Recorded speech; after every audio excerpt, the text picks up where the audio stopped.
It's 10 a.m, so I'm going to call the Infrastructure Services Committee meeting to order.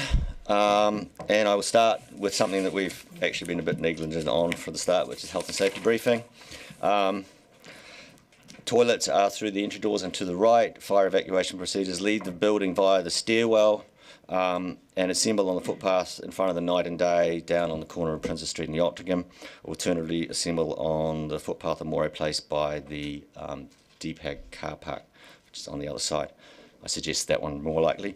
If it's an earthquake, remain in the building, it's safer, and move away from windows and equipment and furniture which may topple. Take shelter under solid furniture such as tables and hold on. Lock wheels on any mobility device. If you do require as a governance support officer, Rebecca here, and in all cases follow instructions given by the fire warden, civil defence emergency personnel. And with that, I invite Marlene to open the meeting with a Karakia. E te atua kaharau I te raki manaki kia mai mo tēnei rā e ako nei o ngā mea whakahere ki a tātou katoa kui hi karaiti tō mātou ari ki Harmony. Thank you, Marlene. Now we move on to public forum, and we have Mr. Bruce Spittle, who will address the meeting regarding water fluoridation and fluoridation, and you have 5 minutes. Good morning, tēnā koukou katoa. Thank you for the opportunity to address you on water fluoridation. I'd like to focus on 3 areas. Firstly, 2 major reports that have been published in the past month. Secondly, the legal implications of these reports for the DCC. And lastly, a possible path forward. The first report, published on the 4th of October, was a Cochrane database systematic review of water fluoridation for the prevention of dental caries. It was an update of an earlier Cochrane review, first published in 2015. They found that contemporary studies showed a smaller effect of water fluoridation compared to the pre-1975 studies. Adding fluoride to water supplies may lead to slightly less tooth decay in children's baby teeth, approximately a quarter of a tooth surface less. It may also lead to slightly more children being free of tooth decay, a 4% difference for the baby teeth and a 3% difference for the permanent teeth. The effect estimates include the possibility of benefit and of no benefit. The second report, a ruling by Judge Edward Chen from a United States District Court in the Northern District of California, found that community water fluoridation at 0.7 milligrams per litre presents an unreasonable risk of injury to health under the amended Toxic Substances Control Act, and the Environmental Protection Agency was thus obliged to take a regulatory action in response. The US trial was a thorough review of the evidence, a process taking 7 years, and including consideration of the National Toxicology Program monograph on the state of science concerning fluoride exposure and neurodevelopment and cognition, a systematic review. It appears that a possible result of the regulatory ruling still to be made by the EPA will be the cessation of community water fluoridation in the United States of America. If that happened, the USA would be joining countries like Sweden, Germany and France that have already rejected fluoridation. About 97% of Europe does not fluoridate their water. New Zealand might become even more of an outlier in continuing the practice. Secondly, what are the legal implications of these reports for the Dunedin City Council? The Council could consider that the beneficial effects of water fluoridation on dental decay are now less with the availability of fluoridated toothpaste, and that the practice of water fluoridation presents an unreasonable risk of injury to health, and consider stopping adding sodium silicofluoride powder to the water at its Mount Grand and Southern Reservoir treatment stations. However, to do so would be acting unlawfully with respect to Section 1 of Part 1 of the Schedule 1AA of provisions relating to the Health, Fluoridation of Drinking Water Amendment Act of 2021. This requires that local authorities that were adding fluoride to water prior to the commencement of the Act to continue to do so unless directed not to by the Director General of Health, currently Dr. Diana Safati. Would be an offence not to continue to fluoridate without a direction, and the penalty could be a fine of up to $200,000 and an ongoing fine of up to $10,000 a day. Councillors would be personally liable also to damage caused by their illegal action. Thus, under the Health, Fluoridation of Drinking Water Amendment Act of 2021, the DCC has a clear obligation to continue to fluoridate. And this was upheld by the High Court in their decision by Judge La Hood in response to a challenge of the decision of the Hastings District Council to recommend fluoridation of its water supply to recommence. A second legal implication arises from Section 23 of the Health Act of 1956, which states that it is the duty of every local authority to improve and protect public health within its district. And for that purpose, every local authority is empowered and directed to take action if it is satisfied that any condition exists that is likely to be injurious to health in its district. The action required is that all proper steps to secure the removal of the condition. Thus, if the DCC accepts the carefully considered view of the United States Court that water fluoridation presents an unreasonable risk of injury to health, it is required to take action to remove that risk. That is, it is legally required to stop water fluoridation. Thus, my last point is how best should the DCC proceed to get out of this quandary, where they are legally required to fluoridate and legally required not to fluoridate. I suggest referring the matter to be considered by the full Council. One option the Council might consider is informing the Director General of Health, Dr. Diana Safati, of its quandary and asking for an assessment of her current safety of the current safety of water fluoridation, taking into account the research published since 2021, when the Office of the Prime Minister's Chief Science Advisor updated the information given in a 2014 report on the health effects of water fluoridation, a review of the scientific literature. I'm happy to answer questions. Thank you, Mr. Phil. What I did was, rather than interrupt your speech, I just started the question timer because I figured you'd want to get to the end. Can you send those two reports to us, please? I think that's the starting point. And to the 2021 Act, you've just pretty much covered it. At the moment, we are legally obliged to continue fluoridation. So your request is that we then request from the Officer of Health that they reconsider the national directive?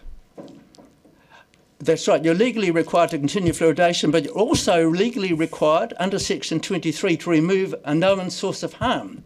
And if you consider fluoridation as a source, an unreasonable risk to health, there's a legal obligation to remove that. So there's two things legally you're required to do which are in conflict. Cool. Councillor Van der Vis. The unreasonable risk to health in the United States, the judge's decision, was that largely formed because of the very comprehensive survey which showed a measurable reduction in children's intelligence as a result of having water fluoridated? Thank you. So the United States Court report, which took 7 years to consider, took full account of a National Toxicology Program monograph on the effects of fluoride on neurocognitive development, but also recent studies that were done since then by Grandjean and others. Thank you. Any other questions? Councillor Walker, that's right. Yeah. Thank you for coming in. And actually, as some preparation for you coming in, I did some reading, which is a lot of it is counter, depending which source you read. But I got some good stuff from The Guardian. So just going back to the stuff you're quoting, can I just confirm you're referring to the recent, I think they call it the National Toxicology Program research? That's right.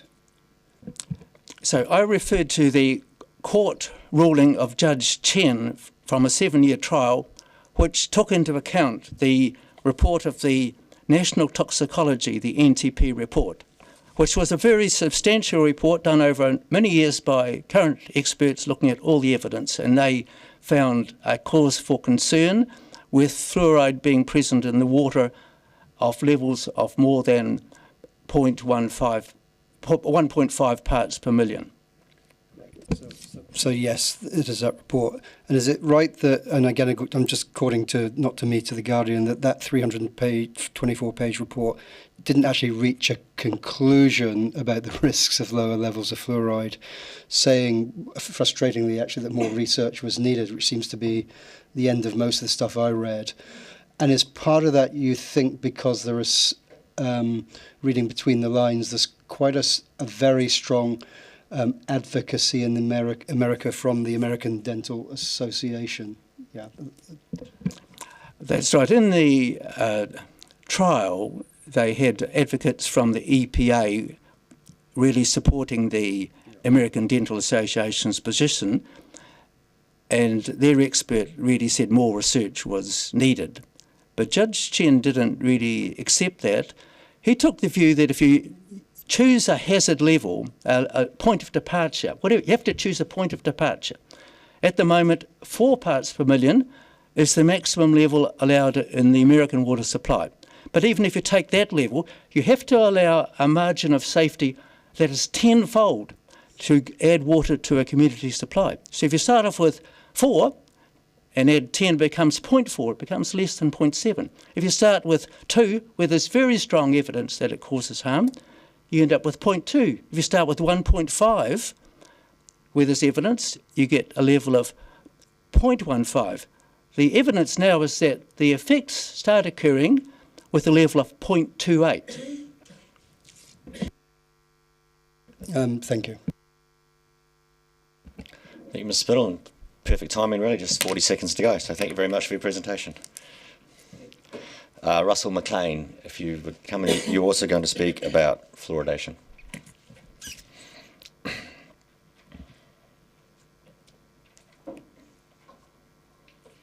Welcome, Mr. McLean. So we'll set the timer for 5 minutes for the speech, and if you go over, we'll just bang it up again for question time. Sure. Thank you.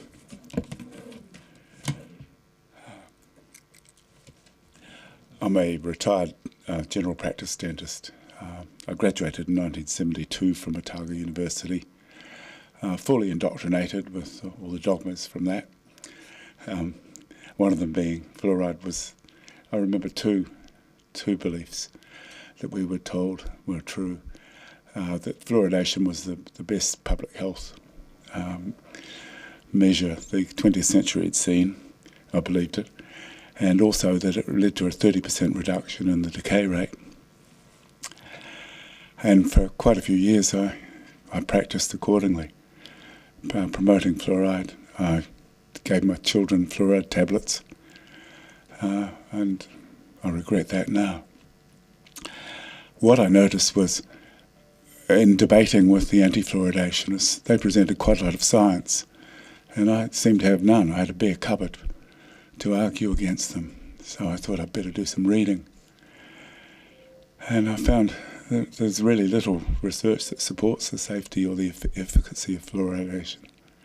The first thing I found was the I.G. Farben research from 1930s Nazi Germany, and they found unequivocally that fluoridation made citizens more compliant, and that made me think a lot about it.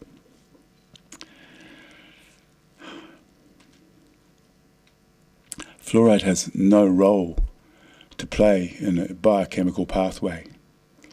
There's just no enzyme pathway. There's nowhere where it fills a role biochemically. It only acts as an irritant, a disturber, a toxin. It's not laid down in the dentine of teeth as they formed, as we were told. That was just a pious hope. If it has any effect, it's really only effective, and it's very slight, if it's applied topically. But administering it systemically doesn't put it into teeth. it puts it elsewhere, but not into teeth, where it could be effective. Fluoridation is a weird one of the water supply in that only 5% of countries do it, and they're all English-speaking countries. So we in New Zealand in doing it are quite an outlier. The rest of the world either has never done water fluoridation, or if they did, they've stopped it.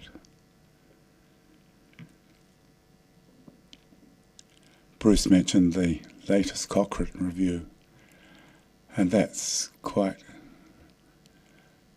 definite as to its effectiveness. It's either found that it's ineffective, or if it is effective, very slightly effective, just to the extent of it would reduce a quarter of a cavity over a period of a lifetime. That's all I wish to say, and I'll finish now. Thank you. Thank you very much. Do we have any questions? Councillor Vandervis. I've been through a similar change in my view on fluoride as you had. We gave our children fluoride tablets when they were young, and what caused me to have a look at it again and start looking at the evidence was our eldest child had fluorosis of the teeth. Do you have you seen that happen? And what we discovered was that this really unsightly mottling of the teeth only stopped when we stopped giving the fluoride tablets, and it took quite a while to stop. Is that something you've had experience of? Indeed, Lee. I meant to mention fluorosis, and I forgot. Not very well. Fluorosis is very destructive. It can be so severe that the teeth are actually wrecked, and that they can't be saved, and it's tragic. It is the only visible sign of the effect of fluoride is fluorosis of the teeth, and the rate's quite high. Depending on who you listen to, it's anything between 15 and about 35% of teeth of patients are affected by some degree of fluorosis, be it mild or severe. And my personal belief is when you see that, that's the visible sign of probably more invisible damage done to the skeleton. You just can't see the skeletal effects, but boy, you see it on teeth. So would you also recommend not using fluoridated toothpaste if there's any sign of fluorosis? Got it, yes. And definitely avoid all sources of fluoride when you see fluorosis. It's significant damage. Fluorosis was, just following that up, that was identified in general populations in Colorado, I believe, early on, like the early part of the 20th century, and it was actually that high level of fluoride in that water in those communities that, am I correct, that started the whole motion towards putting, because it was identified as an overdose, and you've agreed that too, but it was also identified that there seemed to be some effect on denting at that point, and that's what kicked it off. Am I correct in that historical? Yes, you are. Thank you. Councillor Barker. Thank you, Chair. Kia ora. I'm quite concerned that you're quoting Nazi Germany research, and I just wonder, do you know much about that research and what years it occurred? It was, I just remember reading about it in the 1970s. It was from the 1930s. So are you aware that this was part of some of the eugenics experiments by Nazi Germany on people? And do you feel concerned about that research and the validity of it and the way that it was put together? I'm unclear what you're asking me. Well, what I'm asking you is you're quoting research from Nazi Germany, which was basically an evil empire, and expecting us to listen to that, where there are a huge amount of victims to it, and a lot of that research has been discredited because of how it happened. And I'm just wondering if you have any concerns about using that as an example of the research. Certainly there was an odious regime.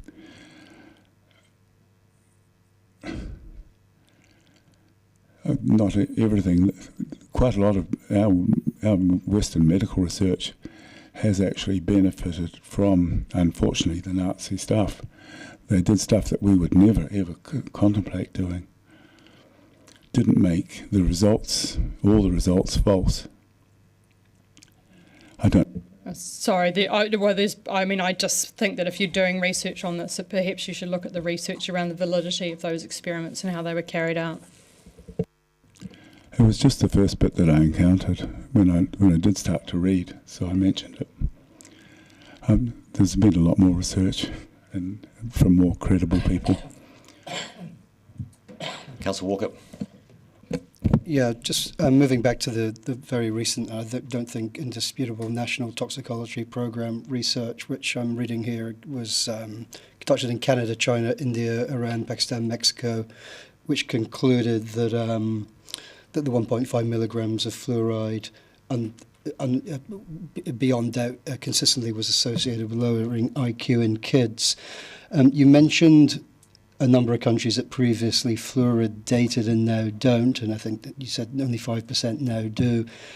Those countries that previously did and now don't, have you got a general sense of the reasons why they reversed that decision? Is there a general trend there? Bruce spoke of that more than me, but my belief is it was mostly citizen opposition and the toxicology findings that were tabled. We're out of time, but I'm going to get Councillor Houlihan wanted to ask a question. Sorry. Just to clarify, you're not a practicing dentist anymore, is that correct, or you are? I've retired. And what are you, given your stance, can you give us any explanation as to why the majority of dentists, believe that fluoride is acceptable and encourage it? I touched upon the indoctrination that I received with my 5 years of university education, and that's the reason. When you're in practice, you really only read the literature that gets put in front of you, and that's the New Zealand Dental Journal. I think it's very unlikely they'd ever publish anything that's anti-fluoride. It's a journal of the Dental Association. Does that answer your question? Yep. Well, thank you very much, Mr. McLean. And on our third speaker today is Carmel Spencer, who will be wishing to address the meeting on erosion. And you, Carmel, addressed the council on a similar thing a couple of weeks ago. Is that correct? Yes, that's correct. Cool. Thank you. You know the routine? Yeah. Good morning, and hello again to those that I've spoken to before. I'm here today following a meeting with Councillor Barker on Friday to follow up on my talk at the September council meeting. Councillor Barker felt that this meeting might be a more appropriate forum to raise our issue. Our land is disappearing into the harbour at an alarming rate. The changes can be seen weekly and sometimes daily. In some properties, there are mere metres of land before it starts affecting structures on their properties. The best analogy I can come up with to our situation is the St Clair Beach, with privately owned properties with DCC land between them and the beach. DCC is undertaking work there to protect the land and properties. Surely this sets a precedent that can help us. The only difference is the DCC owned land between our land and the harbour seems to have all disappeared, as can be seen in the rates information on your own website, resulting in our land now being eroded. Surely you have some duty of care and responsibility due to this land having disappeared. We're the only harbour where there is no rock. We're the only area on the harbour where there is no rock walls, and the only area where homes front the harbour, without a road between the two. Just as an exercise, there's 522 metres from our lounge to the council, the channel marker. We put a rangefinder on it. Homes on Golf Course Road and Otakau have harbour frontage, but they have a large tidal bay between them and the channel, so they don't cop the waves like we do. There's also walls and revetments made out of various things, including tyres, concrete, rocks, and even old appliances, I'm told. I've been in contact with ORC and DCC regarding this matter, and my neighbours have approached ORC and Port Otago on many occasions. All have been met with delay, deny and deflect. We're wondering why it's so hard to make contact with someone who can help us. Kevin Winders from Port Otago is no longer responding to any correspondence. I've been in touch with the ORC Consents Department, who advised that we need to consult with other property owners, DCC and Ngāi Tahu if we want to undertake any work. We will be speaking at the ORC's November council meeting to raise the issue with them. They didn't have a public forum in their October meeting, and Port Otago don't have public forums where we can make contact with them. All we're asking is that we get to deal with the correct people to get some action on this stressful issue, which is only getting worse and isn't going to go away. Thank you. Do you have any questions? Arlene? Morning. Is that an area that you're referring to Te Rau One? Yes, It is. I thought so. Councillor Vandervis? Is the action that you're looking for basically putting in a fairly significant amount of rock on the DCC land area to protect the private land behind it? Yes, that is the action we're hoping to get. We're not able to do anything ourselves because we're not able to add or remove anything from that reserve. And in your dealings with the ORC while they were still talking with you, did they recognise that it is part of their brief to deal with the harbour issues, and did they also recognise that a lot of the wave energy from ship movements were contributing to the issue? To some degree, they have accepted that the deepening and widening of the channel. They've installed the 3 groins, which are north of our properties. If they'd installed the 5 that was recommended, then it would be past our homes, so they would be protected. I guess in that way they've accepted responsibility for some of the damage. So just to be clear, your argument is that the ORC have put in 3 groins already of the 5 that were planned, and that the other 2 groins you believe would sort the problem? We feel it would certainly help the problem. When the 3 were installed, they were going to monitor and maybe approach whether the 5 were needed. We're still in the monitoring phase and we haven't had any feedback on that. And it's just a delay monitor. And finally, if the ORC were to, or Port Otago, were to take the dredgings that they pull out of the harbour, and rather than taking them out to sea, would your or the people that you represent, would they be happy with those dredgings being deposited in the DCC-owned, now submerged bit of land in front of your properties? It would certainly help. I mean, if you take sand out of the middle of the harbour, the sides are going to cave in, and that's what's happening. We're trying to get some awareness of that issue and some acceptance that that's contributing to the problem. Councillor Houlihan? Thank you, Mr. Chair. If you get permission to do this work, can I just clarify, are you saying that you would pay for it yourself? Is that what you're offering? Just to clarify. We know that we're going to have to cop some of the cost. Yeah. Ms McDonald? Thank you, Mr. Oh, Reid, hit your mic.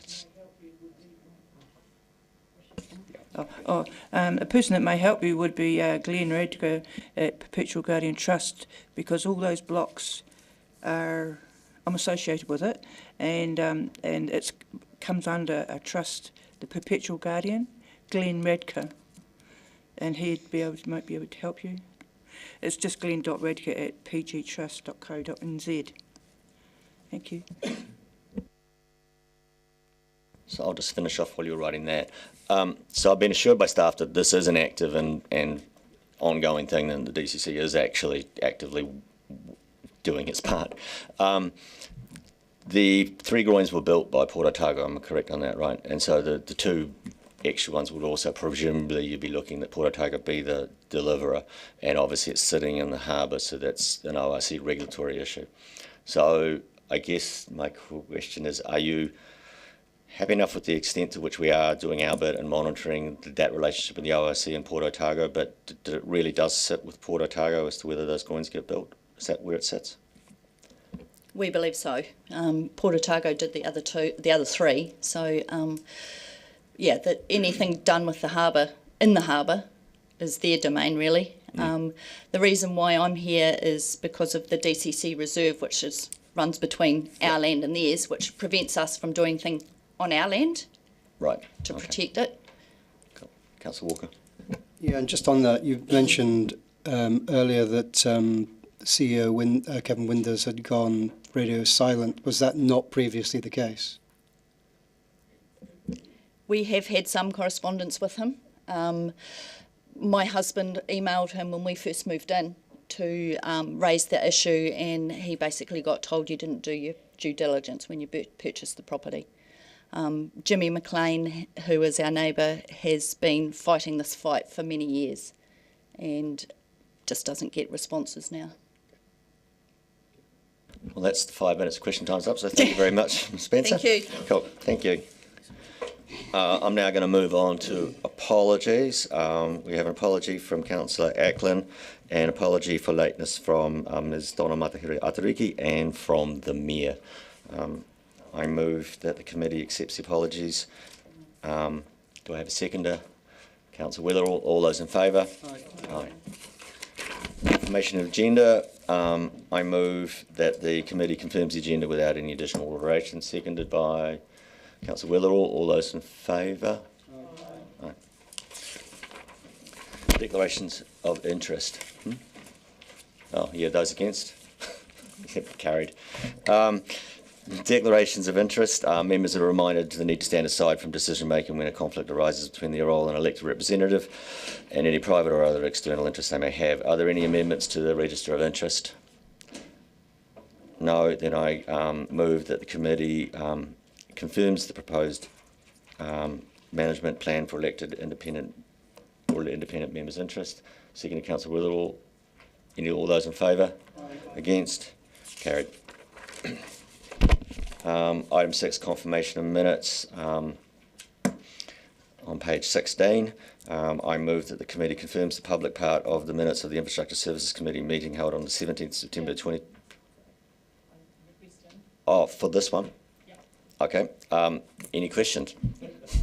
Funnily enough, I have a question. I just note on page 19 it says Councillor Sophie Barker forward work program, but the thing that was supposed to go on the forward work program is around the Three Waters strategic refresh, and I can't see it on the forward work program, so I think it's maybe got missed from the minutes and then not carried through to the forward work program. Can we check that? And also, I guess looking right at the line above it, how's the Covisham Tunnel going in the forward work program too? It's in there, I checked. It is in there, that's good. Okay, so we'll just confirm that Councillor Barker's request is in the forward work program. Wonderful. Councillor Lucas. I don't know whether it's a question or a note where it says I left the meeting at 3:07, but I actually returned to the meeting because I'm there in the non-public. So I think that part of the minutes is obviously a bit got cut and pasted or whatever's been. Yes. So we came back in secret. I did come back. Okay. Can we? I do know I was in the non-public. Can we modify the minutes to acknowledge? But it doesn't say that I came back. Well, we've got that she left in the public, but obviously she came back during the confidential, so it's not captured in the public minutes. So it looks like she just walked away. I just disappeared. I returned today, though. I think we could say in return for the confidential component of the meeting. We put the best amendment. I don't know what time I came back. Okay, so do you want to move forward till I know all questions are done? All questions are done? Okay, now I move that the committee confirms the public part of the minutes of the Infrastructure Service Committee held on 17th September 24 as a correct record, and it was seconded by Councillor Weatherall. All those in favour? Aye. I assume nobody actually probably could have wanted to speak to it, did you? No? Okay. Now we'll move on to Part A reports. Actions from resolutions of Infrastructure Service Committee meeting, and that's on page 21. Councillor Gary. Thank you, Mr. Chair. Page 23, I wondered if, Mr. McLean, you would have any idea when the first item there, the boardwalk, as part of the Peninsula Connection, I see there's some planning work commencing. Would we have any idea when there'll be shovels in the ground, so to speak, or diggers? Thank you, Councillor. Construction is planned for 25-26 year. Understand that. Wondered when in the 25-26 year. Do we have any concept of that? I'll throw that to Ms Benson, who's sitting in the gallery.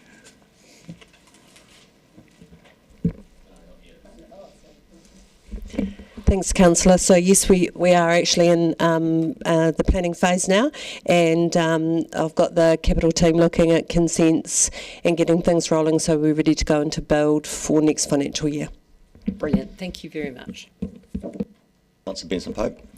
Thank you, Mr. Chairman. On the same matter, I'm pleased to hear that things sound as though they may be underway, but many of us will recall, and it's obvious from the table, that this decision was made in August 2022 and it was funded at the time.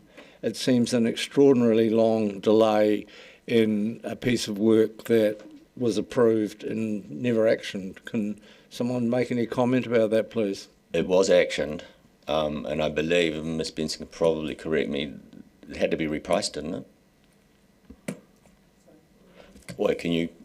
did it not? I thought that when it was approved, it was moved forward, but then there was an immediate change in the ability to fund it. Am I correct in that?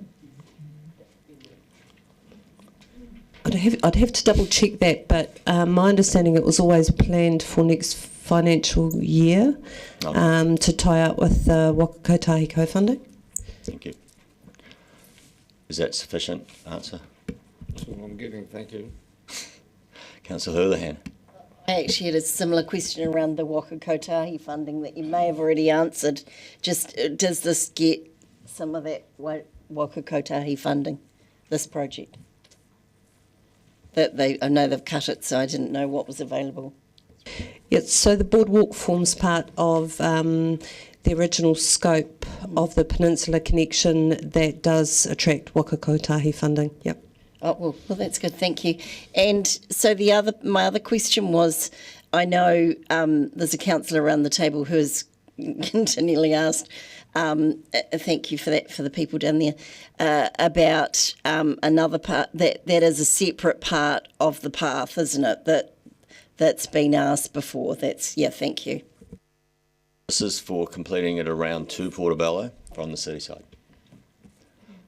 Any other questions? I move then that the committee notes the open actions of the Resolution of Infrastructure Services Committee meeting. Seconded. I'll give somebody else a chance. This is Councillor Lucas. Anybody wish to speak to this? Okay, then I put it. All those in favour? Against? Carried. Item 8, Infrastructure Services Committee Forward Work Programme. Questions? Councillor Barker. I just wonder if we might put the Three Waters strategy review in the forward work program, please. I think that makes perfect sense. Captured. I'll capture it at the end too, just to make sure. Councillor Lafiso. Nā koe, Mr. Chair. My question refers to page 30, the road naming policy. I understand that was reviewed in 2016. As long as I've been here, I've always been concerned about the status of, and I'm not the only one, the status of women's names and mana whenua names. And I don't know, when is it due for review? Because I would like to see an elevation of the status of mana whenua and women's names so that there's kind of no choice about it, like 50% could be chosen from the list, but also ensure that half of the time women's or mana whenua names are also mandatory. So I'm just wondering, when are we due to review this? Mr. Spears is here. Are you aware, Mr. Spears? Hello, it does need to be reviewed, but it's not scheduled in the next 12 to 18 months. If in the interim of a review, can we at least have an assessment of male, female, and mana whenua names on that list already, so we can at least get a sense of what is on that list? I'm sure it's yes. Yes. Thank you, Councillor Walker. Thank you. And this will be, I think, from Mr. Ward, and apologies in advance, Mr. Ward, for sounding like a broken record. And I only ask this in the context of the fact I don't think we have another meeting of Viscom until February. It's around the public toilets and the information you've given us previously around the toilet in St Leonard's. And I think you suggested previously there's been some change in scope of that now. So just wondering, just to give the public some assurance, what that now looks like and the sort of general timelines. It looks like you've got Mr. West to answer this for me. Thank you. Thank you, Councillor. There's a report coming to Council in October, and it will give you a lot more detail about the toilet at St Leonard's and potential options as to whether we want to move forward with the proposed site or whether we want to look at a slightly amended site. I wait with bated breath. Thank you. It's got Councillor Houlihan to the mic. Councillor Houlihan. Following on from that question, does that mean there's a question mark over it actually going to the original site that it's been allocated for? Because it was put there as a on the list to be, I think, done this year or last year, wasn't it? Are you saying it's now might not go on that site? Can I just clarify? So Council recently discussed some of the operational costs related to installing toilets, and because the toilet, the proposed site is on a Kiwi Rail or involves Kiwi Rail discussions, there's an alternative site that's not many metres away from where we've been looking at, which would be considerably cheaper, and we want Council to have that discussion in October. Thank you. And just before we leave this item, in the absence of any more questions, with the Caversham Tunnel project stuff that I asked for last time, can we have just an interim report in the February INSCOM meeting as to the conversations you've had with the owners of the assets that are in there that are not us? Yes, sure. Thank you. Councillor Walker. Yeah, just on that, and I'll somehow try and get this into question. I don't know if others agree that was reading this, the biggest disappointment sticking out like a sore thumb was this blank across Caversham Tunnel. So thank you, Mr. Chair, for pushing for that.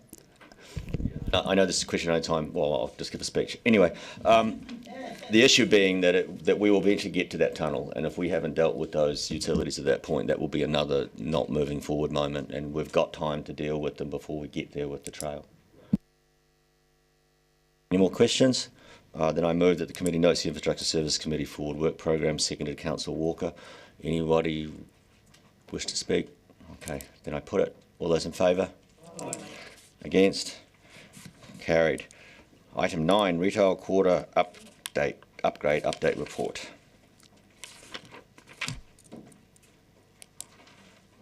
And this is a cast of many.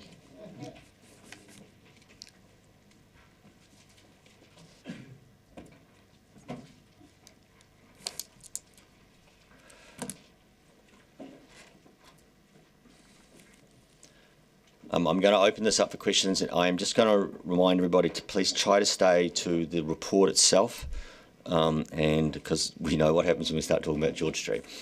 So I'm just wanting to make sure that we stay on the report. Councillor Houlihan. Thank you, Mr. Chair. So on the breakdown of the 110 million cost, it's got the 104 million, 104.8. Can I just...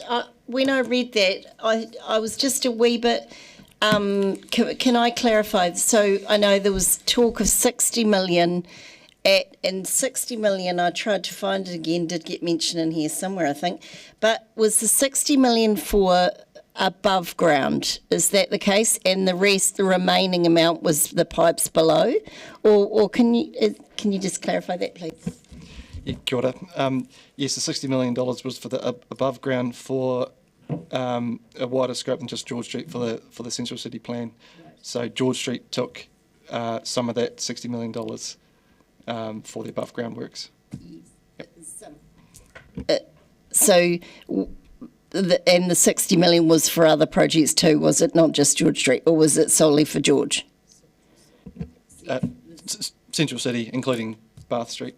Yep. Right. And that's, so this 104, that doesn't include Bath, does it, or no? Correct.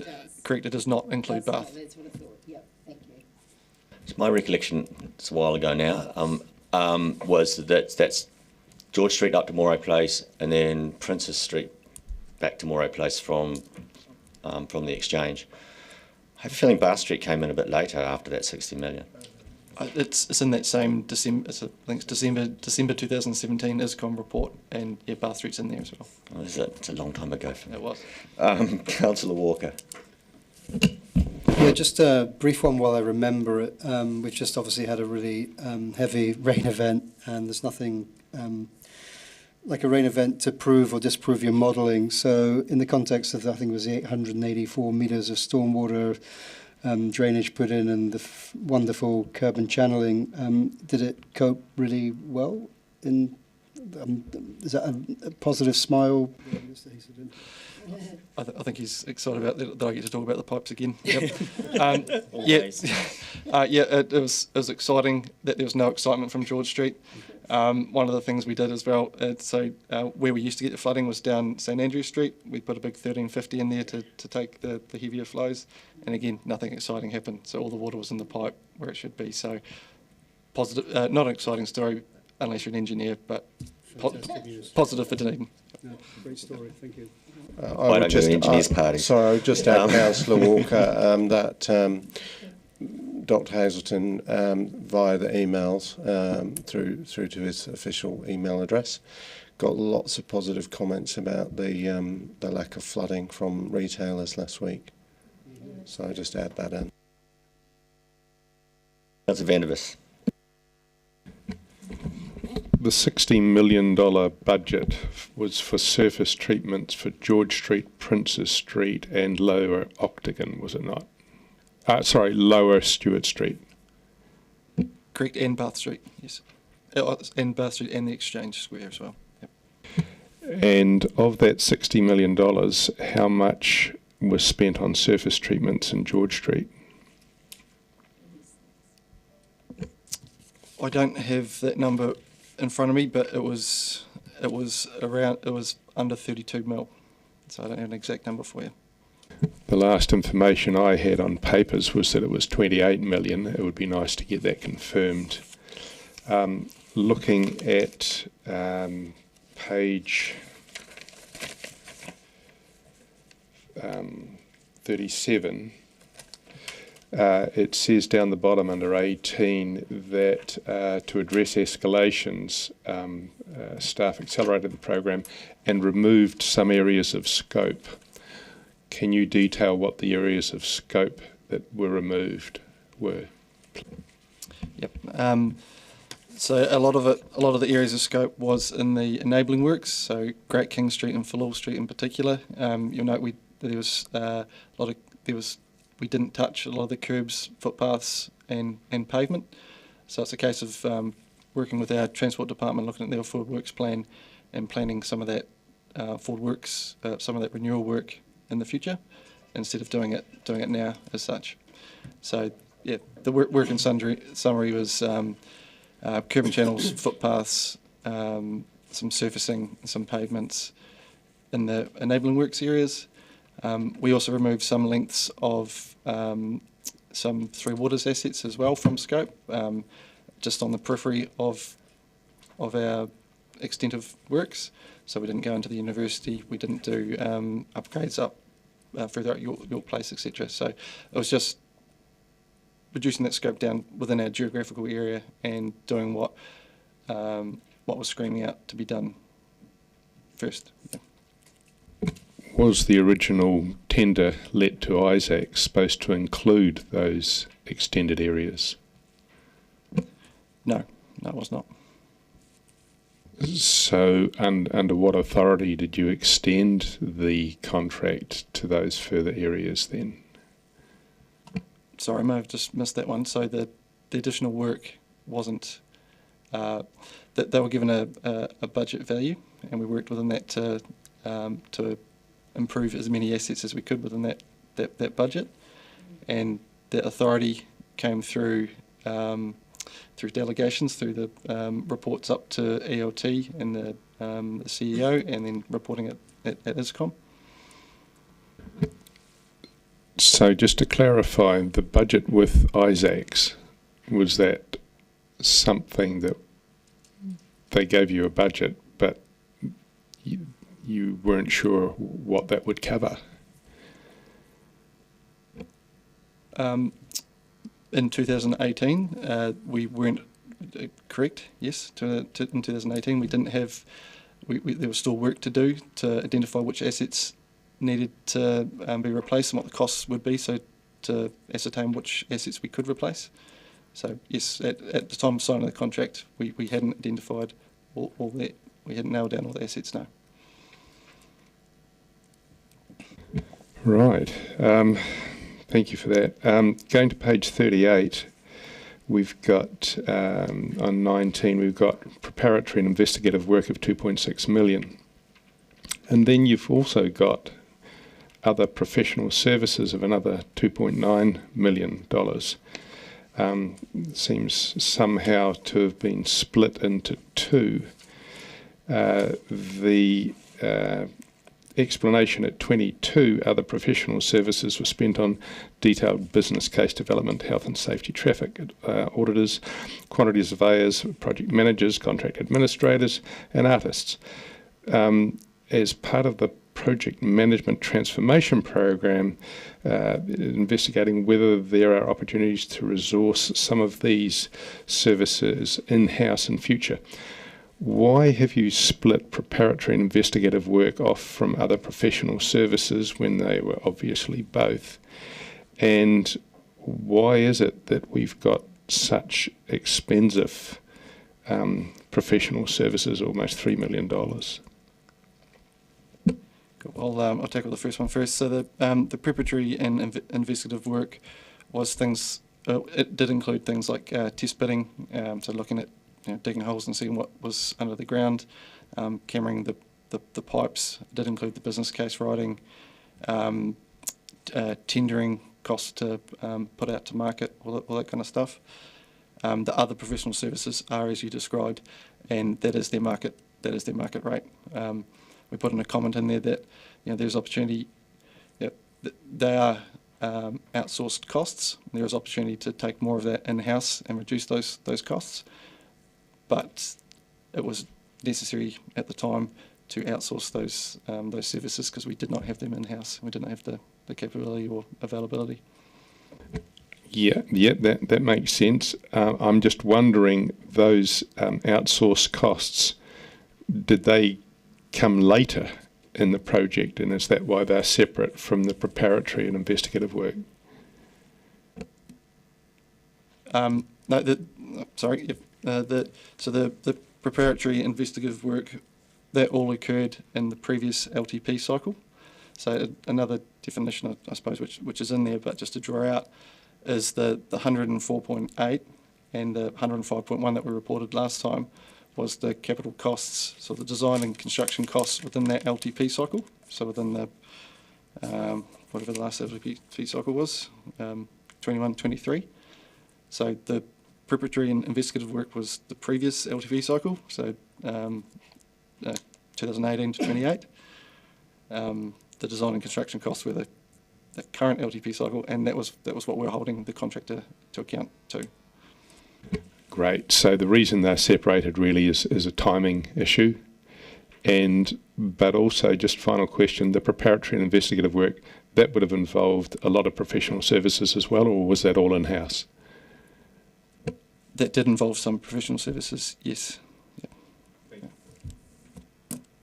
To follow up Councillor Vandervis's question and heading into the 10-year 9-year plan, and this question of in-house out of outsourcing is going to be coming up. So is there any mechanism for understanding how much you did outsource and identifying activities that might be common enough that we might think about bringing them in-house? Yes, but it is more difficult than that, of course, because we can identify that we need a certain skill and capability, but then we've got to attract that that type of person in-house. Yeah, be the first step though, right? And we've got to give them enough work to keep them busy. But the answer is yes, we can identify it all. It's all listed there. We know the cost and the scope and the supply, etc. So just coming up for the 9-year plan, basically, your last sentence is the other one that's relevant. Is there enough work for a permanent person inside the building? That you have to meet both criteria, I think, to bring it in-house. But can we have the Transport and Three Waters departments considering that as we move forward into the 10-year plan, though? Yes. Yeah, I'm not looking at yes. you. Okay, Councillor Barker. Thank you, Chair. Kia ora koutou. I have questions on page 38. My first question is around paragraph 26. It says Council received funding from NZTA Wakakotahi 23.4 million. So would we actually knock that off the 110 million to arrive? I mean, I'm doing some very simple maths here. Oh, sorry. Carolyn? I can answer that one. So the actual capital, we did spend 110 million, but we received revenue from Wakakotahi of the 23 million. So the total project cost that we borrowed would be 87 million, is that correct? Okay, cool, good maths. My next question is just around the paragraph 24. It's talking about some operational costs of 627,000 mainly for communications and marketing costs. Is that, because that's not capital expenditure, is it? It's operational? Correct. So have we captured all of the operational costs, or was that communication and marketing costs the only operational cost for this project that's not captured in? Just because the report sort of says the total cost of the retail quarter upgrade project was 110.3 million, but if you add in that marketing OPEX, that takes it up a little bit more. So is there any more OPEX? I think, and I'll stand to be corrected, the simple answer is it would be very difficult for us to collect all of those operational costs. And probably moving forward, it's probably maybe one of the learnings to think about how we might do that a little bit better. And my other question, I'm very curious about the project, this is 22, the Project Management Transformation Program. So I just wondered if you might give us some more information about that. I know we have a Project Management Office, but I'm not 100% sure how project management works within Council, and I'm interested in the transformation. I'll try and keep it nice and concise. So initially we had an outsourced PMO. We bought that in-house. What we're trying to do is create a framework in-house that all of Council adheres to, so that we can attract project managers from around Council or external, and they do work in accordance with that framework. That transformation will also include looking at what we can bring in-house and what using our existing resources instead of bringing in externals, etc. But yeah, it's a DTC internal-led transformation, trying to bring more skills in-house and trying to do project management across Council, across all the divisions in a similar fashion, sort of thing. Yep. I have Councillors Gary, Councillor Wiley, Ms McDonald, Councillor Gilbert and Councillor Houlihan. Councillor Gary. Kia ora, gentlemen. Thank you for your report. One of my questions has been partially answered, and it was about how George Street had performed, and I was certainly looking out for that during the weather event. It was great to see. But you didn't mention the rain gardens, and I was interested if you had any comment about how they performed in the weather. They certainly performed as expected. They fill up a little bit with the water, let that filter through more gradually. But I think the extents of gardens throughout the whole street actually contributed to managing that stormwater a much better way than just having it all rushing straight into the drains. Some of it's filtering down more gradually. And probably really helpful for the community to see that in action and how it works, because I think probably that was an educative piece. My second question, and forgive me if this is in the paper and I missed it, but the defect liability period, which is standard and normal, how long is that for? It's for 12 months from when we issue the defects liability certificate. Yep. And how would you say that was shaping up at this time? There's still work ongoing. There is still little bits of work to address, but it's going as well as every other type of project with a similar defects period. Yep. I was going to ask you, from your experience, is it pretty standard, the things that are popping up?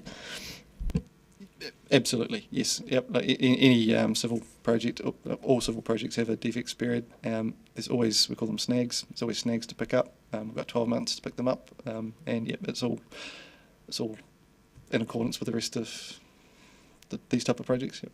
Snags and tweaks. That's the way. Thank you. First question for Mr. Hazelton. The community pavers project, do we know if there are any left? Have they all gone? And do we roughly know how many were dispersed around the community? I believe they're now all committed. I would have to come back to you on the exact numbers. I'd have to refer to one of my colleagues who's been running that for us.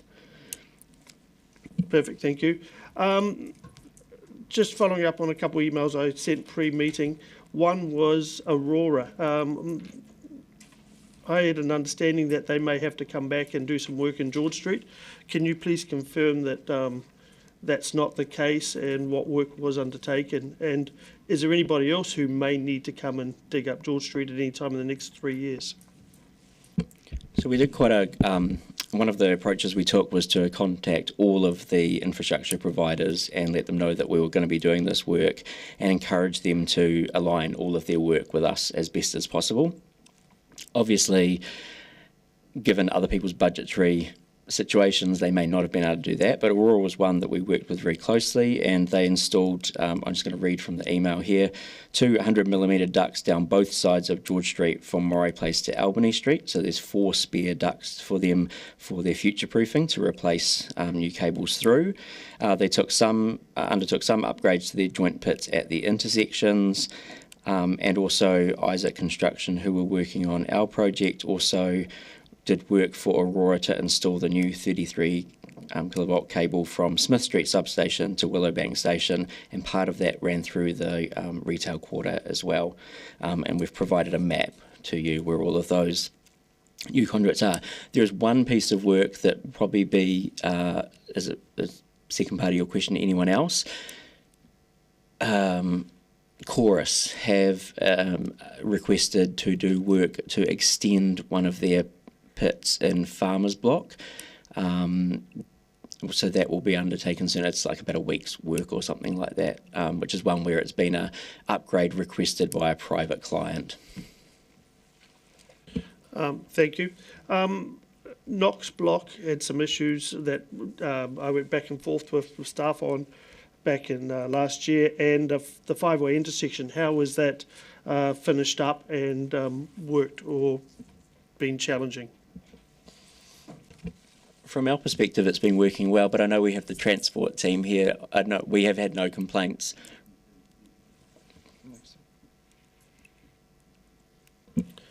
So in following up, there was always highlighted the need for 2 bus stops heading north, but yet the latest stats show that actually approximately 70% of all passengers that use the bus stop, or 100% of the passengers that use the bus stop travelling into town, only about 70% use it travelling out of town.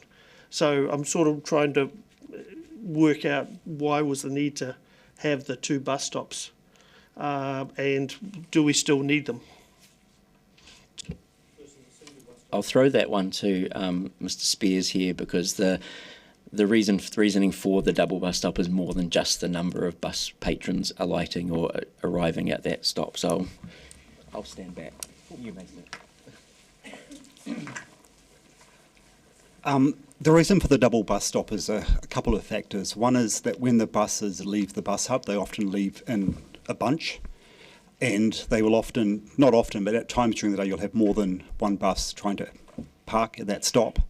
The carriageway before that point is only 3.6 metres wide, so you don't want the buses backing up into the live lane. And in terms of the bus stop design itself, the indented area that forms the bus stops is only 45 metres long. And that is a compromise design to allow 2 buses to fit in. If we put a single bus stop in to good specifications, it would be 39 metres anyway, so we wouldn't retain any parking. So it's a compromise design to achieve a double bus stop in the space we'd otherwise just put a single bus stop. And if you compare it to the one across the road, it's 42 metres long for a single bus stop, so that the length is roughly the same. Ideally, we'd have a 55-metre bus stop for a double bus stop, but this is the compromise we made to try and put it in the space. Thank you. No, that's all the questions I have for transport. So no. Well, yeah, that was pretty much what you've also presented to the committee at the time in the design specs, right? That in fact there wouldn't be an advantage of 1 versus 2 because 1 was almost the size of what was already there. Correct, and I will just note that at the Hearings Committee on the 13th of September we did present some parking surveys we've done. We've been down there 56 times and done 7 days worth of surveys, and it does show that the parking is working reasonably well if you consider the Knox block, Albany, Frederick and Pitt Street, which we looked at as well, so that's worth looking at, and we can provide more information on that if you'd like. Ms McDonald. Oh, Councillor Wiley has another one. Not for transport. Essentially, is there going to be any further reports on this project and any audit or overview of the whole process at any point?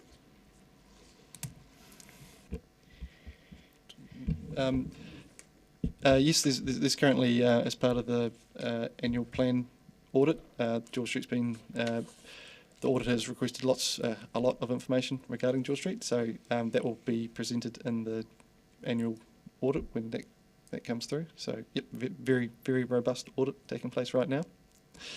Yep. Ms McDonald.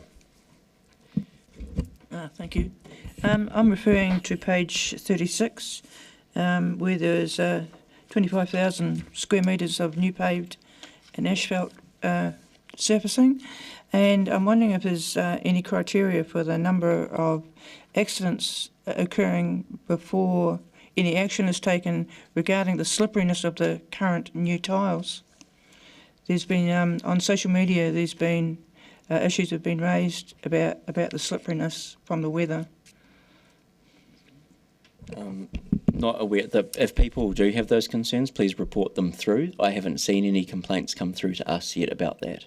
We had one early in the project up by Knox Church on the slope, but it wasn't related to a tile issue, but I haven't had any come through to me personally since that time, so I encourage them to report them.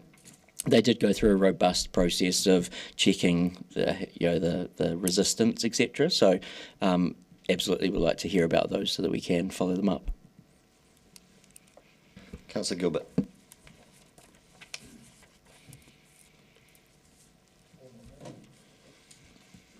That one, there we go. Most of mine have been asked and answered, so I've really only got 2 minor clarification ones. First of all, item 20, or point 21, the 360k. So we're talking design and construction costs are now almost entirely closed out, that paragraph.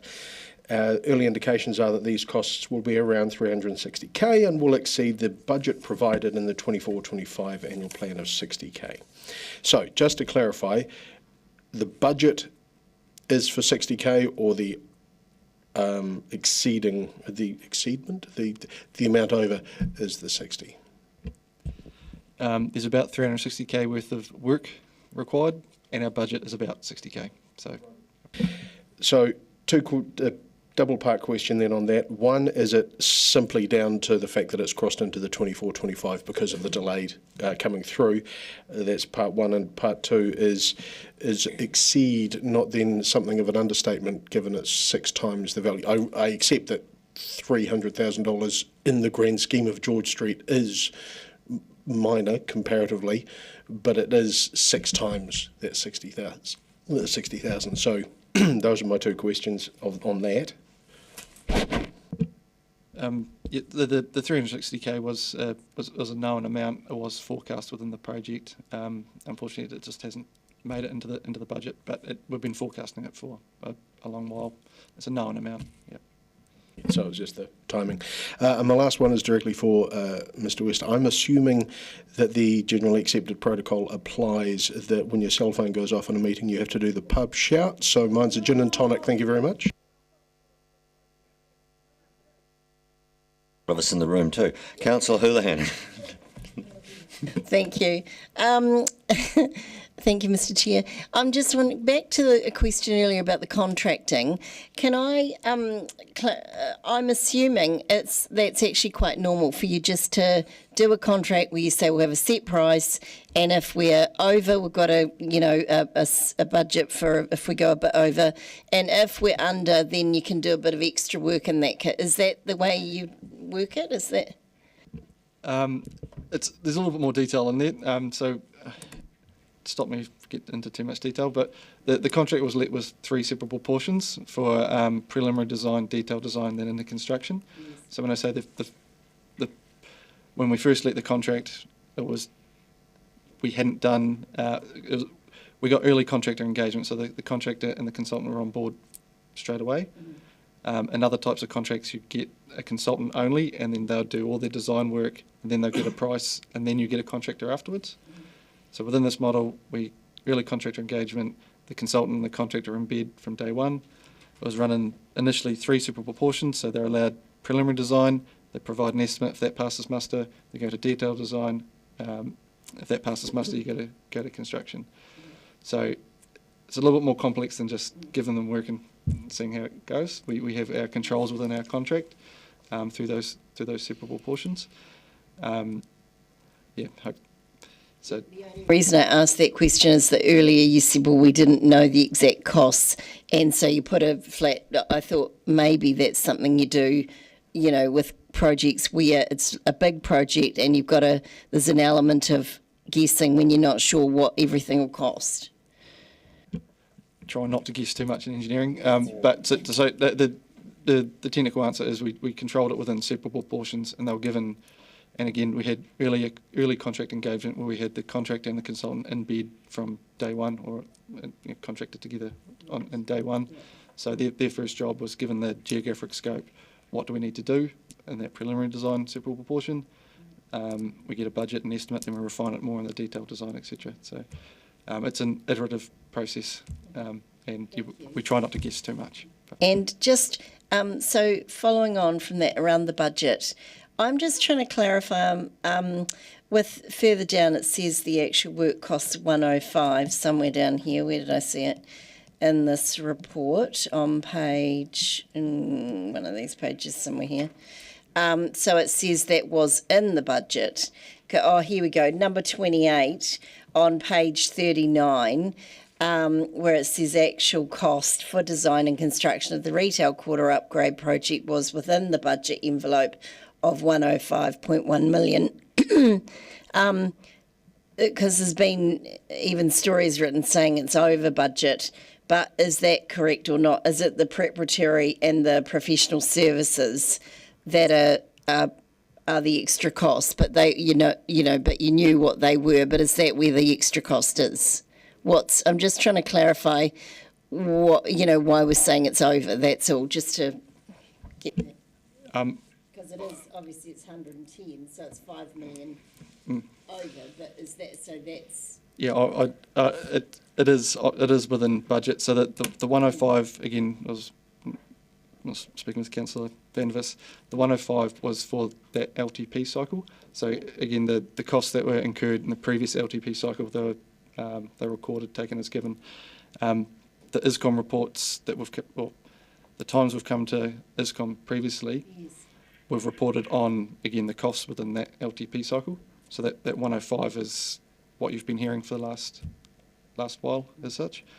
And yes, we're currently forecasting 104.8, which is less than 105.1. So we are on or under budget. It's laid out in paragraph 19, that split.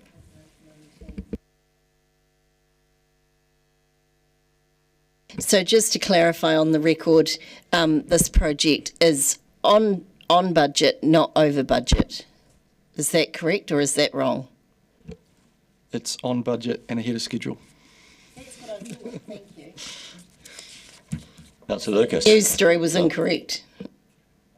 Councillor Lucas. I'll just kind of follow up on that. So for you, Josh, so the project that you were managing, your budget was 105 million. So you were managing the project to come in with 105 million, of which you came in at 104.8 from your perspective. Correct, but for the design and construction that's what I was holding Isaac's to account for, or Dr. Glenn and I were holding Isaac's account for.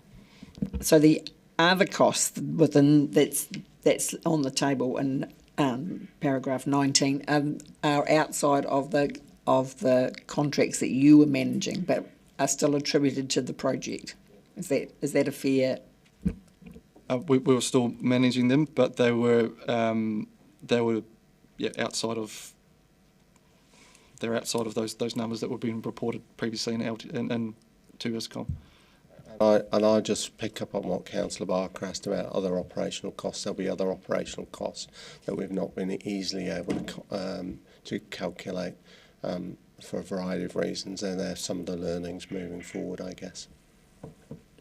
And I guess just to follow up, when you're talking about when you reported back to ISCOM, so when you reported in February 23, the project then was tracking at 95.06 plus the 10 million contingency. Then in June we'd gone down to 87.76, and now we've spent the contingency, and that's where we've landed in the overall project. Correct. Yes. My other question is what you were relating to, Mr. West, is in terms of the operational costs, and I'm just wondering where did they land within what budgets did they land within? There's a paragraph, I think, where it says some of it comes through. Across a variety, including ED and a variety of other budgets. Sorry, I can't find the paragraph. Yeah. Predominantly ED, transport and through waters. Right, I see. I guess I'm surprised that they've landed in somewhere like ED when in the reporting throughout the year they've never reported that they've spent money in that area. I guess, there's an opportunity cost for them, because I would imagine that they had budgeted other projects and then they've got costs association with the Centre City upgrade. Yeah, I think one of the learnings, and we talked about the project management office formed right at the beginning of this very complex, huge project. One of the things we're learning as an organisation is to, and that's the framework that these chaps are building, is to really think about what all of those potential costs and impacts are going to be. And I think as an organisation, we were in a much better state than we were 3 years ago in thinking about what they all are. Without, we're much more joined up as an organisation in thinking about those projects and how we approach them now. And I guess that's come through in the learnings for Bath Street. Sorry, you were going to say something, I cut you off. I was really just going to add to that as part of the project we only had a capital budget, so when it came to a point of things needed to be operational, that's where we had to tap into other budgets. So while council allocated a certain amount of capital budget, there wasn't a corresponding operational budget, so that's why we had to, and for some things as we worked through the project, we realised they couldn't be capitalised against the project. The second point that I just make is that some of these costs, so the remit we were working under is you wanted a full idea of the full cost of the project. So we've gone back further than we've previously reported on in terms of a lot of these costs were incurred before we engaged Isaacs as well. So in terms of that preparatory work, etc. So this predates the project being fully initiated, if you like. And further to your comments, and as learnings, and I'm sure there's more than that in terms of the business case development costs. And I'm surprised about the significance of that. And Councillor Barker confirmed the amount that we've received from Waka Kotahi, but there is a huge amount that obviously needs to be factored in whether it's actually worth going through the business case if there's, the likelihood of actually getting any funding, especially in the current environment. And I think when council sees the CCP business case that Dr Hazelton's working on at the moment, that'll be part of that conversation. Just before we go on to the next question, I just want to follow up on that a little bit, because we've actually seen this thing happen in the hospital as well, where the decommissioning of the old hospital and moving services over was an operational cost that got dropped. To what extent do large capital programs, this is basically about a 4.5% operational cost on top of the construction cost. Is that a reasonable sort of operation? This one, I imagine, had particularly high levels of operational cost because of the interaction with the people who are in the work site. Is that true first? And then the second one is, what would a normal oversight be if it was a pipeline being laid out in the middle of nowhere? I'll answer part of that question. I won't do the pipeline part because that definitely sounds like Josh in engineering. In terms of some of the operational costs, I guess you're alluding to things like the public comms program, etc., and the Totally Georges campaign. I just want to make the note that we did do something quite different there compared to what other councils typically do in terms of how they handle public information. So most councils doing large projects, or even government with things like City Rail in Auckland, it is only factual information that they're given out, and it's very basic. They don't try to undertake a marketing campaign, and in many of those places it'll be either the responsibility of the business owners themselves to do that, or it would be delegated to someone like a Heart of the City type organisation. We didn't have that organisation here, so we took that on as a bit of an experiment to see how that would work. And the question would be, would we go down that route again? That will be in a subsequent thinking, I think, whether we do. There is significant cost in that program. I'm proud that we did it, but at the end of the day, was it value well spent? I think it was, but some retailers out there, maybe they would have been better off to just manage their own marketing. Just the generic question, really. It's again about forward budgets that come up in the future. So presumably every capital works program has an administrative operational side to it, which is carried in another part of the council, presumably in another set of budgets. Is there going to be any difference in reporting to report the operational costs beside the capital costs going forward? Probably all I can say at the moment, Councillor, is that we're very aware of that, and this project made us extremely aware of it. And moving forward, as we look at managing projects of any size and complexity, it's thinking about what they are in advance so that we can actually start to identify them. The total cost, effectively. Yeah, cool. I've got Councillor Mayhem and then Councillor Walker. Councillor Mayhem.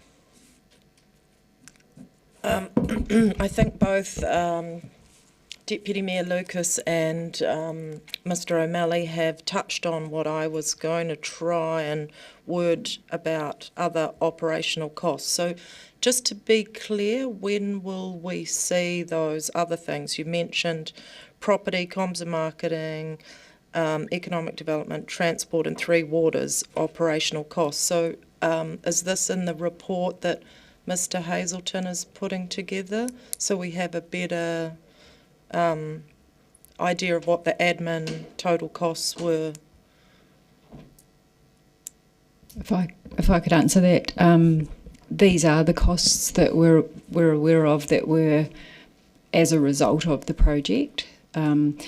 And if I could also clarify that when the costs ended up, so we did improve things as we went. So by the final year of this project, the economic development budget did have a budget in there for Central City marketing costs of $150,000, and we also received subsidy from NZTA Waka Kotahi on that. So the Waka Kotahi money, did that go towards transport and Three Waters, or where was that allocated? Yes, so we tried to have it going to where the costs were. So when economic development were paying for that marketing, the subsidy went in there as well, along with the budget. But most of the subsidy ends up in transport. Okay, thank you. And my other question is on page 42, listed in the summary about sustainability. I just wanted to ask a little bit about recycling and reuse of materials. You mentioned, we've talked about the pavers all being relocated and committed to the community, and you also talked about some curbs and footpaths that weren't touched to save money in the project. What other recycling and reuse was there? Thank you. I'm currently preparing a bit of a report on that. The Mic's still off. Oh. Is it working now? Yep. Maybe you have. There you go. Is this one working now? I'm currently summarising all of that information into an internal report that we're working on. For example, there was quite a few tonnes of the steel pipes, etc., that were recycled, and actually did bring in a little bit more revenue as well, in the hundreds of dollars, you'll be happy to know. May have even topped into the thousands at some point. Also, obviously, things like the trees were donated to as much as they could take, the Woodturners Guild, and many of that was recycled into goods that you'll see in the Christmas sale, putting in a little plug for the Woodturners there. And those would be the main things that we could. Some items were also kept into stock for transport to replace in other parts of the city, so as well as a small stock of the red pavers there, things like tree grates and stuff like that, we've kept a stock of them as well, so that if any others in parts of the city that haven't been upgraded yet need to be reused. There were some items that just could not be recycled, and we're trying to summarise some of those into future to see how better we could do those. And Councillor Walker. Thank you, Mr. Chair, and thank you for great questions and great answers. And I hope it's not lost in us the amount of professional and emotional extraction we've taken from all of you guys. 3 questions, 2 are chancy, 1's not. So, 25 around that $500,000 that's in the property cap budgets for the CCTV cameras. 2 easy questions. How soon is that happening? And B, I think I know the answer to it, but I'll ask it. Will those cameras come with the license plate recognition tech? First question, we're looking to have that rolled out by Christmas. Second is they are capable of the license plate recognition tech. We have not chosen that as an option yet, but it's a minor upgrade, additional cost.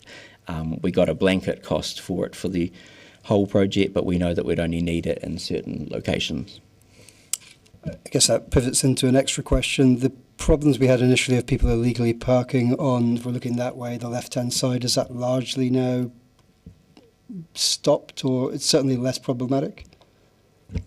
Certainly has reduced quite substantially, and there's still a bit more education going on out there, but most people seem to be now following the rules.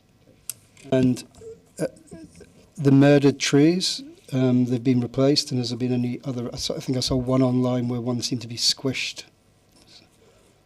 Yes, we've had a couple more trees attacked. One last week, that was in the Golden Block as well. We're hoping that we actually have footage of that incident, and we've reported that to the police. We're hoping that the rollout of the CCTV will reduce those incidences of willful damage, mostly occurring at hours between about 12 midnight and 3 a.m. So you can imagine where it's coming from.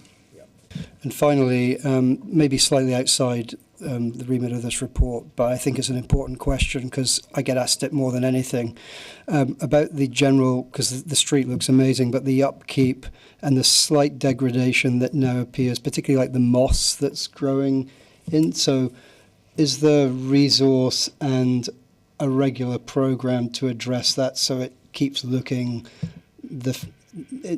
as fantastic as it can look going down the years? Yeah, we're continuing to work with the Transport Department to refine those contracts as we go through. It has been an exceptionally wet winter. I can speak personally that there's places that, parts of my house that have moss that I'd never seen before. So it's a challenge keeping up with it this year. But there is constant refining of the program to go. And I think you'll notice also that the Golden and New Edinburgh Way blocks have worked quite substantially better in terms of the cleaning there than we initially had in the Farmers block.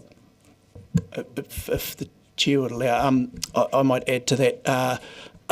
We were planning on workshopping during the week of workshops, some of the transport stuff. So that's one of the things that is a budget challenge for us, is street cleaning and roadside vegetation, as you're aware. So those will be some things for councillors to consider during part of the 9-year plan as to what level they want to fund that at.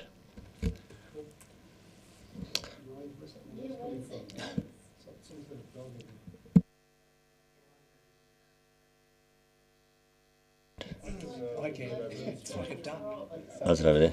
I might be going deaf. Is that a question or are we moving on? Councillor Houlihan. Thank you, Mr. Chair. Just a couple of quick questions. Do we have any idea what our total carbon emissions were for that project? No, but we did do some early predictions on what they thought they would be. So I'd have to double check those, because we did have a look at what it would cost to offset those, but that was a additional cost to the project that we could not face. So eventually we might get an idea down the track. Is that what you're saying, that they're looking at it? Is that what you were saying then? Not quite. We hadn't planned to summarise them. If that was something that was wanted, we'd just need to go back on and try to recalculate from whether we were close with our predictions. We hadn't planned to do that, though. Thank you. And with the issues that came up around the marketing for the CBD area, and of course the changes for the CBD, all of that was focused around the CBD. That's for that to some of that money to have come out of economic development. What is that noise? Is part of that. That is actually part of their day-to-day work, isn't it? Is that fair to say? All I'd say is that spend was on at the economic development of the central city. I mean, it contributed to the retail sector during the whole project, and I think Dr. Hazelton's already explained some of that. But just to clarify, like ED often do marketing for CBD. That's part of their job, isn't it? It is part of the overall remit of ED, yep. Can I ask, do we have figures for how much it costs to and bring down Cobus Ments into the project? And that would be outside the budget. That's that was outside the budget, was during it? The consultation period. Right. Yep. We must still have costs of that, I'd imagine.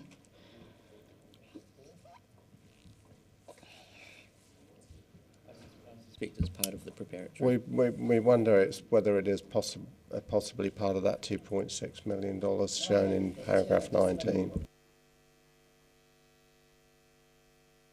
Councillor Van der Vis.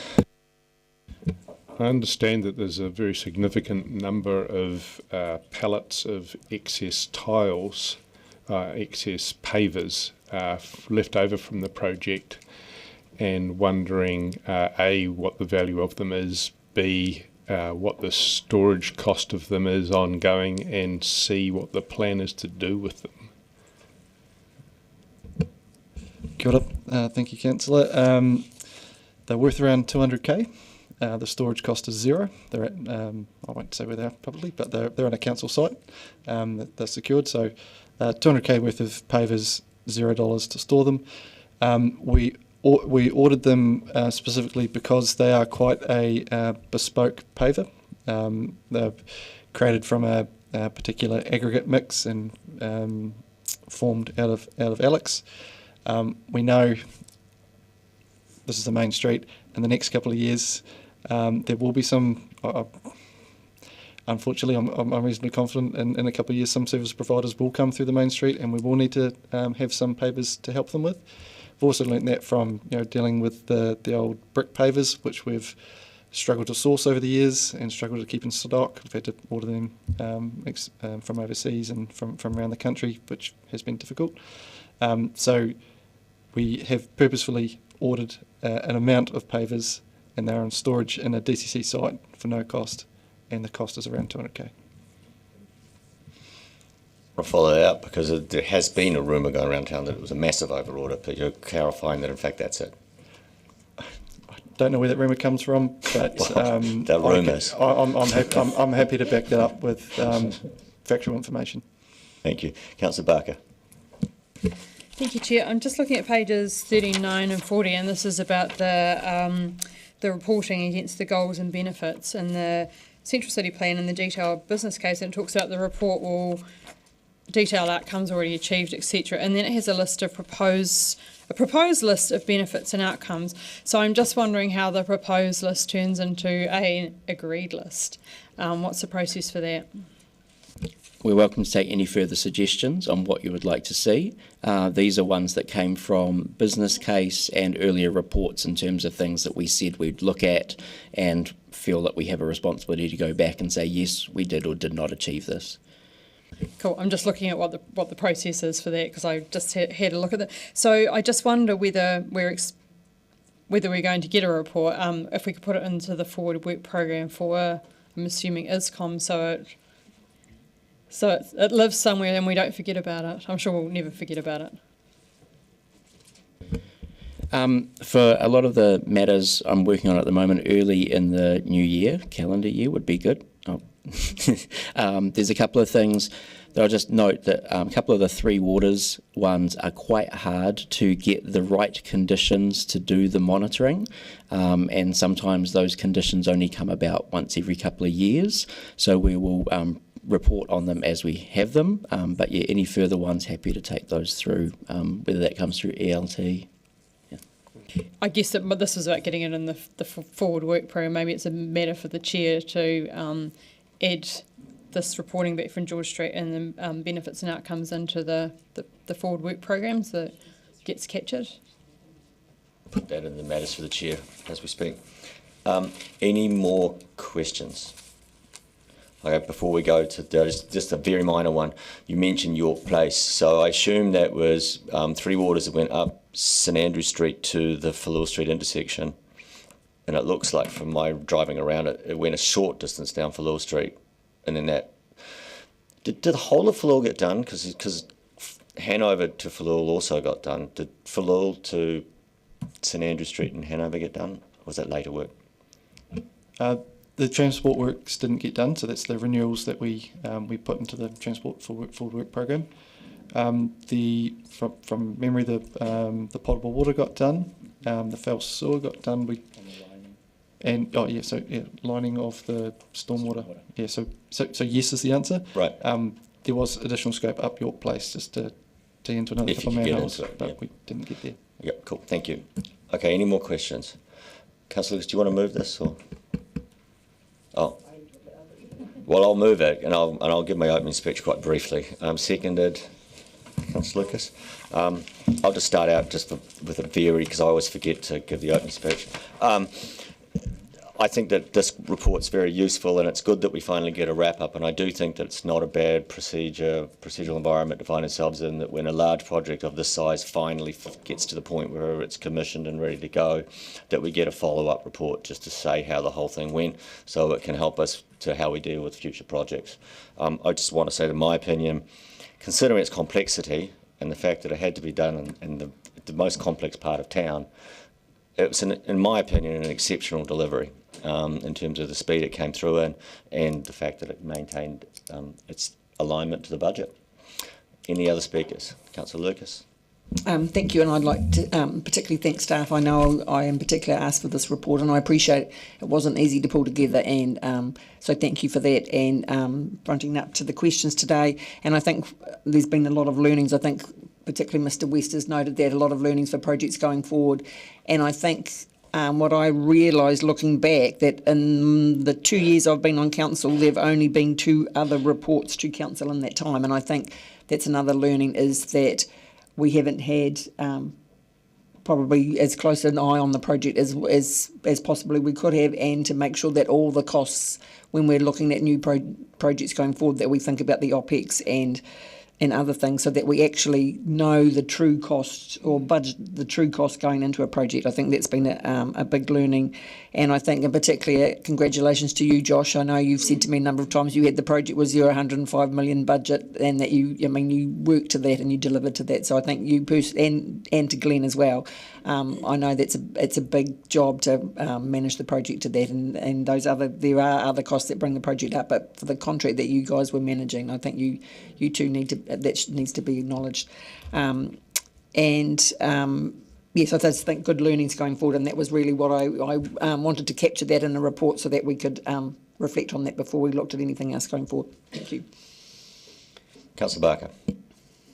Thank you, Chair, and thanks hugely to all of the team. And I know there was a huge amount of team and people involved with delivering on George Street, and I've heard so many good compliments, especially from our out-of-town visitors.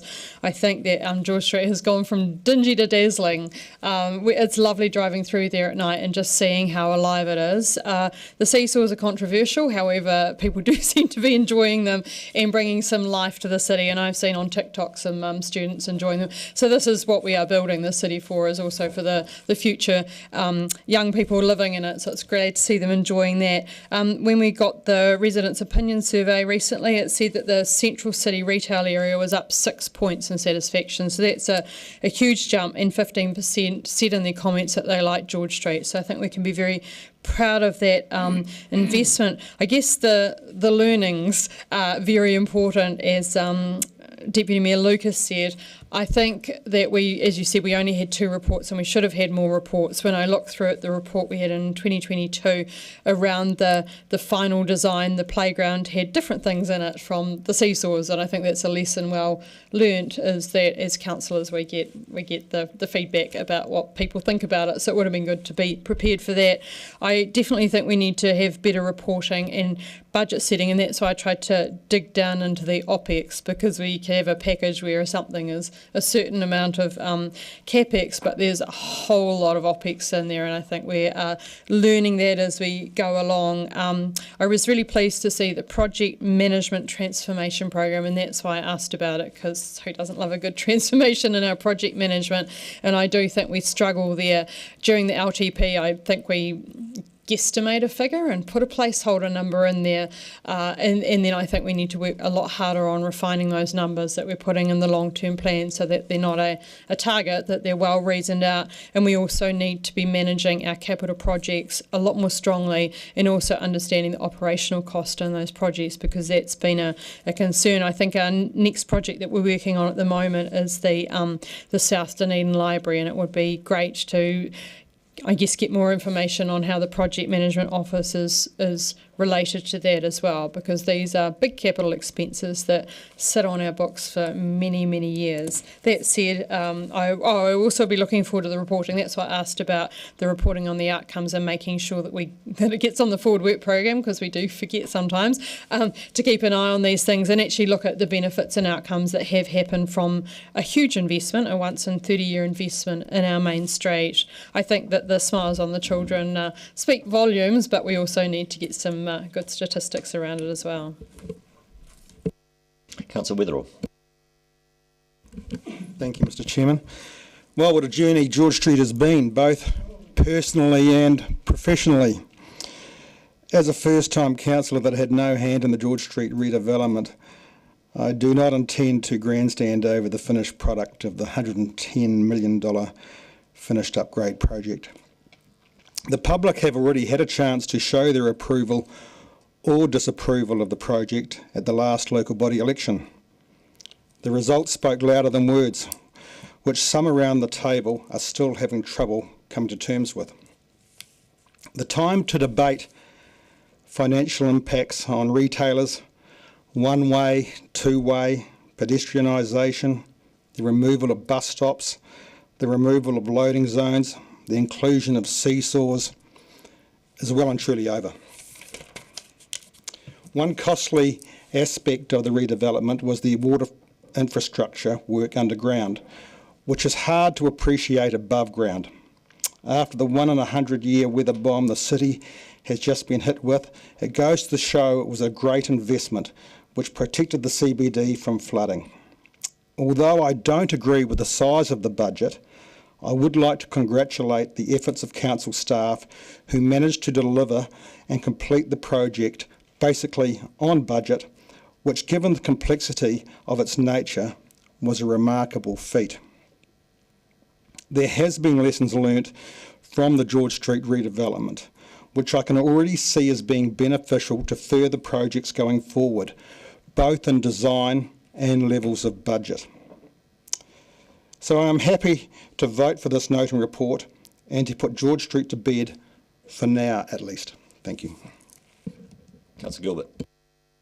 Thank you. I'll be very brief, and like Councillor Witherall, I can't take any credit whatsoever for designs or otherwise of George Street. However, I can speak from having had a retail premises in the Hanover block that was heavily affected in previous rain events.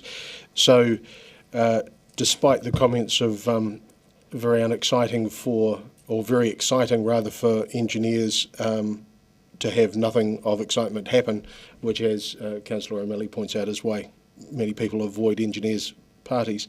I've got to say that the lack of water is the biggest compliment that I think we can see, or the biggest pat on the back visually that we can see. I would, however, point out that perhaps one of the learnings we may want to consider is to be careful about terminology. Reading this report, which I thoroughly enjoyed having, being able to delve into the numbers, things like the fact that the project cost isn't actually the project cost. It's a part of the project cost, it's the biggest part of the project cost, but it doesn't actually encompass all of the project. So little bits like that, for me, I would like to see a little bit more clarity on terminology and care around the terminology as to what covers what. But other than that, as I say, not needing a kayak to get down George Street during the recent events is kudos. Councillor Houlihan. Thank you. Given how controversial this topic was with George Street and this project in general, I am concerned, and some people will be surprised hearing that come from me, because everybody knows I was opposed to one way and I still am opposed to one way.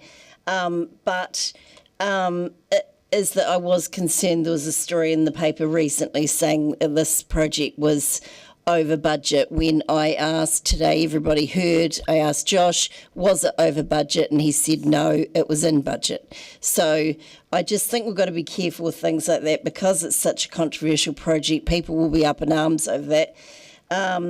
However, in the budget, some things, particularly for me, because like Councillor Wetherell, I was fairly bruised, like there was a few others who also would feel the same way around this, because it was very, very heated, this debate, on numerous times, going back to last term as well.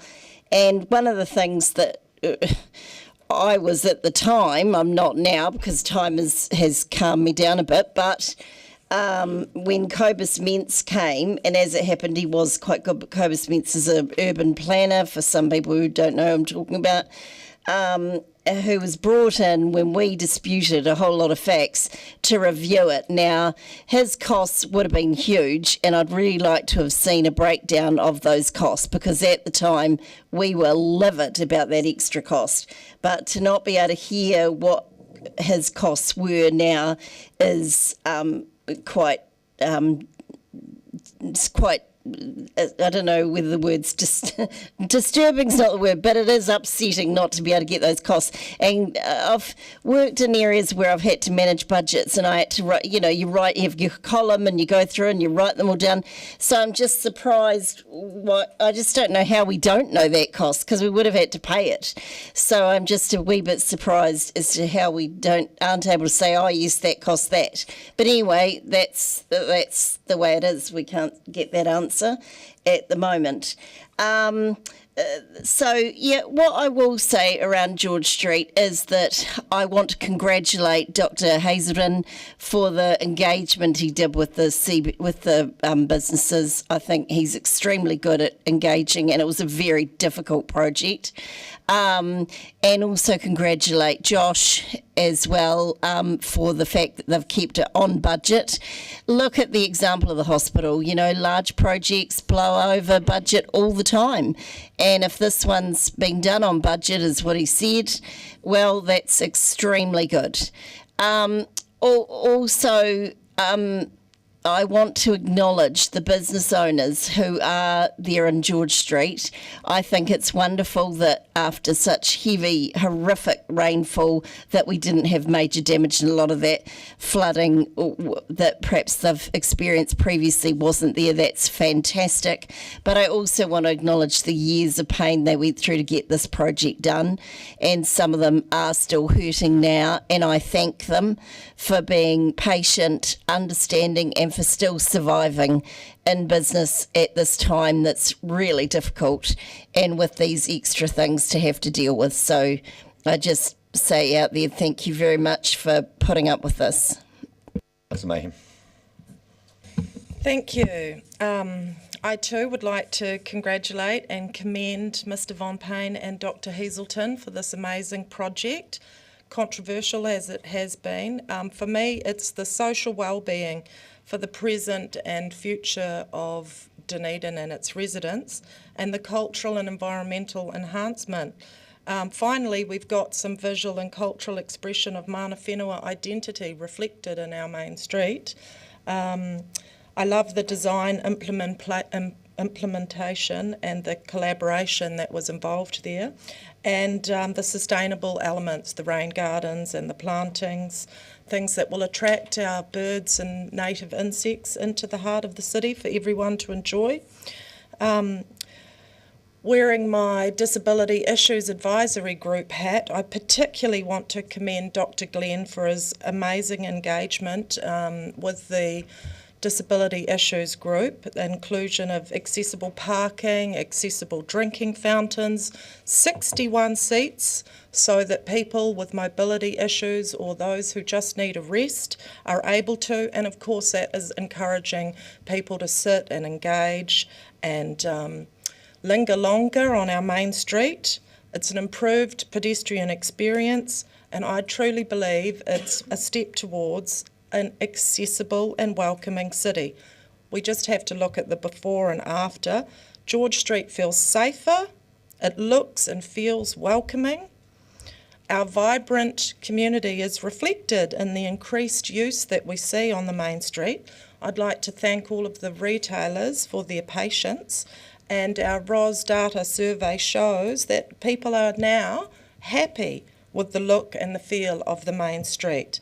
And it's a vast improvement for the city for years to come, and full credit to Dr. Hazelton and his vision in carrying that out. So thank you. Councillor Walker. Yeah, thank you, Mr. Chair. I guess referring to Councillor Houlihan, bruising comes in many forms, and I am one of the people who is bruised after this experience, but nowhere near as bruised as much as the man sitting over there with the hat on.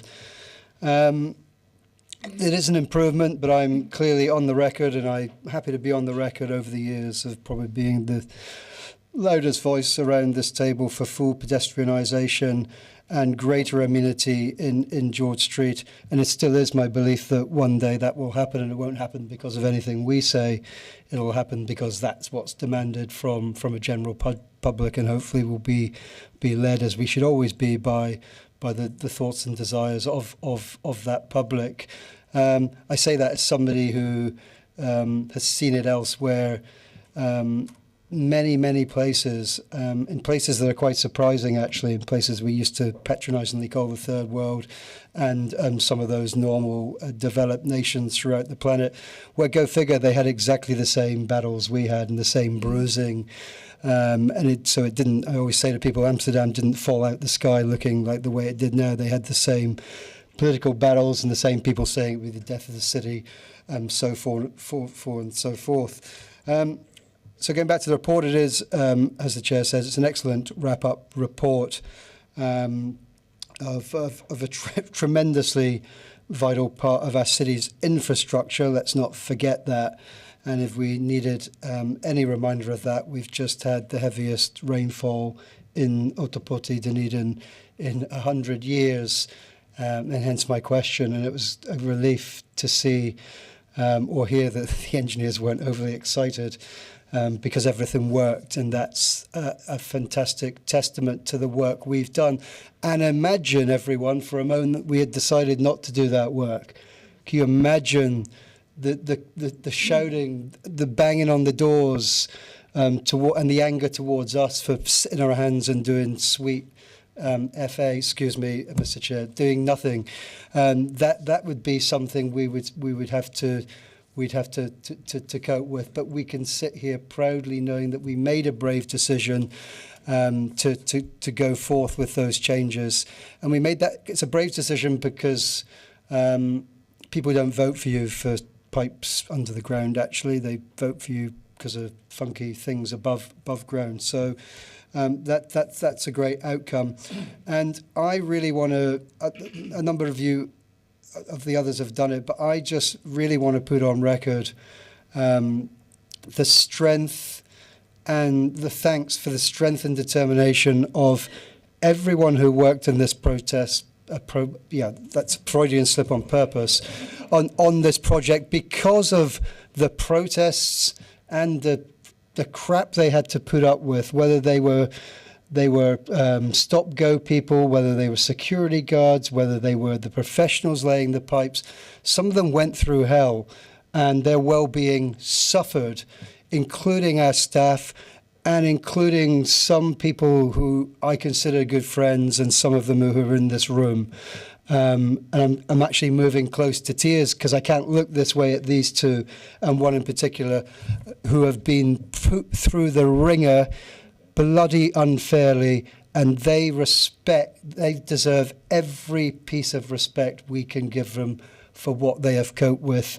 And I, for one, Glenn, thank you, and you, Josh, for your tremendous resilience. Thank you.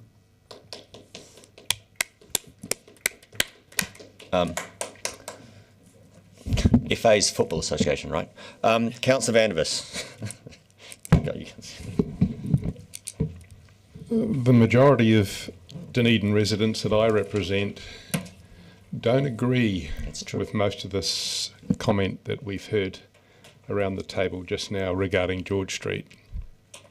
My feedback, and it's been over a number of years now, is that spending over $100 million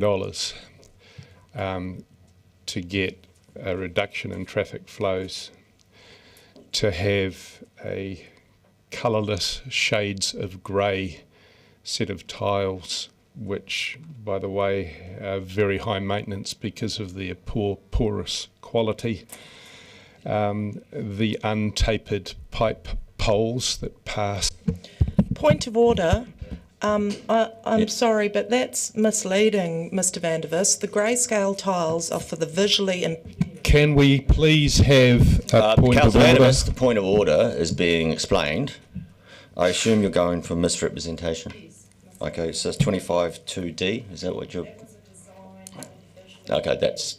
I'm just going to adjourn for 5 minutes to make 5 minutes. Councillor Fiso, all those in favour?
It's 12:05. I'm calling the meeting back to order. I'm going to uphold the point of order, largely because the blocks are not inferior, which was one of the components, and the textured blocks that were used were put in as a health and safety issue and with the consultation of the disability community. So, Councillor, if you want to continue. I don't think I believe I heard you correctly. What did you say that wasn't inferior? You are not actually allowed to get to that question because I've given my ruling. And I really say, you say you're the most experienced councillor on council, but you have a terrible difficulty accepting rulings from the chair. I've ruled. Now you may resume your speech. It's a particular chair that I have rulings difficulty in accepting. Point of order. Oh, sure, thank you. Thank you. I'm going to uphold that point of order straight away. We don't need to have a wait of that one. Please withdraw that statement. I'll withdraw any statement you like. George Street, in terms of the feedback that I have had from the vast majority of the people that I represent, has been overly expensive, has reduced traffic flows, has not been as attractive as has been made out by a lot of people here, and has been, in my opinion, overly expensive. And if we look at what we got for the $600,000 for the playground, represents, to most people that I represent, again, extremely poor value. This is just the opinions of the people that I represent, and it also happens. Sorry, I'm going to have to. Point of order. Yes. I'm guessing it's going to be misrepresentation. As I understand it, we all swear an oath to represent everybody in Dunedin. So you want to make the statement that our role is we are councillors at large and we represent everybody? Correct. You are correct. In fact, we swear that. I don't know if we swear it, but we definitely agree to it at the start, and we're elected that way. So, Councillor Vanderbus, can you clarify, are the people you represent the people of Dunedin or not? The people I represent are those people that over 20 years now have given me the vast majority of councillor votes in every election. Except for this one. You didn't get the top vote in this last election?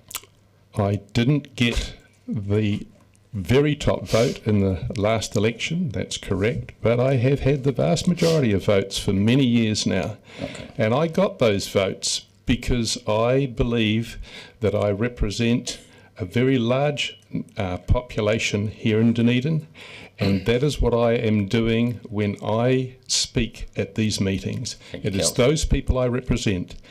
I have made it absolutely clear that it is the you're views... not actually allowed to debate these things, so I've let you go a long way. You've asked me a question, I'm giving you the answer.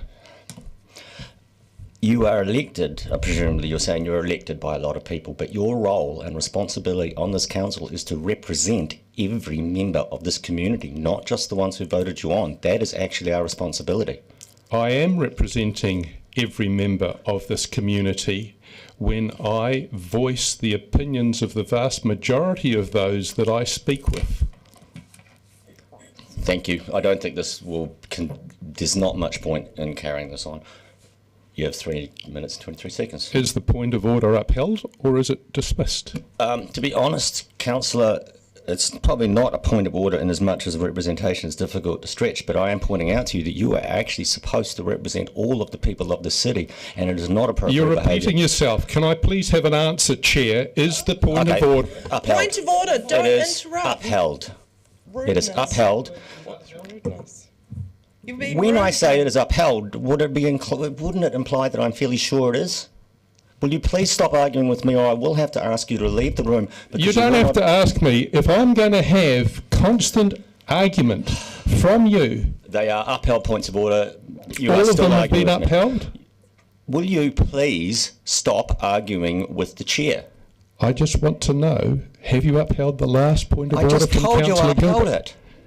And you've upheld it on what grounds, given that I only spoke of You the don't views have of people that represent? We do not have it in our standing laws at the moment for me to actually have to answer that question. Do you understand? How long have you been on this council that you seem not to still Much be longer than you. and you still Since don't know how to accept the ruling of a chair? I am asking you to stop going to the microphone anymore, or I'll ask you to leave. You asked me the question, how long Please I've been stop. on this council. The answer is since 2004. We will need to adjourn to get the pressure of this out of the room. I only think 2 minutes will be enough. Councillor Mayhem, all those in favour? Aye.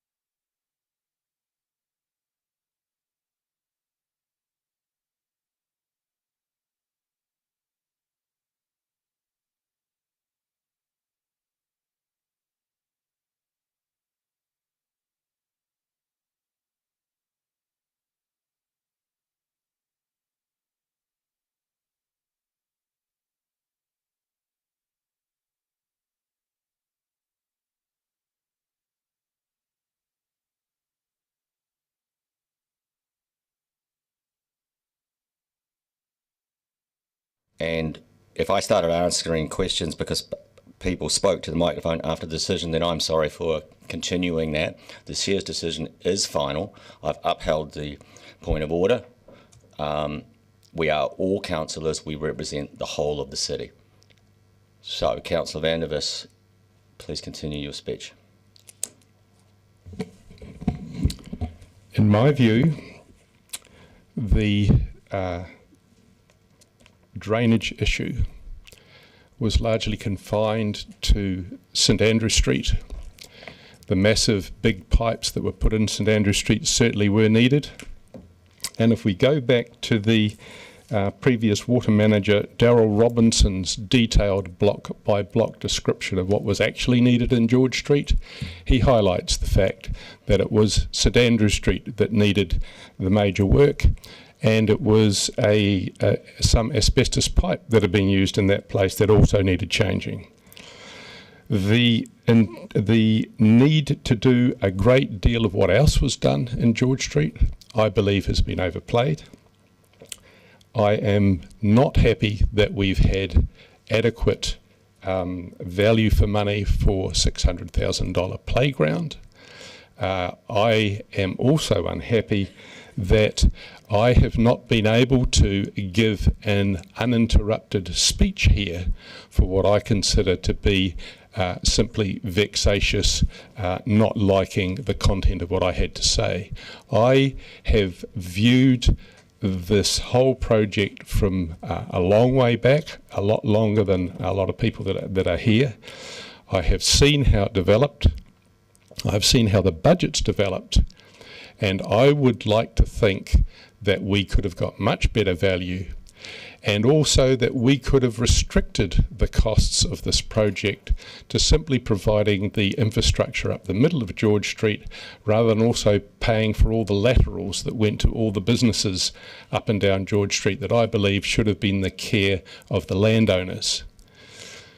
The restricted traffic movement from most of the people that I speak with is something that they are still very unhappy with. In terms of the look and feel, not everybody is in accord with saying how wonderful it is, and the look of a porous paver is, in my view, going to continue to be a worsening problem for maintenance. So all in all, the $100 million that has been spent has had some positives, especially drainage through St Andrew Street. But if I were to have the benefit of the hindsight we now have, I would have recommended that we do the drainage work in St Andrew Street and have saved ourselves most of the $100 million that has been spent on this area of George Street, on the basis that we have far too much debt and that most of the people that I represent were not happy with the incredible cost for what we got.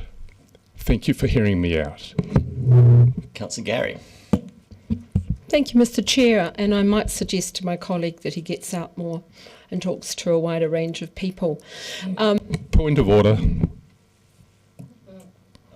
Which one? Misrepresentation. She has misrepresented my very, very long and dedicated getting out and getting people's opinions. I won't uphold it because she said you should get more opinion. Thank you, Mr. Chair. I'll proceed. And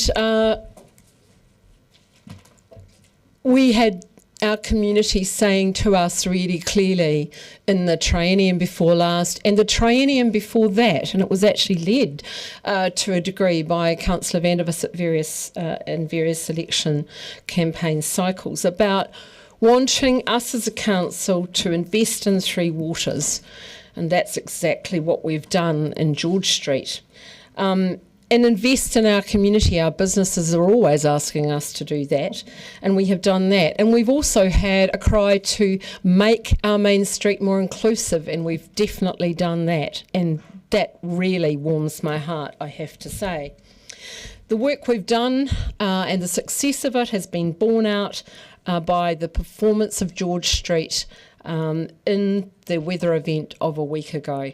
And I was delighted to have it confirmed today that we had no flooding problems there. The addition of the rain gardens, people have been able to actually see how those have worked. In terms of defects, that is a normal part of any contract. I'm going through one myself after a project on my home, and it would be, you would have all experienced, that is normal part of a construction process. I want to mention Isaacs, and I want to mention the fact that they contributed, I believe, approximately $250,000, I think it was, around the playground, and someone would be able to confirm that figure. But let's not forget that when we start to talk about the playground. And when I walk through there on a number of Saturdays as part of a protest, I see the children on the playground equipment enjoying it. The design and construction approach was something that we agreed as a council to do in a former triennium. It was somewhat of a new approach. And the mana whenua involvement, as I understand it, was a first for a central city area. And so that's something to be a point of pride. We've heard about the controls within the contract. We've heard about it being an iterative process. No one has mentioned the extraordinary escalation of costs over this time through COVID. And I think it is quite extraordinary that this project, the capital budget, it was delivered on budget and ahead of schedule. An extraordinarily complex project. And have there been learnings? Yes, there have. But do you know, the learning I had was how negative people can be and how quickly they forget that they would be the very ones to be decrying council and be upset if there was a water fountain in the middle of George Street, or flooding in the middle of George Street had we not done the project. And yes, we've learned a great deal, and I've learned about human nature and the ugly side of it and the abuse that our staff experienced and the abuse that the Isaacs staff experienced, and it was horrendous. And I want to note that because let's not forget that we've learned about that too, and it wasn't good. The last thing that I want to say, and others have mentioned it in passing, is to thank our staff. And I want to mention Catherine Ward in this because nobody has. She was around at the start of this, and I recall how incredibly moved she was as she started that piece of work with mana whenua. And I had her on FaceTime as the project was opened, so she could chat to former colleagues, could see the final project and how it was delivered, and I want to mention her part in it. So I want to mention Mr Von Pine and Dr Hazelton for their extraordinary expertise, their creativity, the delivery of the project, their forbearance, because it was a particularly difficult time withstanding the abuse, and for their contribution, which has been significant. And I always recall Mr Van Pine, I think he's still there, that you brought your children to the significant milestones, and you mentioned to me that you brought them to that because this was a milestone, a significant project for the future, and you wanted your children to be there at this significant moment. And I think that was certainly the case. You have created something hugely significant in our city, and you should be really proud of the future-focused nature of it. I know I am. Councillor Wiley. Thank you. Yes, the staff and contractors did an unbelievable job in a very challenging project. This is an interesting one for me because of all the battles that I went through through the debates and everything else. But George Street looks great. And I think that's what we can all agree on. George Street looks great. It's working and it's efficient and people love it. There may be the 5% who don't, but actually nearly everyone I talk to loves it. And I think that's the thing we've got to look at. The outcome looks great. The people behind it did a great job. Everybody should be happy with where we got to. But, there is a but. It wasn't easy. It wasn't easy as others have reported, and Councillor Gary has said, the abuse of the contractors, the staff, and a lot of others along the line. The abuse that we got as councillors in that same time. The issue was it was always a Three Waters project, and that's what many forgot.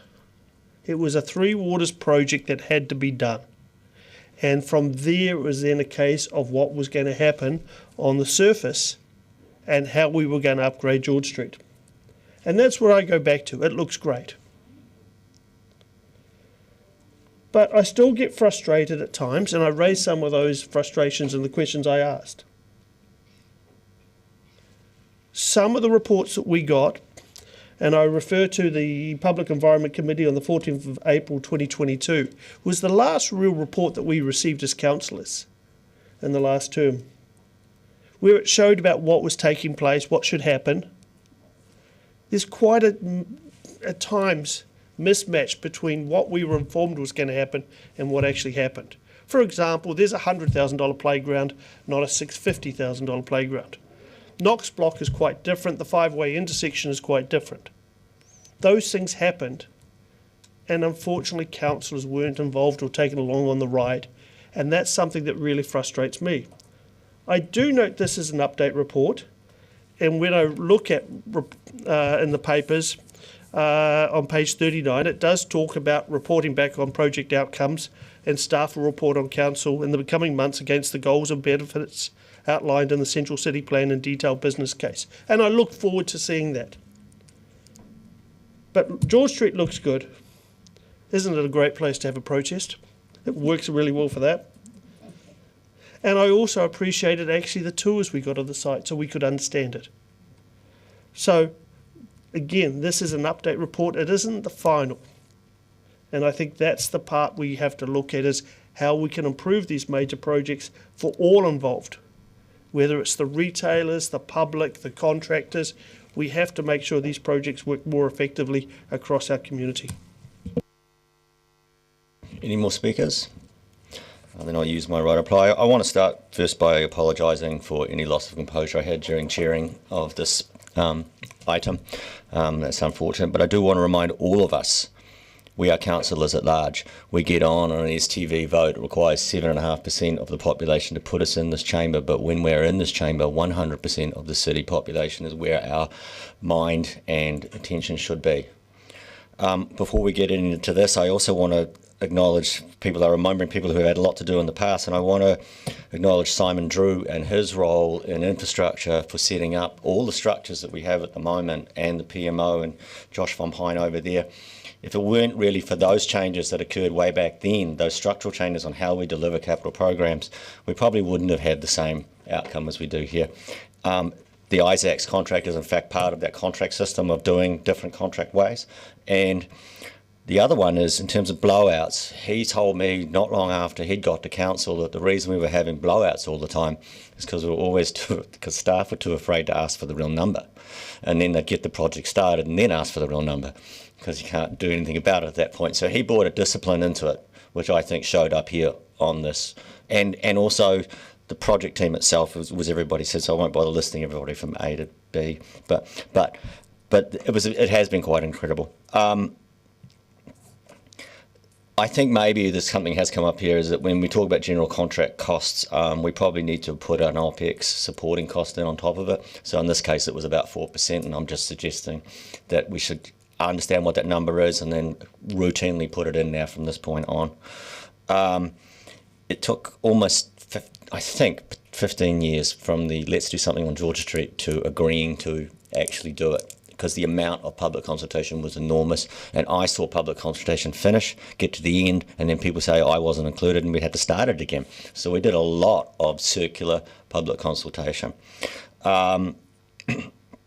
And we thankfully missed a redesign in the middle of it, because one of the issues that the hospital is having is redesign costs keep pushing the cost up.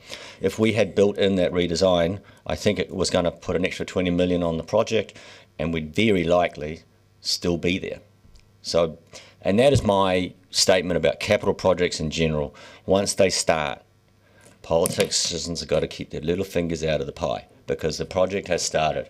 And I know that some people are not going to like that, but what we do, and that's what this report does, is that when the project is finished, we can then do an assessment of was it executed correctly and was it executed well. And that's where we put our feedback back into the next project coming in about the things we'd like to see. And I guess the other one that comes up all the time, this was a $100 million project, and I think, I'm looking over at Mr. Von Pine now, that the surface treatments ended up coming in at less than 30. Yeah, but the George Street, but you've got all that underground work, right? And so you're still talking about the majority cost was the underground work, and you can't just leave gravel on the top. So when we looked at, are we going to do the 3 different versions of George Street, we picked the middle one. We didn't go for the top end one. And the other one was basically put it back in asphalt and sidewalks like it was before. That differential, I don't think, is enough. It wasn't enough, in my opinion, to do with that design. This design was the right outcome, and I think the council at the time made the right decision. And we really do have to, it's difficult to accept that when you got on a council and you are recipient of a previous council's decision, you still got to go with it, because otherwise we have what we're having now in central government, where projects are getting ripped out of the ground and dumped to the side because the next elected group come in and they change it. I actually want to compliment this council on the level of discipline that it showed over George Street, to be honest, because it ended up getting built. And that's no minor objective, that's no minor achievement for any elected body. I think it's pretty clear and pretty obvious. Every time you dig up the main street, regardless of your town, you are going to have almost exactly the same set of debates that occurred. And I would also agree with the general consensus that's probably well over 90% of the city agreed that it was worth it, or at least a neutral. It'd be unlikely to find 10% or more that really honestly believe that we should have gone back to the design that was there beforehand. So, with that, noting it's a noting report, I put that we note this report. Do I have a seconder? Councillor Witherall? Oh, that's right, you already seconded, that's right. Done all that. It seems so long ago. Okay. With that, then, I will put it. All those in favour? Against? Carried. It is 12:30. The National Land Transport Fund report, I think, will not be one we'll get through quickly and easily, and we have the road naming afterwards, so I'm recommending a 30-minute break for lunch. Seconded, Councillor Mayhem. All those in favour? Aye.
2 minutes past 1, so I'll call the meeting back to order.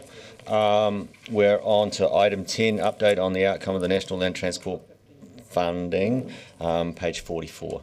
If we can bring Ms Chapman, Ms Benson, and I think Mr McLean's going to be up here. Just to councillors, reminding you that we have 10 left in the room and the quorum is 9, so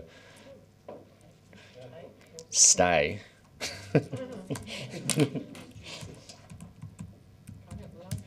Thank you. Do you want to make any comments on it, or just take it as read? I'll take it as read. Do we have any questions? Councillor Gary, and then I'll... 2 questions. Paragraph 18 around the National Resilience Program. Do you have, and we've heard a little bit of detail about that, do you know if the Desert Road section of the Peninsula Connection, which I understand was flooded in the weather event, and the section subject to sea level rise on the approach to the Marae would be eligible for that program?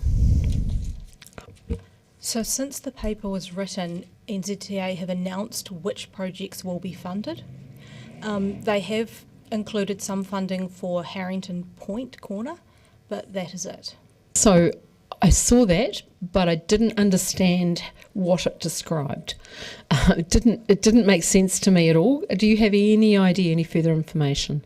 So can I just clarify, the Desert Road is that inland section, middle part of, yep. So descriptions, apology. We're still going through the detail, but the assumption would be, in my mind, those seaward parts of Harrington Road that are untouched by the unfunded section of the Peninsula Connection. I can also think about a little piece past the fisheries as well. But we'll have more detail when we go through it. That's great. And I also had a question.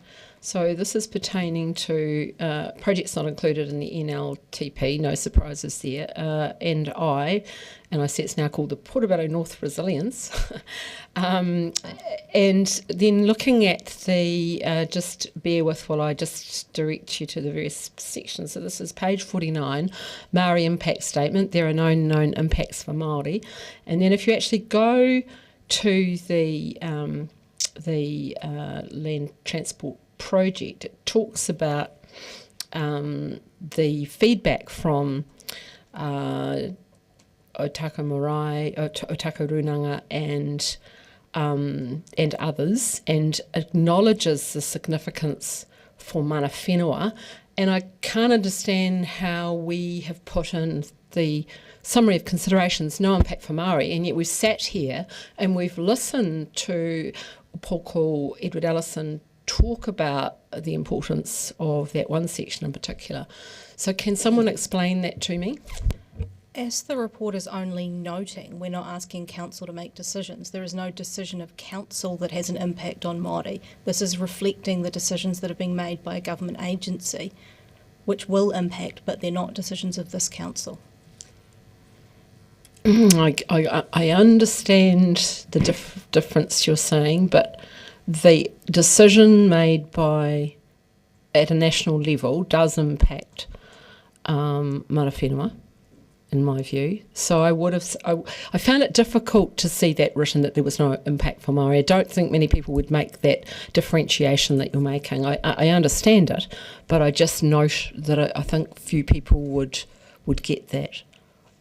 Yeah, we can note that, Councillor Gary. When we have the completion of the unfunded section of the Peninsula Connection report in front of Council, you would expect that summary of considerations to be quite different.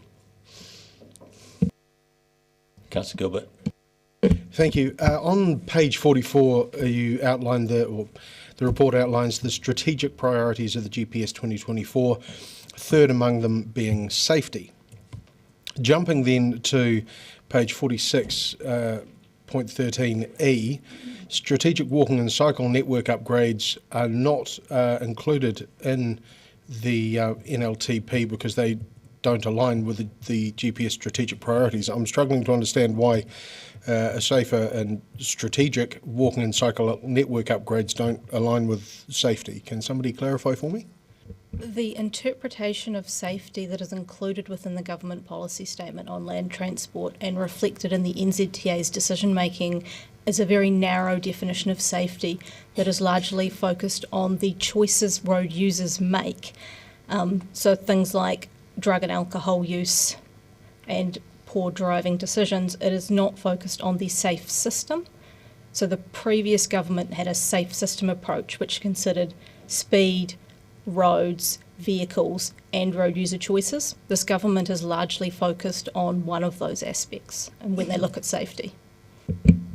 Excellent. So it's a good thing we're all such good drivers. Lovely.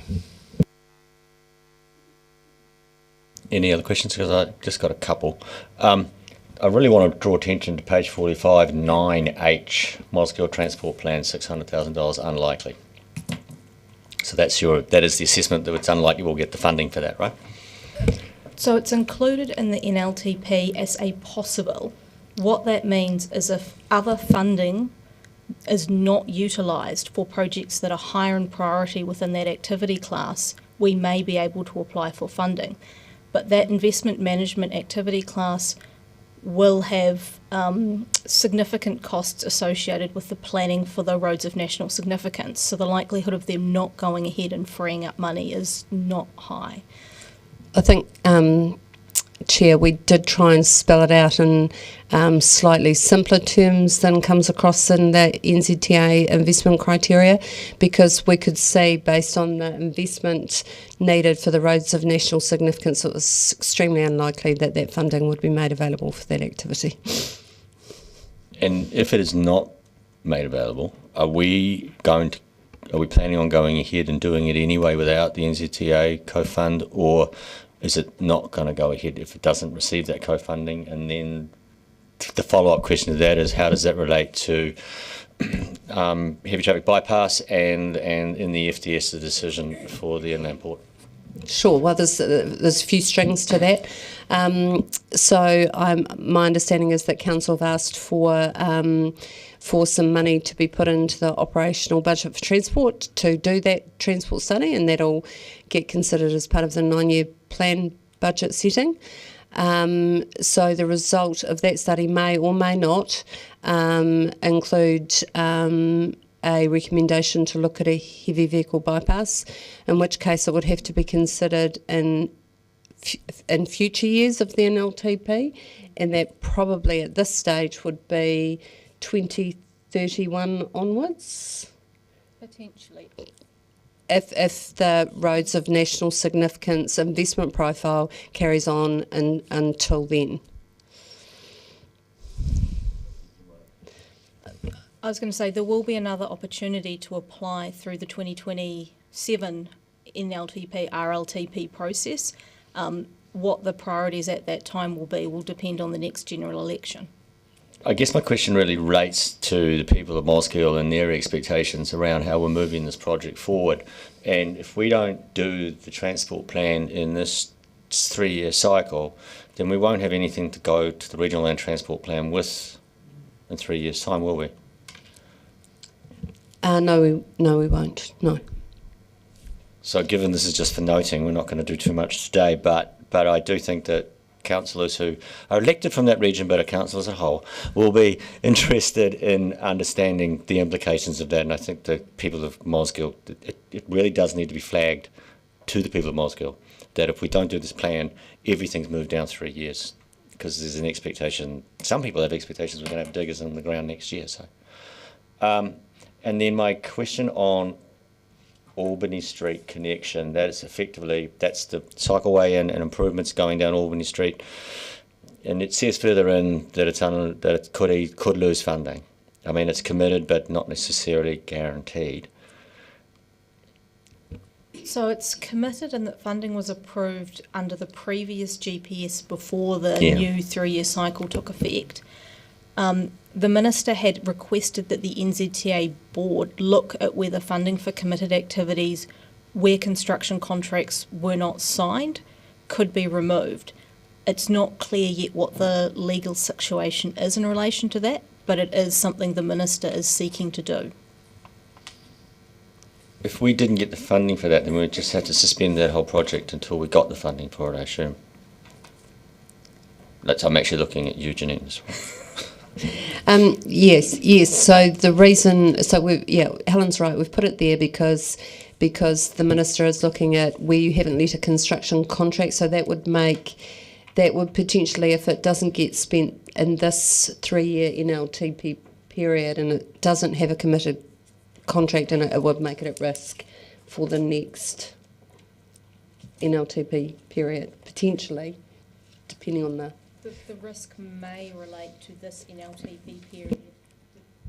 The risk may relate to this NLTP period depending on the legal advice the NZTA receives about whether or not they can rescind committed activities. Okay, thanks.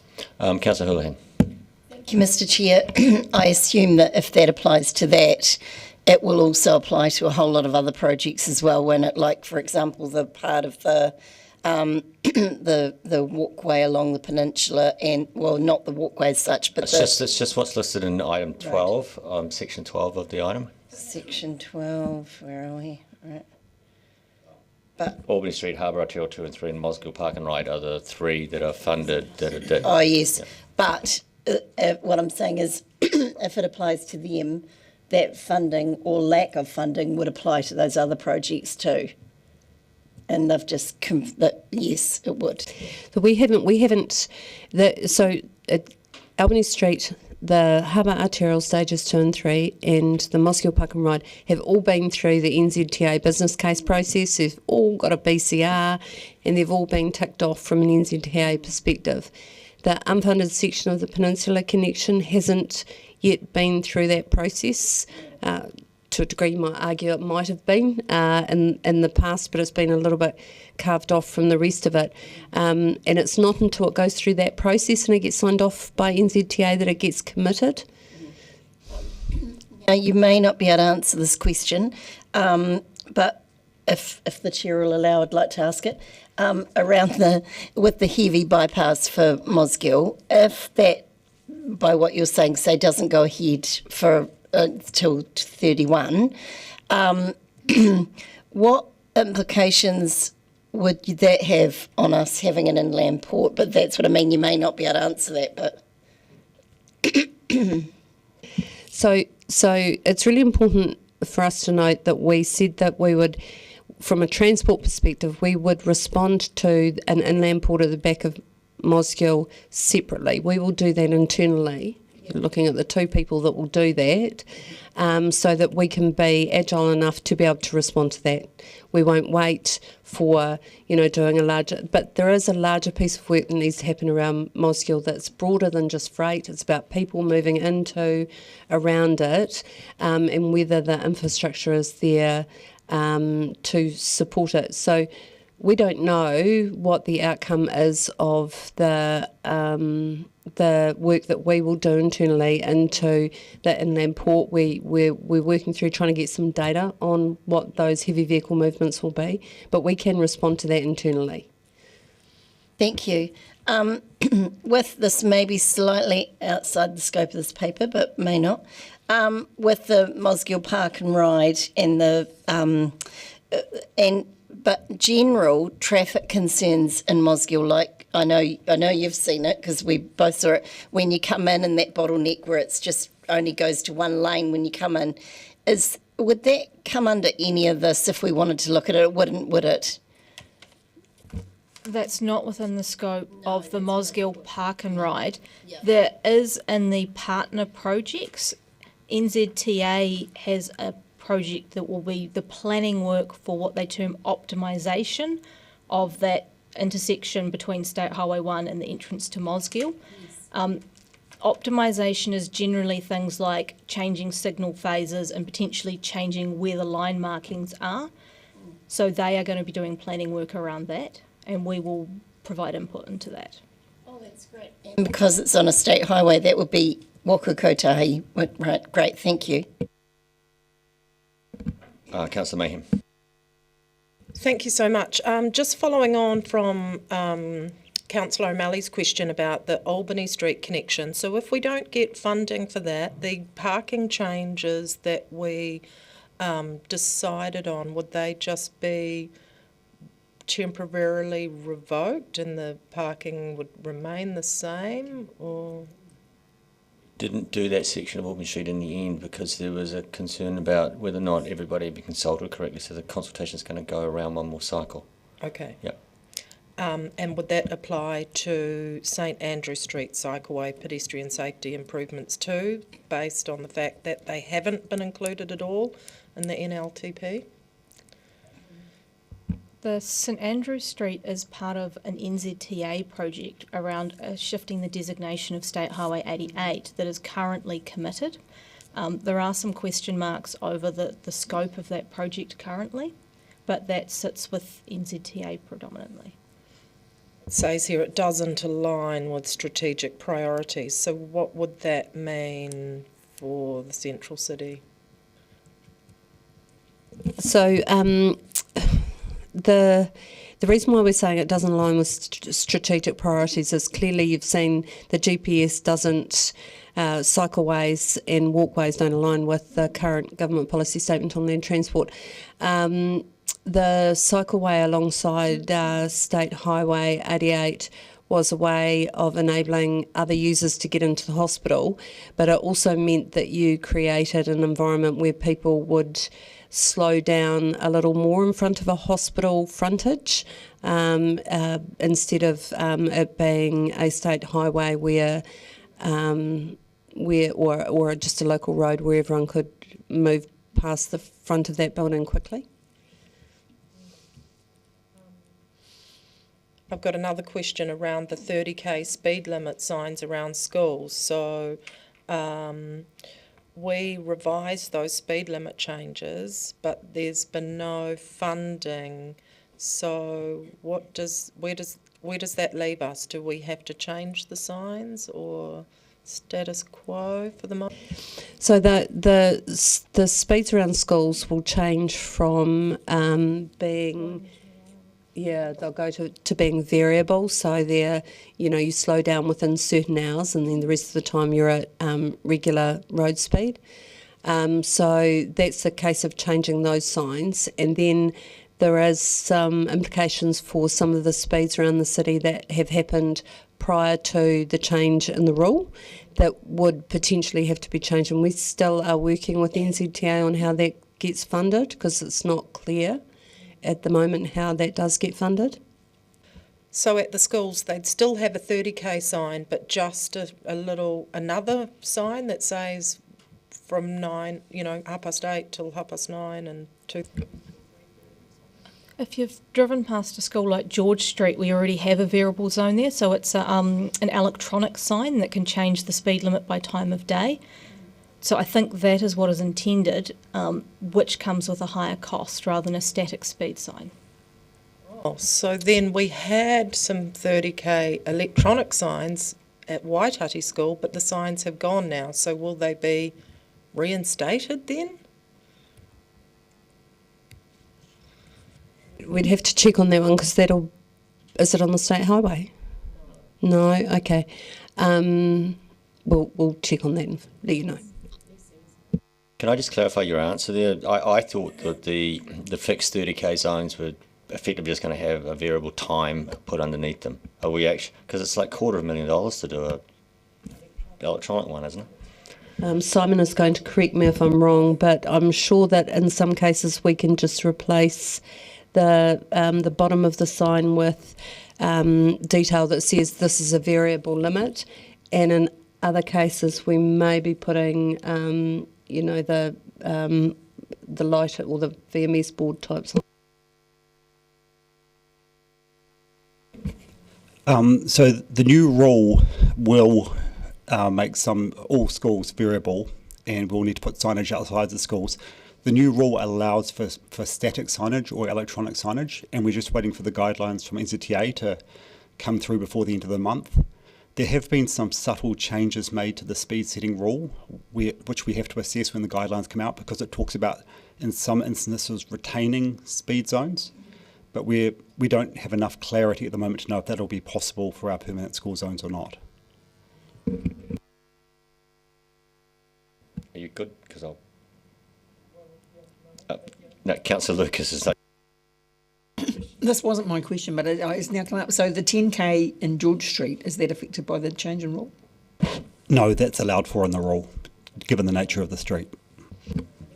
That wasn't my question. So following on, and thank you, Chair, for asking all those questions, because I had those questions in relation to the Mosgiel Transport Plan. But following on from that, so if we funded the Mosgiel Transport Plan, would that not trigger, you talked earlier on in your answer about matching funding, so if we budgeted to prepare the Transport Plan, would that attract NZTA funding? NZTA funding can only be applied for if it's included within the NLTP. So that Mosgiel Transport Plan is included within the NLTP, but you cannot get NZTA funding without local share, but you can fully fund things with local share without NZTA share. Did you really answer the question? Councillor Lucas, the answer is no. No, we're not going to get any funding from NZTA for that study. That's... We can fund it entirely ourselves if we want to. They won't stop us. And is 600,000, is that what we would expect it to cost for us to do the work? So we put in an amount that probably extended beyond what we thought we might need to do, because we thought that we may potentially be having to look at some of the other intersections. But I think some of the complexity with, Helen could correct me if I'm wrong, but a lot of the responses that NZTA have had themselves to the optimisation of existing assets, as they call it, on the state highway sort of suggests we are doing something about Mosgiel from an NZTA perspective. So that may not have worked in our favour. And just to tease out a bit more about your answer about the optimisation of the intersection coming into Mosgiel, which I think the people of Mosgiel will be expecting a bit more than rephasing of traffic signals and whatever is optimisation. They'll be hopeful that will be some significant work looked at that intersection. No, the optimisation of existing assets is simply put changing signal phasing, looking at better slip lanes. It is nothing, need to be really clear about that, because I don't want anyone to get false hope that it is not, grade separation of the intersection there at Mosgiel, and it's not building brand new separated infrastructure. So if we funded the Mosgiel Transport Plan, could we also, as part of that, look at something at the of that intersection coming into Mosgiel, or that's really outside of the scope because it's a state highway? We could consider in the planning what DCC would recommend to be done at the intersection, but we cannot undertake any capital works within the intersection. That makes sense. And if I can just follow up on the Mosgiel Park and Ride, because I know it has been in our budgets, and I noticed in our forward work program we said that would be carried out and would be looked at as part of the 9-year plan. So I'm kind of a little bit confused, because it's obviously been committed here, but I'm just confused about when it's likely to actually be constructed and happen, because I know ORC have at least put on one express bus. So we'll be coming to you in the 9-year plan with the suggested with a suite of capital projects. That'll be one of them to be considered in that process. So even though we've already got it budgeted in our budgets and NZTA have identified it as a project to be funded, we're still not going to do it this year? Okay. I'd actually quite like to follow that up too, because we're going to have to build a bridge over the Orfero if we use the old shunting yards as a parking spot, and that will be, it's kind of like my Cavish and Tunnel question, that will be a time, that will stop you moving forward till you've got that consent. Are we moving on the consent front? Yep, so this year we're very mindful of the fact that there are a number of things that you have to line up for the Mosgiel Park and Ride to go into build in 24-25, so those things are fully in train. Not that we talk about trains in the parking, right? Are you finished, Councillor? Yep, Councillor Gary. Thank you. And look, I want to follow up on something that Councillor Houlihan asked, because it reminded me that maybe it's not clear, and I want to check my memory as well. So on a project that's of benefit to the whole city, not just the peninsula, the page 113 talks in detail, and I want to acknowledge, Mr Chair, your involvement in that group and how that narrative shifted. But it is true, is it not, that we didn't anticipate we'd get money for it because it didn't fit the criteria originally and doesn't now unless it's a special fund like the resilience program. So that's why it was dropped from the original business case.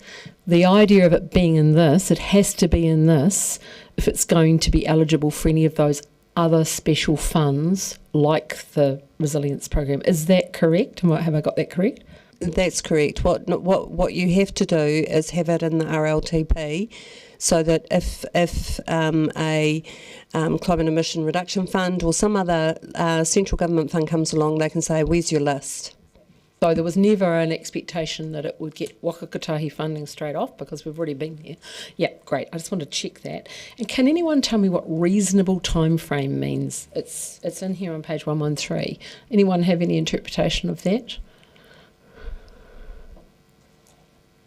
It'll mean different things to different... We're looking at a different version of the paper. Could you give us the paragraph number, please?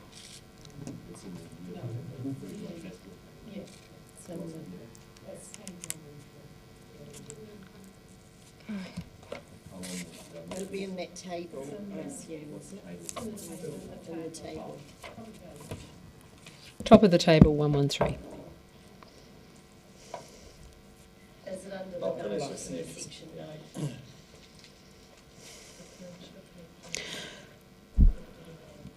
So it's got future on the right, and then in the narrative, it's got the wording reasonable time frame, and that was a change.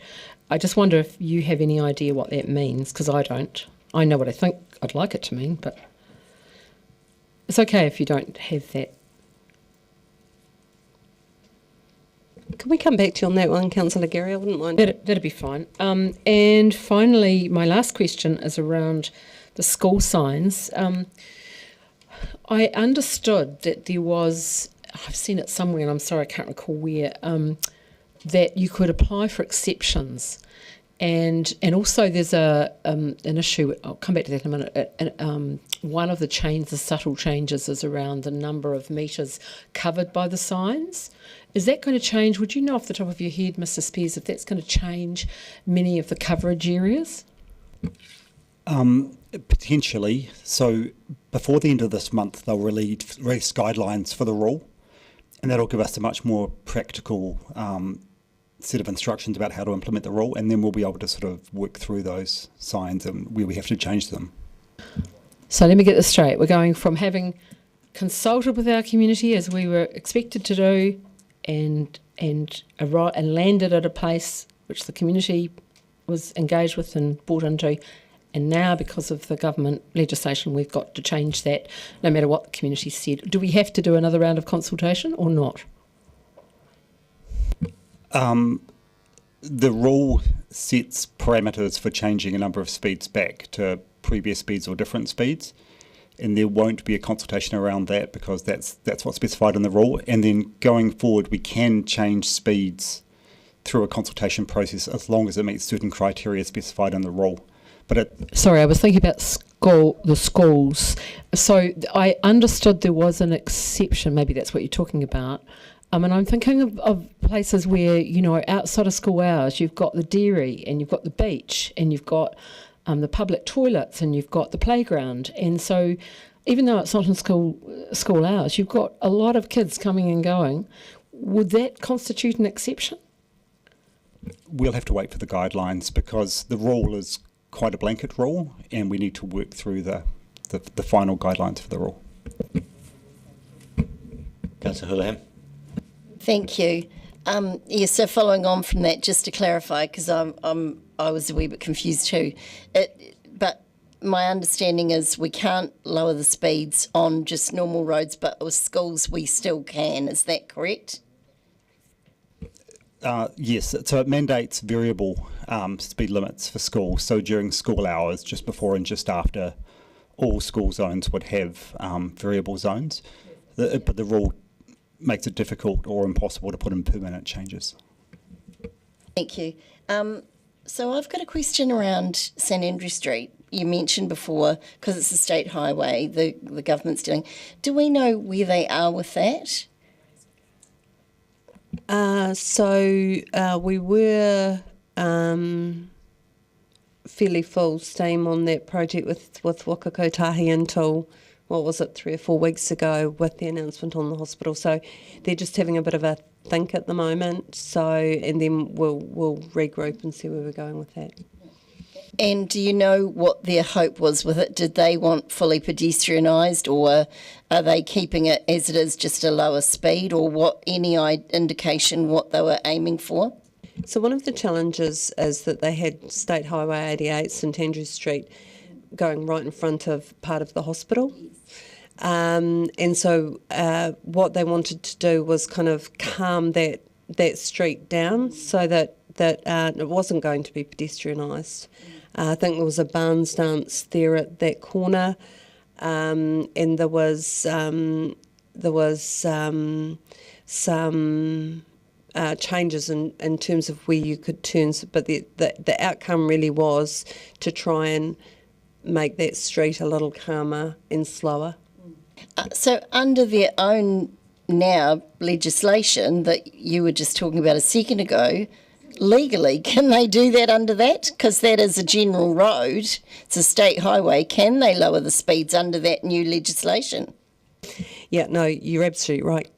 They can't lower the speeds there, but you still have the complexity of a hospital building on a highway and or a reasonably busy road, given the fact that you are joining onto a state highway. So yeah, no, you're right.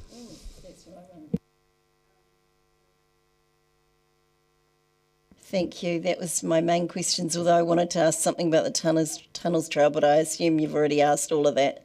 And the other alternative is just release to others and then come back to you if you've got a question. Thank you. I'll move on to Councillor Mayhem.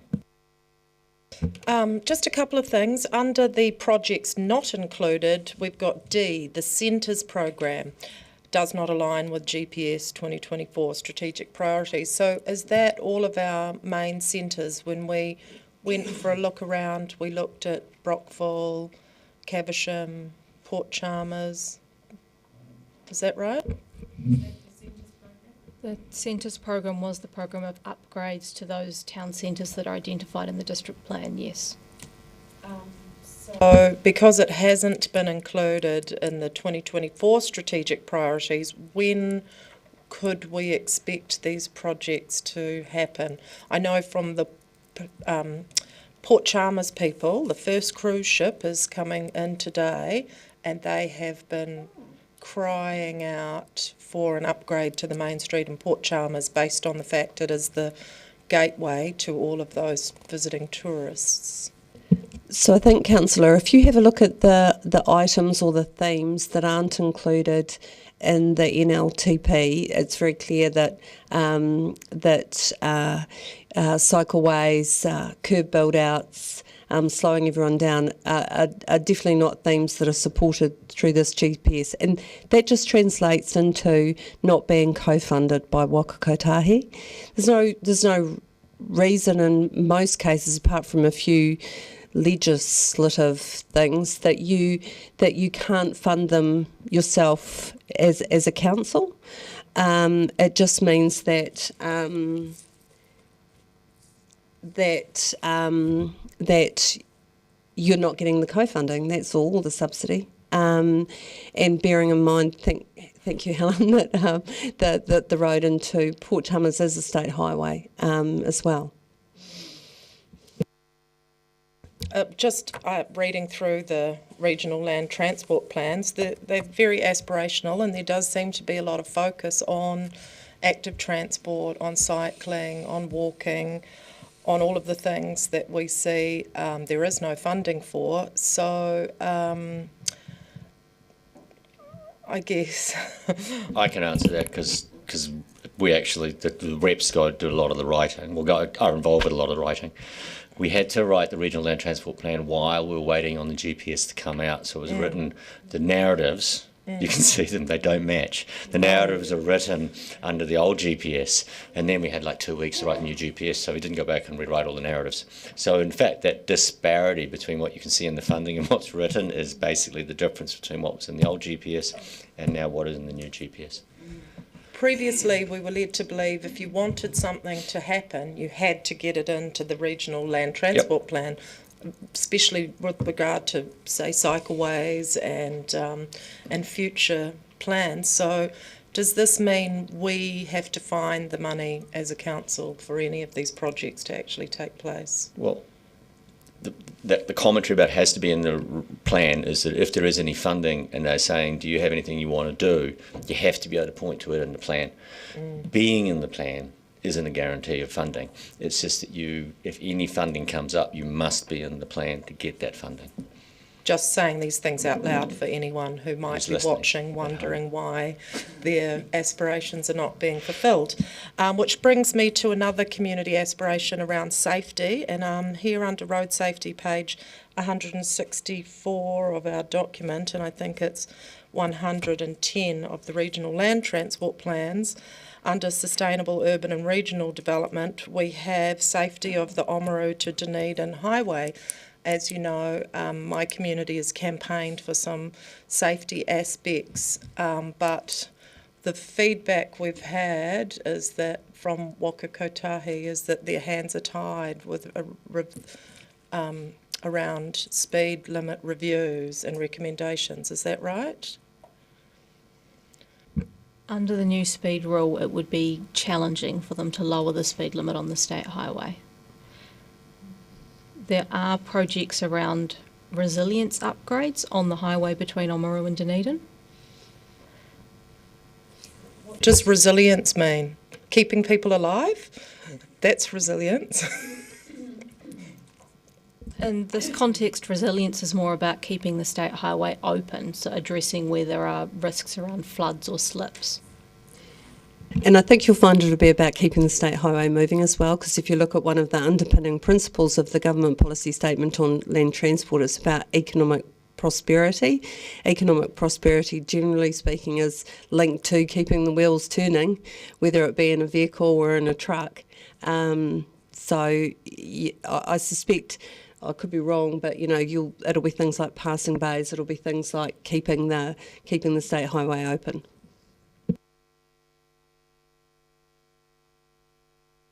Oh, Councillor Gilbert, then I'll bring.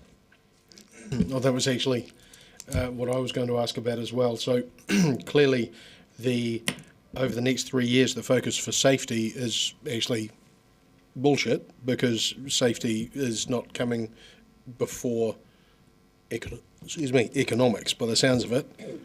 And the remaining focus to be on the investigation where significant improvements in road safety can be achieved, as was pointed out, Oamaru to Dunedin. So they do mention road safety can be achieved, but then in another breath they're saying, but not if it's going to slow the wheels, not even stop the wheels. Is that what we're saying?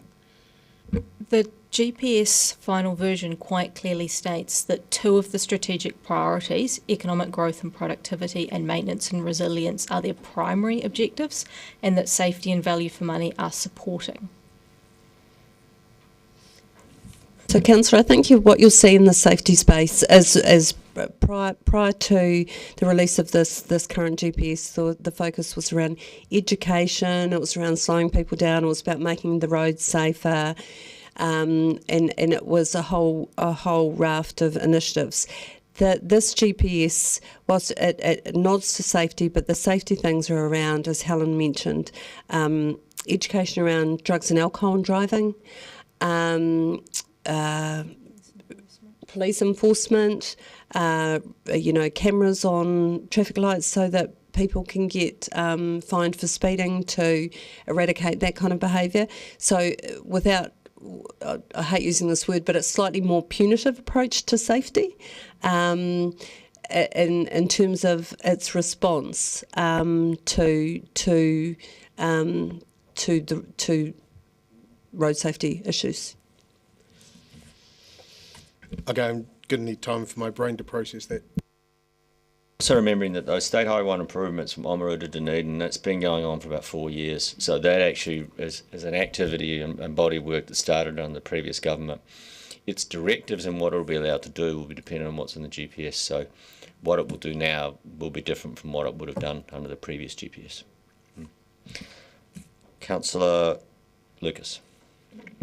Thank you. I just want to clarify in terms of the funding for the tunnels trail, because on the top of page 46, we talk about there's residual funding for completing the committed work. So in our current year budget, we've got 1.8 million for that. And then down further in, it says under point 13A, it says that, and then the rest of the funding is does not align with the GPS strategic priorities. So in terms of the current year, does that mean that we get some funding in addition to what we've already budgeted, or how did? Yes, I'm just to clarify for the tunnels trail, as somebody said, for whoever's possibly watching. So that this year it's 100% DCC funded. There'll be no allocation from NZTA. So what does that sentence on the top of page 46 relate to when it says there is residual funding for completing committed work? Oh, sorry. When I say tiny, that is a tiny amount of residual funding for some land purchase, but it would be 5%. Councillor Houlihan. Thank you, Mr. Chair. This may be slightly out of scope, but given the questions that were asked previously, I'd like to ask it with the allowance of the Chair. I'm just wondering, when we talked about speed limits and things, if this would apply to St Leonard's, where there's people have asked for it to go from, it's a state highway, but to go from 80 to 50 where you cross to go into the walkway. And I know it was brought up in some of our meetings, and I'm wondering, I suppose my first question is, do we have that somewhere on a forward work program or somewhere listed in our transport to look at it? I know it's a state highway, so it's not us, but we have to be involved somewhere, I think. But I certainly know we've had petitioning from residents out there about it. And I know there's been some work there putting like a middle bit in the road and then walkway paths to head to the walkway. And I'm just wondering where that is and if that's been considered and if that will be affected by this. So that is to take the speed down, Councillor Houlihan. Yeah. So it is a state highway, and I'm going to speak on behalf of the NZTA because I'm pretty sure that they wouldn't say anything differently. That the state highway to Port Chalmers is a really important link to the port that drives economic productivity into the region, and that, all rules aside, I think slowing anything down on that state highway would be extremely difficult. Right. It is just that small area where people would cross.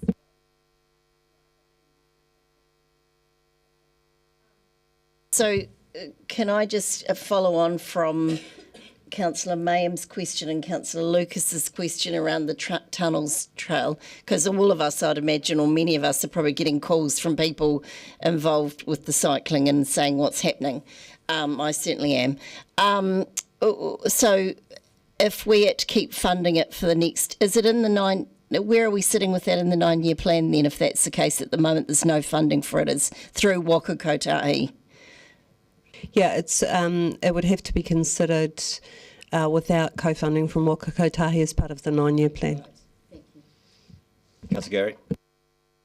Thank you, Mr. Chair. Listening to my colleagues, I think we're all trying to process these new rules, and I think we're all having trouble with that, as I imagine staff are challenged by it as well. I'm trying to get my head around one particular concept, and coming back to what Councillor Mayhem said about the safety issues at the intersection there, and it reminded me when you talked about Oamaru to wherever, Hampton or wherever, the horrendous intersection. While it's not in our patch, but it's the same thing philosophically. The intersection the turn off to Meraki has been a place of horrendous accidents, and I remember little Ruby, I think, was 5 years old and killed there. I mean, there's been horrendous accidents, and so there's been improvements happening.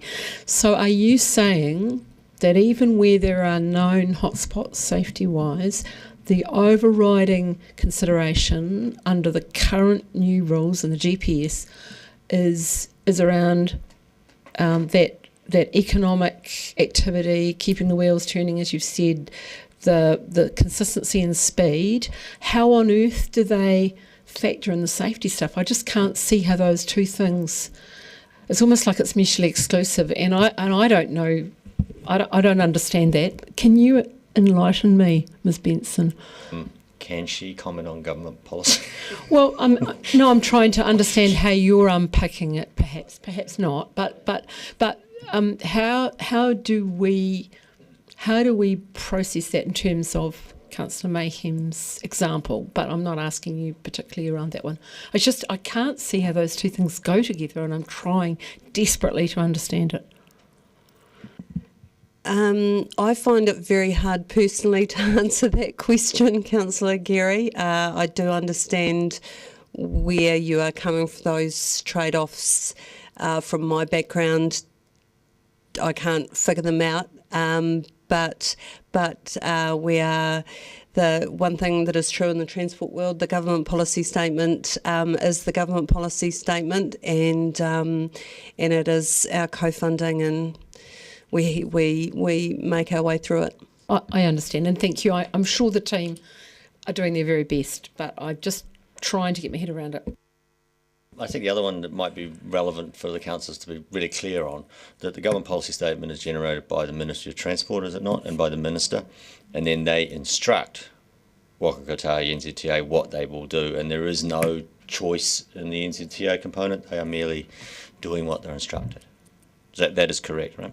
Yeah. Cool. Any more questions? Because I just have one otherwise, and that's low cost, low risk. We've lost the co-funding on that.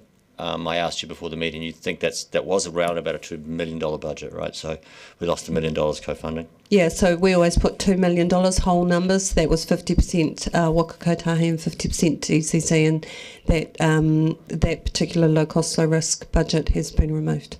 So I guess in the terms of the balance, we've lost that, but we did get quite a lot in potholes.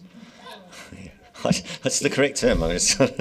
Yeah, it's not all bad. So we got 93% of what we bid for in terms of our maintenance, operations and renewals, so that's really great. The low cost, low risk budget is a difficult budget because that's where those small scale safety improvements, enhancements to intersections can be funded quite easily and managed internally without a lot of external cost as well. But yes, the maintenance, operations and renewals got 93% of what we bid for, which was based on what the asset needed from an asset management driven approach. We and lots of councils were using low cost, low risk as a mechanism of dealing with what were actually very small projects that, sitting on the Regional Transport Committee, the reason this particular item used to sit there was because of the small items that it didn't make sense to have to write a full business case for, right? What are we going to do with those items now? We're going to have to write a business case for them, we're just not going to do them, or we're just going to pay for them ourselves. I mean, actually, what are we going to do with them now? Most of them it would not make sense to write a business case for or apply for. A lot of the things that were sitting in our low cost, low risk program are inconsistent with the priorities of the current government. Things like traffic calming, slow speed tables, walking and cycling improvements. So obviously that's a decision for the council to make in the 9-year plan, but without we are basically facing either to stop doing them or do them without assistance, right? Thank you. Any more questions? Okay, then I'm going to put the committee notes the update on the outcome of the National Land Transport Programming funding, seconded by Councillor Weatherall. I'm going to speak to it. Anybody else going to speak to it? Okay, I'll just start and then I'll take names from there. I want to thank the staff for this report. It's a good report because it really does summarise exactly all the impacts of what's happened with this funding, and And it's quite good. The council, I think, as a group, are actually starting to understand more about how we get our National Land Transport Fund money and how we position ourselves to it and what the implications of that is. Hey.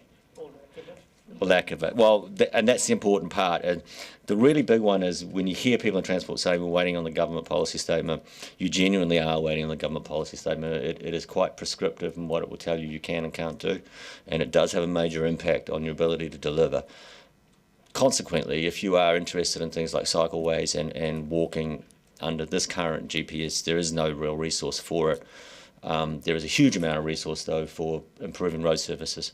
So effectively what our bid has done is gone to where the money is, follow that, and then we should end up with some quite smooth roads in 3 years' time, and then we can decide. It will depend on who's in power in 3 years' time as to what the next GPS looks like.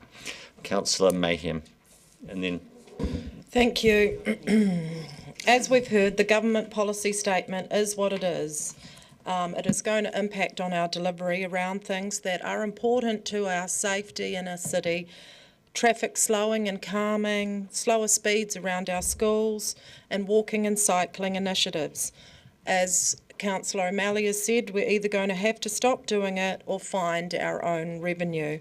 Well, this is very disappointing because we've worked hard and for a long time to listen to our communities about what's important to them, and we have a number of cycle projects that have been trying to be initiated. The Tunnels project probably waiting the longest and the most patiently for implementation, along with the Peninsula connection and the North Coast cycle connections too. I believe that we're a can-do kind of a community, but sadly what we can do is fundraise this ourselves. Unless you are one of the people that has complained about potholes, then you'll be happy with that 93% of the bid for maintenance and renewals. Our surfaces will be better, but I don't know that our pedestrian safety will be. It's sad to hear from Waka Kotahi say things like their hands are tied around speed safety and reducing speed in those pinch point areas that we've already talked about, the highway from Oamaru to Dunedin. I believe that the Minister, Mr. Simeon Brown, has taken and made liberties above and beyond any other minister. He's given himself special powers to actually make decisions for communities that should be the decision of local community. And as I already said, the government policy statement is what it is, and it reflects the current government regime that we are living under, sadly. Gilbert. Thank you. I'm concerned with and forgive the pun, the road that we seem to be travelling down. While there are some positives that might be forthcoming, and having been a gnat's whisker away from being slammed off my bike by drivers that presumably struggled with either the concept of red lights or road rules on a disturbingly regular basis, red light cameras seem a disappointing but logical approach. Perhaps a question also needs to be asked about the level of skill required to get and retain a driver's licence in New Zealand. But it does seem to me, however, that this government seems intent on putting dollars ahead of lives. The contradiction of a focus on safety, yet the primary focus seemingly being on keeping the economic wheels turning, is alarming to me. And the irony of the same government apparently turning its attention away from road safety, but also threatening the functionality of a hospital which would have to deal with the aftermath of an accident or an incident, is, to me, rather thick, but perhaps no more so than the boffins behind this bewildering approach. I would just like to see some logic and common sense come back forth. Councillor Gary. Thank you, Mr. Chair. There were no surprises in this GPS at all, but I want to begin by acknowledging the work that you have done, Councillor O'Malley, in taking our priorities through the Regional Land Transport Plan, which then went through to the GPS. And that is a complex process. As I discovered, never before have I made submissions in my personal capacity to the RLTP, but it was a good process, and it did have an outcome that was better, so that was good. Never was there an expectation that in the case of the Peninsula Connection project, which has been around the longest, but I accept others have been there for a long time too, Councillor Mayhem. But it was about getting it there so it had other chances to qualify for other funds. So there were no surprises in all of that. I think the thing that I find the most difficult to process is the direction around keeping the economy going and therefore treating the way that roads are and the way we do safety improvements. The two are counterintuitive, and I think of the intersection that we had public forum submissions where real people's lives have been impacted, and we can all remember stories of tragedies and horrendous accidents that have occurred at some of the intersections. And we know the difference the speed makes. Let's get on to speed limits. The speed limits make. We know that going from 50 to 30 increases your chance of survival by something like 90%.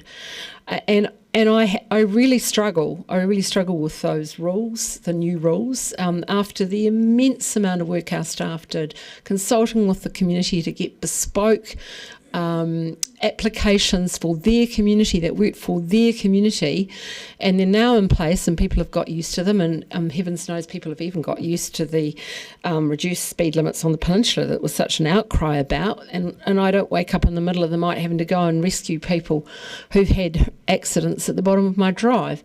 So I know they work, and people have stopped moaning about them too, the little bit of inconvenience. So I find it extraordinary, the direction of this GPS. It's not surprising, but it's terribly disappointing. I would encourage, and it's disappointing to see the projects that are not included in the NLTP and the likes of the Mosgiel Transport Plan, for example. But what I would say to colleagues is I know that the transport team will do their darndest to work with what they've been given, which is the government's policy on these matters. They will always, because I know they do, they will always keep the welfare, well-being and the safety of our community at the forefront of their mind and find workarounds, dare I say, or ways to achieve those safety measures as much as they can. So they'll work with what they've been given. I get that. But colleagues, let's hold on to the vision that we have for our city and do our very best to achieve it within the funding that we're going to get from Whakatahi, the funding we're not going to get from Whakatahi, and decisions we make going forward into the 9-year plan. Let's hold on to that vision. That's how we got George Street and the improvements there. And that's the way that various projects have been achieved around the city. And that's how we're going to keep our communities safe. Councillor Hurley. Thank you, Mr. Chair. Yes, what this has shown all of us is that councils all around the country, not just us, are getting shaken around like a rag doll in a dryer. I mean, every term when there's a new government, we've got a problem, you know, when it's particularly right now when there seems to, I don't know, maybe it happens every time and I just haven't noticed it as much, but this seems quite dramatic, all the changes there have been, because last term we of course had all the three wooders, debate with Labor, and we didn't know what was happening, we didn't know where we were standing or what was going to happen. Then of course we thought, oh, there could be change and some of that change could be good for us in this election, and then they've brought it along and we're still not even really sure where we're at with that. And now we've got all these changes with the road speed limits and things. Now, the example I gave earlier around St Leonard's, and the state highway there, and like lots of other different examples that many of us have given around this table, where everyday people have seen an obvious point of danger with little kids that regularly walk or cycle on that cycle walking track along the West Harbour, and it's a dangerous point. Parents were worried for their safety because they have to walk out onto a state highway that's 80 kilometres, and they've asked, quite sensibly I think, for that area, just that little block, to be changed to 50 kilometres so that they can walk over and feel a lot safer. Now, if that's something that can't be considered under this legislation, that's crazy. And I'm a person who actually, I didn't really agree with lowering all the speeds around the city. I do obviously agree with lowering them around schools, but I felt some of the things went a bit far. However, I think in examples like that, where you've got clear examples of safety, common sense surely has to prevail. An area where I think we may be able to get a win, but I say may because we haven't had a lot come out of this government on this issue, but is around the hospital with St Andrew Street. Now, under their own legislation, they can't, well, legally, unless they just change the law for themselves, which is quite possible, but anyway, but legally at the moment, they can't lower the speed on the state highway in St Andrew Street. Now, they want to slow that traffic down. One of the ways they could do that to keep the public off the street is, of course, go back to what we wanted, was a bridge going through to the buildings. So how about thinking about that, Mr Luxon and Dr Reedy? And hopefully we might get somewhere, because their arms are going to be tied with that speed limit too. But when they see the cost of both, I suppose what they'll do is just change the limit. But then that sets precedent for everybody else who could then follow that. It is disappointing to have so much change put on us every few years and we can't get our everyday work done properly.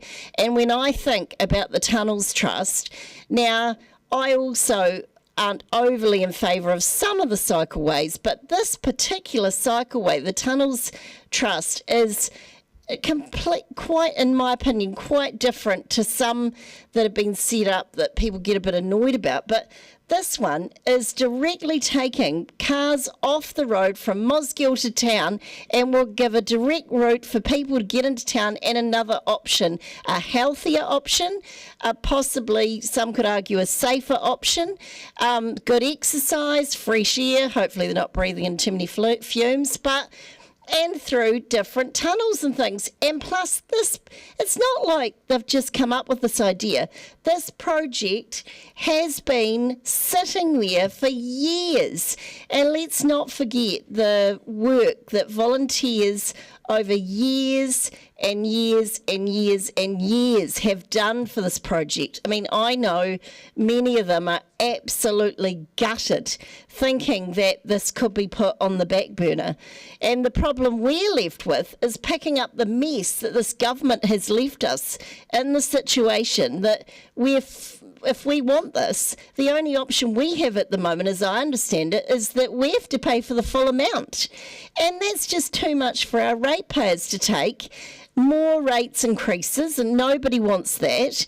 And so it puts way too much pressure on our budgets and leaves us in a really awkward position.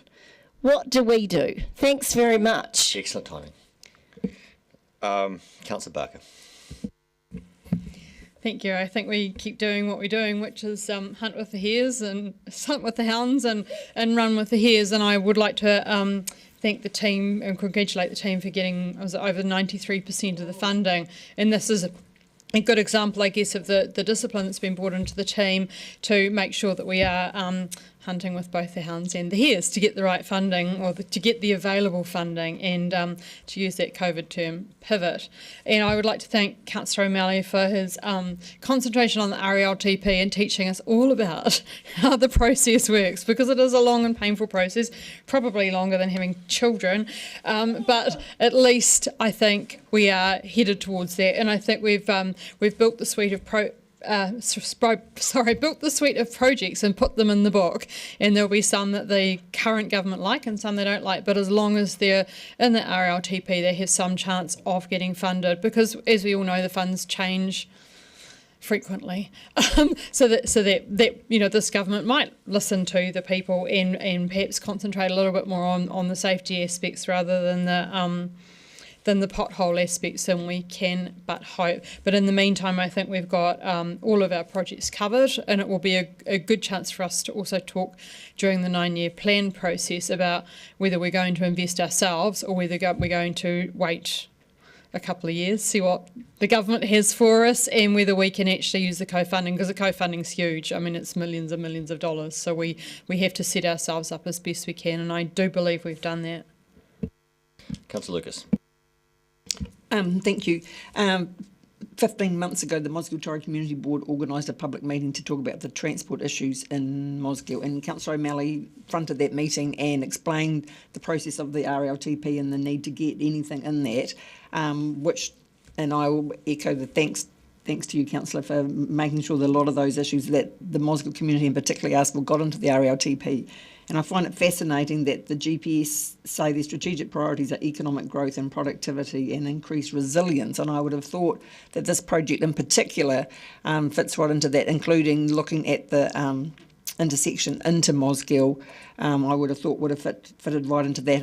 And I think there was a lot of disappointment in the room that night about the timeline, even if we got it into the RLTP immediately and then the funding, and then not to have the funding is hugely disappointing. And I think looking forward to the 9-year plan, we need to perhaps considering funding that initial work so that when things change, as Councillor Barker talked about, that we're ready to be able to access maximum funding again for any projects, not only to do with Mosgiel but anywhere else in the city. So I think we would need to be very clever about being ready and for when there is changes in priorities.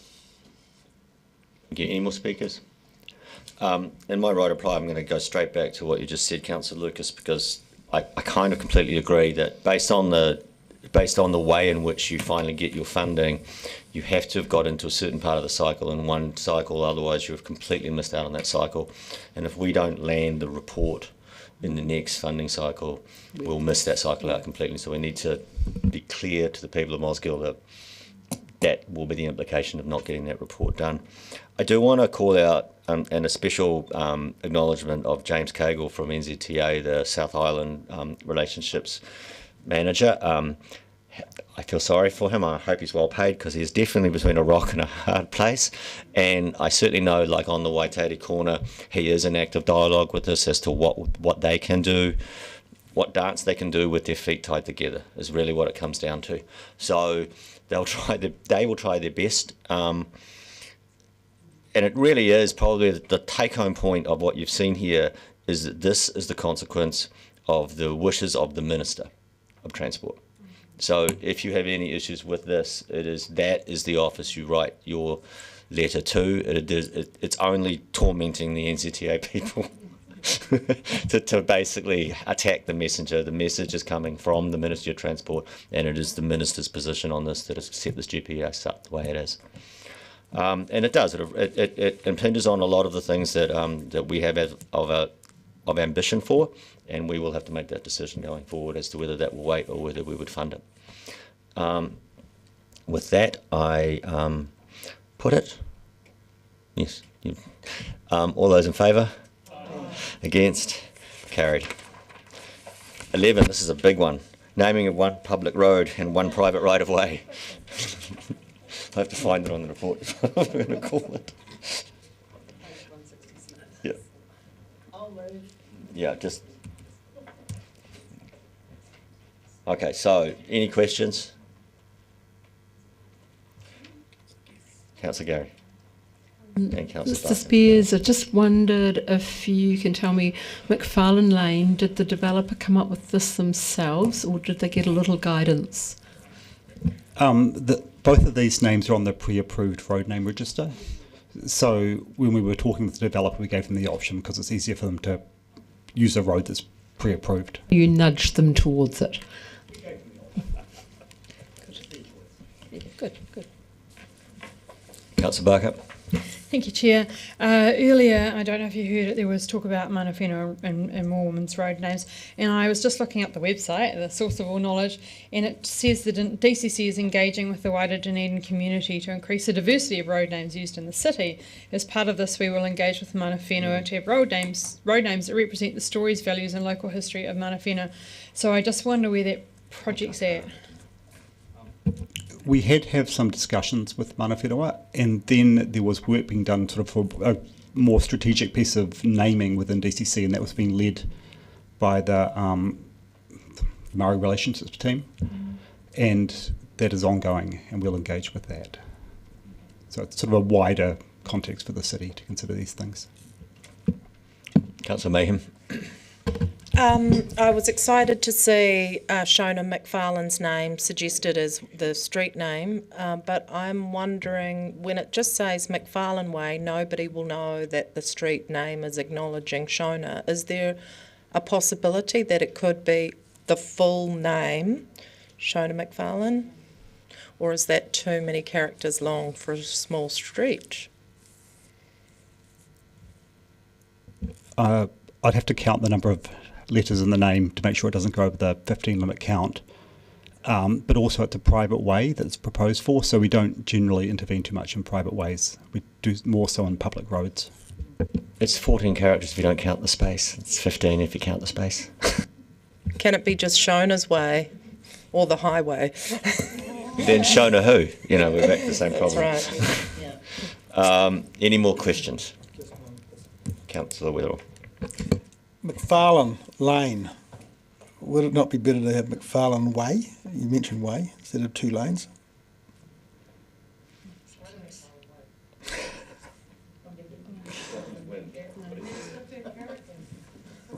There's usually sort of descriptive usage for lanes or ways, and we usually pick the one that's most appropriate, which is what we've done here. They have specific definitions of the type of road they are, don't they? Although I'm not sure which. Yeah, Lynn's defines. Yep. Councillor Mayhem. Would Shona McFarlane Way be appropriate? I think we're now taking up time. What is the difference between way and lane? I would need to come back to you on that because I don't have it memorised them, but there are slight differences. It's not saying that it can't be done. It's just normally we choose the one we consider most appropriate, and then we discuss that with the developer to see if they're happy with it. Any more questions? Okay, I put it then that the committee approves the naming of the public. Right, I'll move it, sorry. I'll move that the committee approves the name. I knew I had to do this bit. I just wrong. The committee approves the name of the public roads located at 67 Wakauri Road as Tapley Close and approves the naming of the private way located at 67 Wakauri Road as McFarlane Lane. Seconded, Councillor Gary. Anybody wish to speak to it? For a very long time, Councillor Lafiso and I have raised, and Councillor Barker as well, about the equity issues in the policy around the pre-approved names, and I know staff have made a real inroads into that, and it's an ongoing piece of work. I was delighted to see Shona McFarlane's name here, and I was particularly delighted because I knew Shona McFarlane. I can remember as a young girl her being in our home, and a delightful person, and a person of real note in the arts world at a national level. And I didn't know Shona lived in that area, but she was an artist, a journalist and a broadcaster. And I think the thing I'm probably most astonished about is the fact that there's nowhere been named after her until now. It's taken until now. But it is really great to see her acknowledged here. And I look forward to more of these kinds of names popping up, and it's particularly appropriate given the workshop we're going to have following this. So very happy to see it here, carry on with the great work around the pre-approvals and getting that diversity in there, but wonderful to see Shona McFarlane's recognised in this way. Any other speakers? Okay, thank you. If it's not, then I'm in favour? Against? Carried. Item 13, actually. No, I know when I got to it that was not the right item. Item 12, proposed parking changes, hearing committee, September 2024 recommendations. Mr. Spears.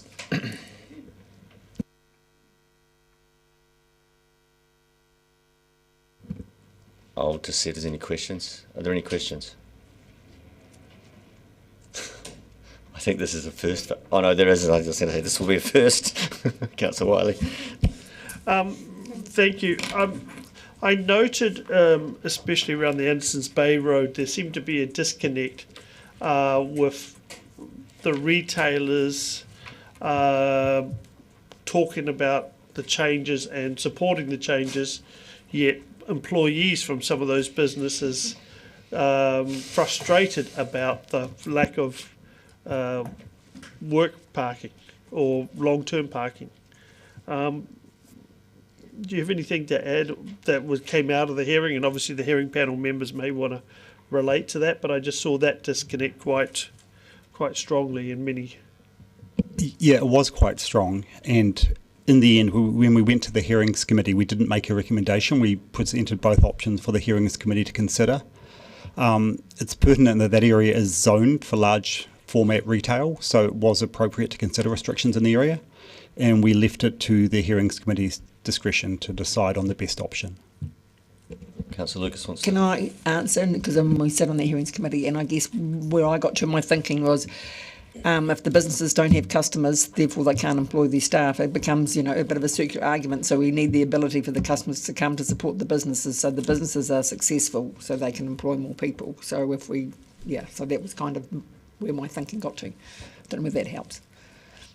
Actually, it does help, because the next thing that I noted, and it was also noted around the university area and some of the submissions, is do we overlay some of these areas with public transport and factoring that in? And I've got a feeling the answer is yes, because I haven't been on the parking bylaw hearings previously. But the part that I look at is, are all public transport changes or modifications taking into the factor of some of the parking changes, etc.? Can you be a little more specific, sorry? Yep, so for example, we saw students complaining about the lack of long-term parking for them to go to class. But yet, OUSA, I noted, made note of our carbon zero policy. And then it's like, well, if there's better public transport in that area, then there would be less reason for students to take their cars to class. And the same thing, for example, if there was potentially better public transport in the Andersons Bay road area, then there'd be less reason for some of those workers to basically require parking. Yeah, the public transport's clearly a factor in these decisions. And when we had the hearings committee and the students were talking about the area, they said it was very well served by public transport, but many of them felt that the visitors to the area should be using the public transport, not the students themselves, and that was part of the discussion we had with them. That's Gary.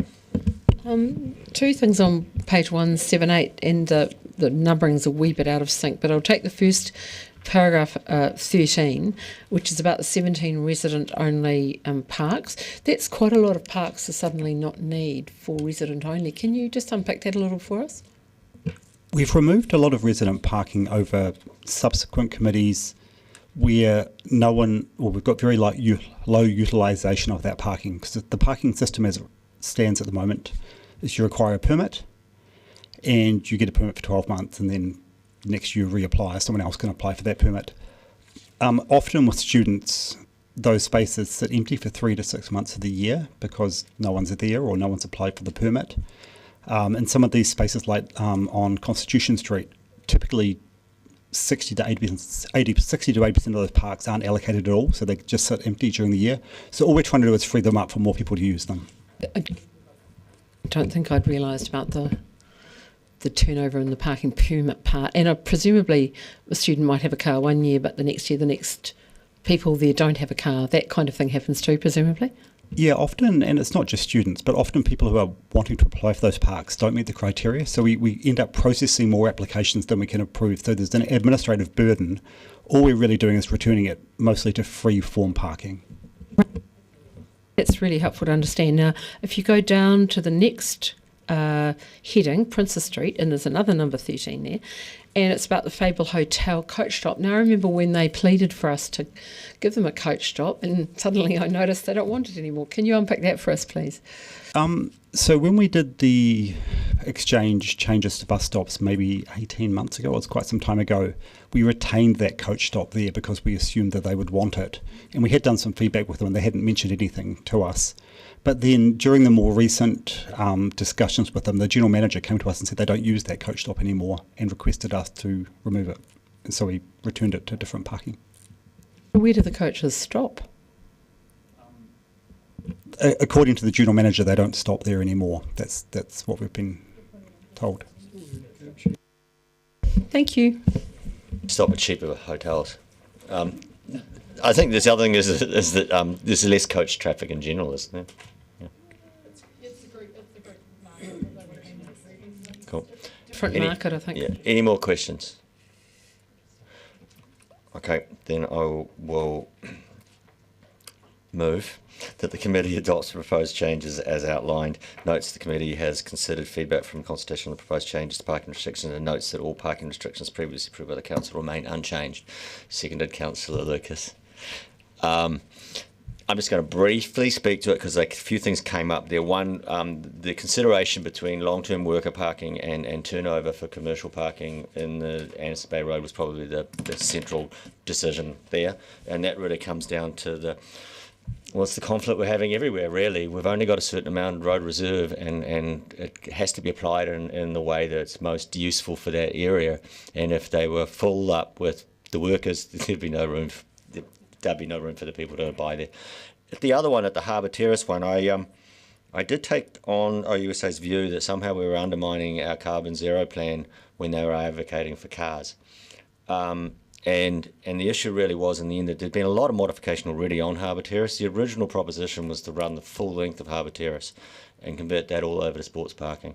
And then it was brought back down to just in front of the hockey building. And I think that was a good compromise by staff in the process to recognise the competing needs. But there is a massive competing need in the student area, and that is largely being driven by students who are bringing cars when they come down to attend university, and it's gone from less than one car per flat to probably more than two, and that is simply taking up all that space. And until that gets resolved, this conflict is always going to resolve in the North End, and I look back to the university to start taking a leading role there, actually. Any more speakers? Councillor Mayhem.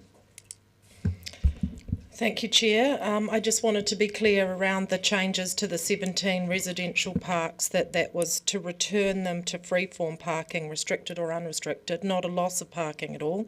And those 35 unrestricted spaces on Andy Bay Road are to be short-term spaces for a higher turnover of traffic that was supported by all of the local retailers that came and spoke to the hearings committee about the need for parking around those areas. The changes in the Harbour Terrace area, while opposed by many students, were largely supported by the sports organisations, because that's about needing to access the space for sports parking. So when it was all reviewed, we realised that the peak time was after school for the games, and so then, if you'll see in the papers, there's a number of changes to the times, with unrestricted parking overnight being reinstated, and that seemed to be a great compromise that everybody was happy with, because it just meant there would be some movement and flow and traffic for that after school period for the sports, and then people could go back to parking for their flat or where they would normally park overnight. So I think that it worked out really well. Councillor Wiley. Firstly, I want to say thanks to the hearing panel. Again, having spent many years on that hearing panel, I know the challenges of what you have to weigh up, the material you have to read, and actually try to balance all your requirements. It's a bit like the proverbial round peg into a square hole, or vice versa. The part that I do want to touch on is actually where Councillor O'Malley made comment relating to the students, is the fact that actually I'm not sure where every student thinks it's a good idea, or most students think it's a good idea, to park a car 6 days a week to use it on the 7th day, just for the hell of it. And also why they're at it, the other 3 students in their flat are doing the same thing, and to think that actually there is not going to be a parking problem. But hence, it is one of those struggles that students find, and I think if they get a little smarter at times with managing actually how they enjoy their campus life, they can actually transition through those sort of challenges quite effectively. The part that I look at is that there are other ways to get through that position, and I think public transport is going to be a pathway for that. And I agree with Councillor O'Malley in the sense that actually it needs a wider approach. It's not going to be solved, and I think the other part being is right across the board, OUSA does have a big part to play in that, rather than just turning up to a parking bylaw hearing and wanting to have their views heard. So, and again, the other thing that I looked at was the Andy Bay Road dilemma and how that's changed. I feel sorry for the lady in the bank who has to turn up 45 minutes early just to find a park. But I guess that sometimes is also the challenges that many of our people that live in Central City face as well. But it's nice actually to know the growth of Andersons Bay Road and actually how that has created so many jobs and is such an economic engine for the city. So, but thank you again to the hearing panel. Councillor Lucas. If I can just add further on to Councillor Wiley, it's pretty rare, and anybody who's owned their own business, that you don't actually want your employee parking outside your business, and it's pretty rare to actually to get a park literally outside the door of where you work. So that also factored into our decision, and also picking up on your comments, Councillor Wiley and Councillor O'Malley, about OUSA and the university and the Polytechnic need to take some responsibility to educating their students. And I know when we were doing the parking changes outside the new Hall of Residence, and the university came to speak to the hearing, and when I questioned them about the students coming to Dunedin for the first time and about bringing their cars, they just said, well, they wouldn't bring them.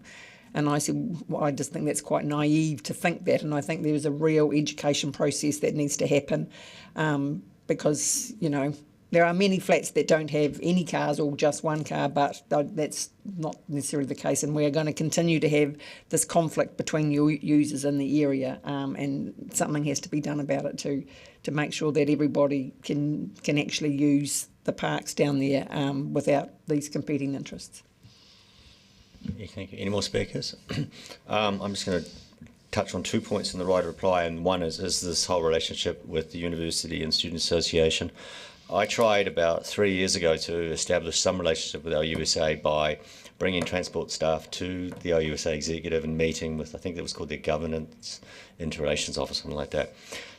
But the problem was the next year you have an election and the whole student association turns over, and we don't have a mechanism of maintaining continuous contact. So it's actually, it needs to be improved dramatically in terms of how the student associations and the council are working. That's Politics Student Association as well. And the Tertiary Precinct Steering Group, I don't think it's met for 2 years, if not 3 years. And that is supposed to be our interface between the university and us. So we've dropped the ball on some of the activities that would probably allow for better planning ahead of consultation if we were communicating better. And Councillor Mayhem made a really good point, because I have asked parking staff, we're trying to get heads around how to do it. There's often the quote of, you've killed all these parking spaces or taken them away. But when you turn an 8-hour park into a 30-minute park, you've effectively generated 16 parks. You've generated 16 parking events for what was once a single parking event. So changing to those time parks actually is a big increase in the amount of available parking to the city, despite the fact that others may interpret it otherwise. So with that, I shall put it. All those in favour? Against? Carried. Now, Three Waters activity report from the period ending 30 September 2034. Mr. Oliver, Mr. McAndrew and Mr. Ward.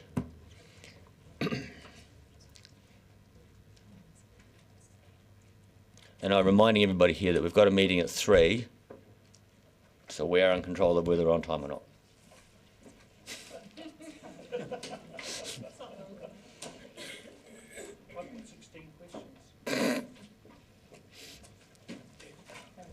Welcome, gentlemen. I'll take it as read. Do we have any questions? Councillor Barker. There was a person that wasn't able to come to public forum, and they asked me to ask this question for them. So the question is, in light of last week's floods and the unlikelihood the Surrey Street area will not be affected by the South Dunedin future recommendations, are you now prepared to reinstate the Surrey Street diversion project, which was last programmed in 2015 at an estimated cost of $4 million? And they also wanted explain the relationship with the Kaikoura Valley stormwater pipes renewal project. So I don't know if that question is able to be answered easily. Thank you, Councillor. Clearly, all of the composition of the Capital Works programme will be put to Council as part of the 9-year plan process. So that will be for your consideration. The relationship with Kaikoura Valley, I'm not sure I'm able to answer that here and now. My colleagues may be able to. Yeah, Councillor, so back probably around 2018 there was a project looking at diverting Kaikoura Valley's flow so that it didn't, it went to, could be discharged to the Kaikoura stream in wet weather rather than going through Surrey Street to Tahuna. So when we looked at it, we engaged with Mana Whenua on it. Essentially the cost to treat that water before discharge to acceptable level meant the cost was really high, in the order I think of maybe $15 million. So we basically put it on hold, and that was around the time we were starting the ISP work, the integrated system planning work, and as an output from the ISP work, we've identified that wet weather management is a real issue for wastewater, and so we're planning some further investigations to find the most cost-effective way to deal with it. Yeah. I guess people that live in Surrey Street will want to know, what are we doing about Surrey Street? So I wonder, I know there's planning in the works, but I just wonder if there's an answer that will help them feel a little bit more confident that we are heading in a direction and are looking to invest. Yeah, and just adding to Mr. Oliver's comments, I think there's one aspect of relieving the system of excess flow. It's just the quality of that and how it impinges and affects the environment is a separate matter that we're now asked to consider. And as Mr. Oliver intimated, that comes a considerable cost to get that excess water to a quality that's acceptable to the environment. And these are the things we're constantly trying to balance. Can I follow up Councillor's question though in terms of Mr. Oliver's answer about requirement of further analysis to move forward? People in Surrey Street have been waiting an awfully long time, and I guess the question is, if you're looking at say a $15 million project now to do acceptable level of emergency discharge to Kaikoura stream, what will the analysis give us that will bring that number down substantially enough to warrant waiting for activity? Are we anticipating that we'll get a fix that's cheaper, or are we anticipating that we won't do anything because we want to do a permanent fix which will come later? Because I do think we are getting near the point of having to get that argument much more clear. Yeah, so the option that I talked about earlier, there are some risks around actually being able to consent it as well. So that's also an issue that comes into play. I think the order of costs is going to be the same or potentially more, but it's for us it's about ensuring that we select the right suite of options that achieves the outcomes we want at the most affordable cost to the city. Question, that's laudable. Question is, how long? Yeah, we've got a piece of work post-ISP lined up, which we're hoping to initiate late this year, early next year. That would likely give us some answers about what the right suite of options is towards the end of 2025, most likely. Okay. I may not be on council by then, and that's why I'm conscious of time passing, and that would have been 9 years since I got on council, and the KV program was underway 9 years ago. So, and none of you, actually you might have been. The other two weren't there. So you are often carrying on activities that you had nothing to do with, or why they got to where they are. But obviously, the people of Surrey Street have been in that house for 10 years and longer. So I am really putting some pressure back to say, I know we don't want to make mistakes, but we do have to start thinking, could we get the suite next year as opposed to the end of next year?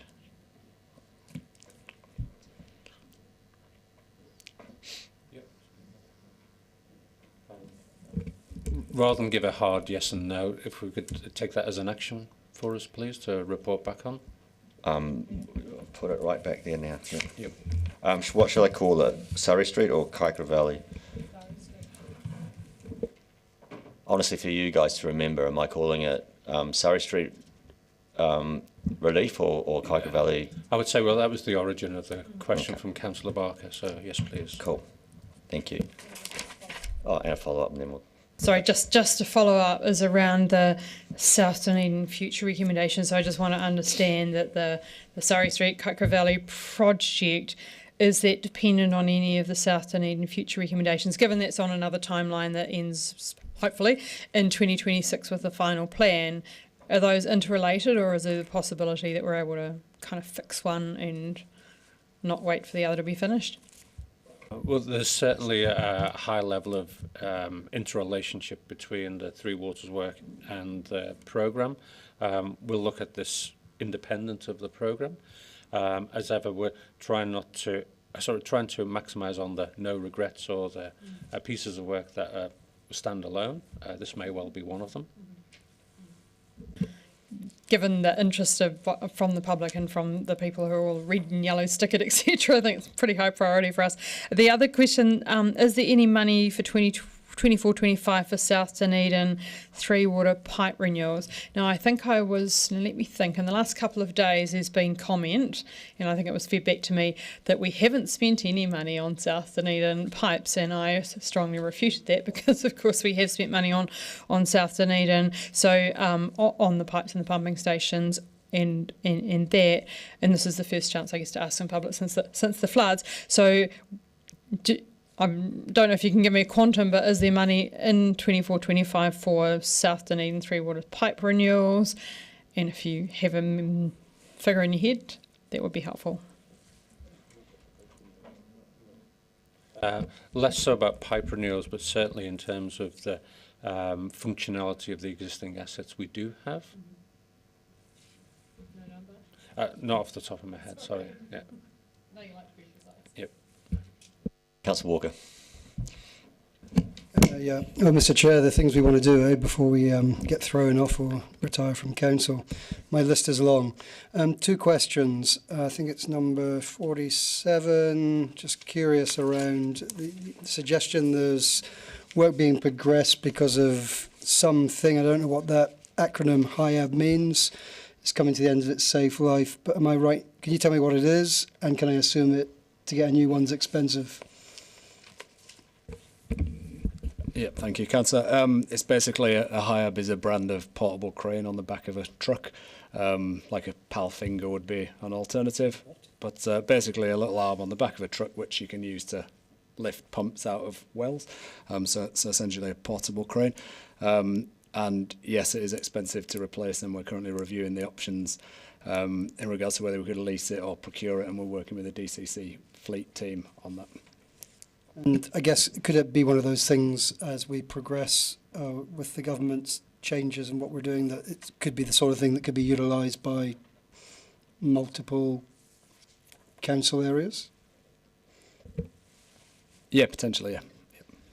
And the second one was, I think it was before actually, and when you talk about Manawa Energy, I think it's number 46. What is our relationship with Manawa Energy in this context? It's the empty the storage dam stuff. Yeah, so there's an agreement between ourselves and Manawa Energy, and I believe it's part of their the resource consent to use water for power generation, that when we have low levels in our deep creek, deep stream supplies, they have to basically allow us to take from their dam. But there's certain conditions, like low dry conditions, that have to be met before they can do that. So I think you've answered my subsequent question. If it's a resource consent, that won't change if the current process, because Contact are buying Manawa, goes ahead. The resource consent remains, then passes to Contact. Great. Councillor Lucas. Thank you. Back on point number 9, where you talk about the work that's been completed, and then you say followed by the Silver Stream water pumping station and the main water pumping station that supplies Mosgiel with treated water. However, there is a lead time associated with the delivery of the pumps. So I'm just interested in the timeline for the work on those two projects.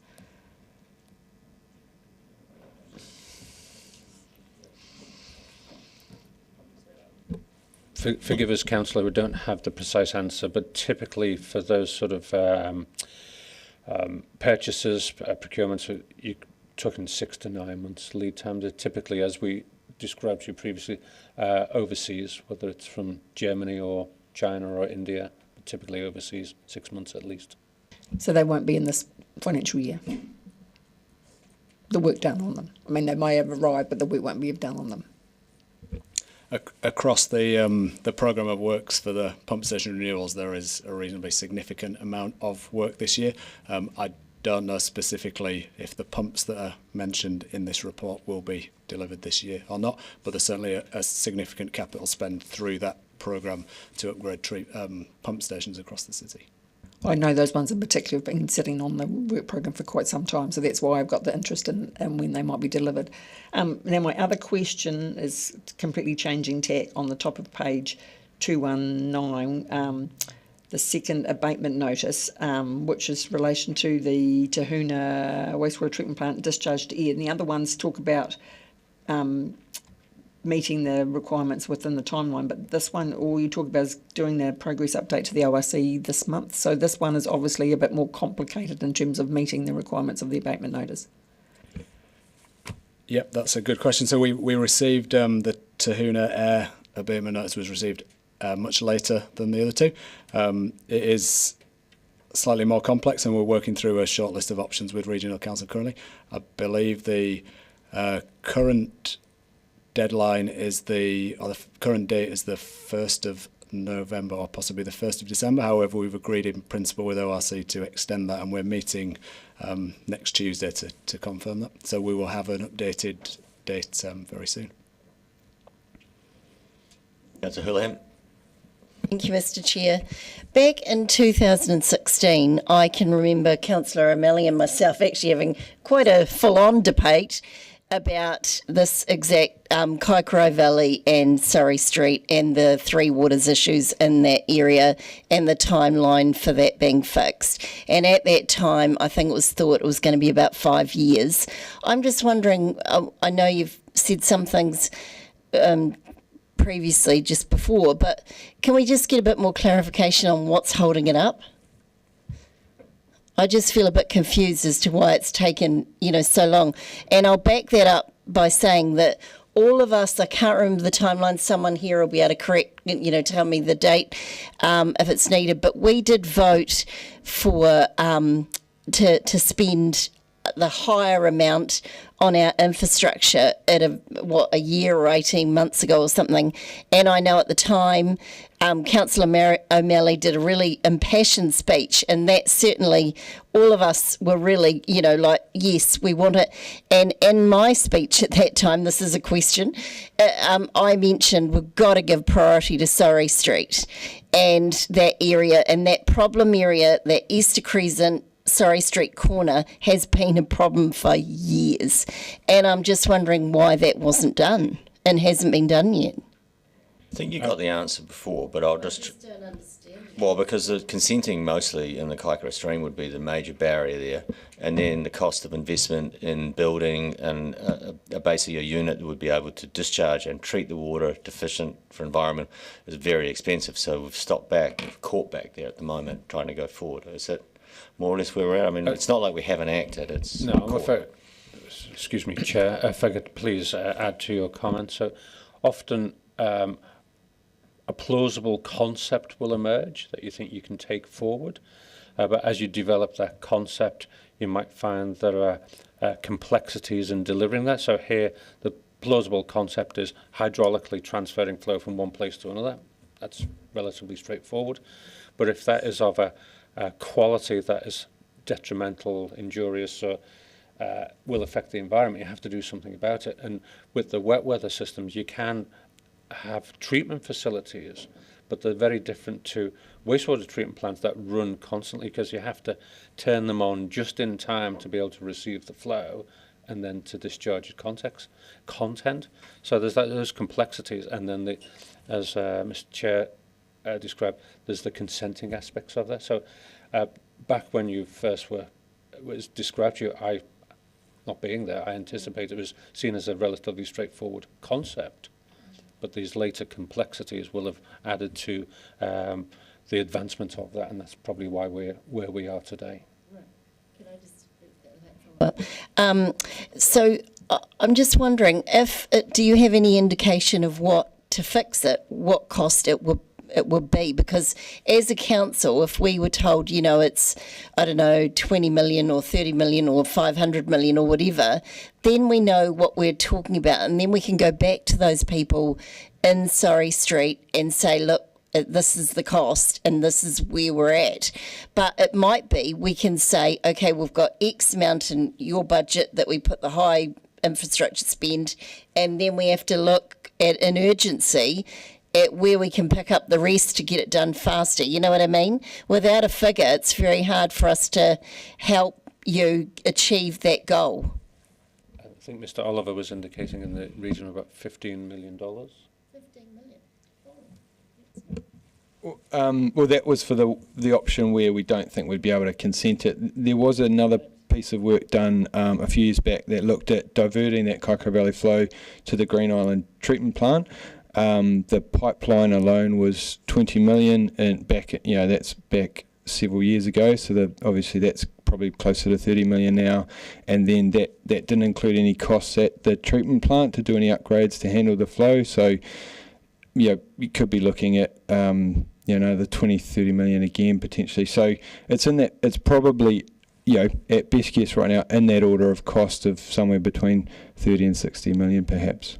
When you look at our budgets for Three Waters, that actually, to me, sounds like a very small percentage of the overall huge budget that we've got for that, and the amount of money we have allocated to Three Waters. Would that be fair to say? Perhaps over a 10 to 20 year period, yes. Certainly not when you consider it over a 1 to 2 year horizon. I do want to follow up the question though, because as you've kind of answered it, the implication is that we will never ever decommission that line, and there's always going to be discharge going through it. Now, if that is the answer, then unless we do something in Kaikoura Valley to take that flow away, we are always saying that it will go through to Surrey Street. From a governance perspective, I don't think we can sit in that position and say that we're just going to put it in the hard basket. I mean, it has to get answered. I was of the original opinion when I first got on the council that the KV program, which was KV 1 through 4 in those days, was going after infiltration and inundation, and that when it had achieved that on the upper reaches of the catchment, it would not need the Caversham Tunnel sewer line anymore, and that everything was going to go to Green Island. Has that position changed? So as part of the ISP, done some flow monitoring in Kaikoura Valley to look at how much of the inflow and infiltration has been removed. We're just about to get those answers back, but from what we see, we have 2 other overflow points in Kaikoura Valley that discharge to the stream there.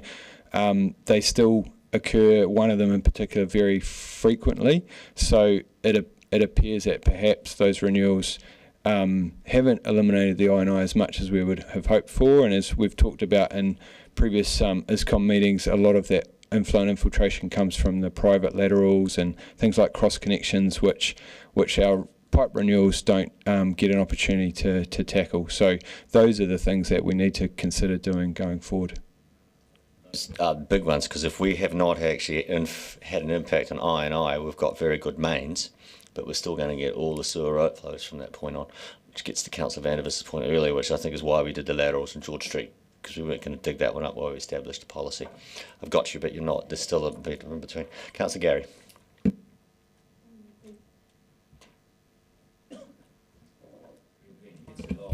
Yeah, indeed.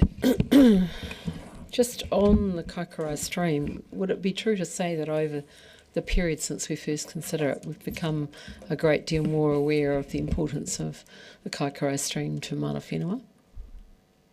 I certainly have.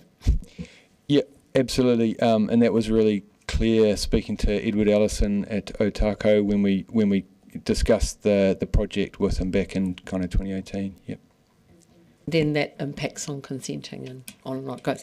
Very good. Thank you for that clarification. So I have 2 questions. The first of all, to say to you gentlemen, the first time we've seen you all together since the flood, thank you for your mahi. It made a difference to our community and is hugely appreciated and valued. So 27, paragraph 27 on page 218, which is around the public-private watercourse system. A matter dear to my heart. And so I recall from the start of the journey, before you came to council, we, after the 2015 flood, we've had various people come to public forum. We had the priority list, which has been added to, and the priorities have changed and so forth. My question is there anybody checking in with those folk, since it won't have happened yet, since the weather event last week, to see if those watercourses acted in the same way or not, if they acted differently, and what the impact was on those properties? Is anyone doing that piece of work? I don't believe, sorry, Councillor, I don't believe we've had an opportunity as yet, but thank you for... Yeah, will you? Because I think there's some really useful information to glean from that. Thank you. So then going back to page 217 and paragraph 21, it's around the public engagement, gathering information about communities currently serviced for drinking water, focusing on the ones that receive no servicing from DCC networks, and communities identified as being significant to mana whenua. Who's it required by? Just remind me. Is it part of the local water done well, and for what purpose? Yeah, so it's a requirement of the Local Government Act, and just to look at the sufficiency of our services for our communities. Yep. Thank you. Councillor Barker. Hopefully this is a quick question, but it's coming up on the SPEC committee tomorrow, where it talks about the implementation plan for the FDS, and I'm just thinking about timing. I note that on page 216, paragraph 18, it talks about the associated implementation plan being incorporated into the 9-year plan. I'm just concerned about timing, actually, because I'm expecting that we're going to get some budgets at the end of the year and in January. So how... If this is too big a question, it's too late in the day, I'm fine with it. I'll ask it again tomorrow. But from the water services, is all this stuff going to integrate in time so that all of the money that we need to look at spending is in the budgets soon? Thank you, Councillor. Hopefully this will reassure you. We meet on a almost weekly basis. both the Three Waters team and the city development team fall under my responsibility. So I'm also part of those conversations. Yep. Councillor Hurleham. Thank you, Mr. Chair. This is probably a question actually for the Chair as well as probably Mr. Ward. I'm just wondering if this could be, I don't know whether I bring this up under items for consideration for the Chair or ask now if it can be brought up then, is if there's a possibility, it might not be possible, that perhaps we could get a paper on the costs of a processing plant at Kaikorai Valley and the cost of not a plant but, you know, servicing the area without it, those two options at least, in a separate paper, just that area, to look at. This is the exact cost so we know what we're dealing with. Is that at all possible? We are going to get Surrey Street updates, so right. It would probably go with that. Yep. So could we put that as... Capturing that already for Surrey Street. Great, Yep. Thank you. It's a matter of urgency. Thank you. Sweet. Okay, Sat, any more questions? I want to go back to the private water courses and paragraph 30, where staff consider that future work to assess the options will be premature at this stage. Do we have clear maps of our stormwater system so we know when it is DCC stormwater and when it is private? And I'm thinking of up in Mornington, I've just shown one years ago, like about 4 years ago, that we replaced. It went through high level backyards and then made its way to the Glen. And the reason I'm saying that I'm wondering whether or not it's premature at this point is this regardless of the government policies, regardless of whatever government's in place when it comes to Three Waters, a person with a 1.5 metre culvert in their backyard and it collapses on them, it's way beyond their means to ever fix that. So we've known for a long time that stormwater system, we're using it even if it's in people's backyards. Is there any work going to show that this stormwater sitting at this address is not actually servicing that person at all per se, but is in fact part of the city system? Because I would argue at that point we're going to have to start considering who really owns that pipe, and it doesn't really matter what government policy is to define the activity of that pipe. Yeah, yes, Councillor. So we do have mapping of the piped private water courses for the urban areas of Dunedin. And the second part of your question was around the...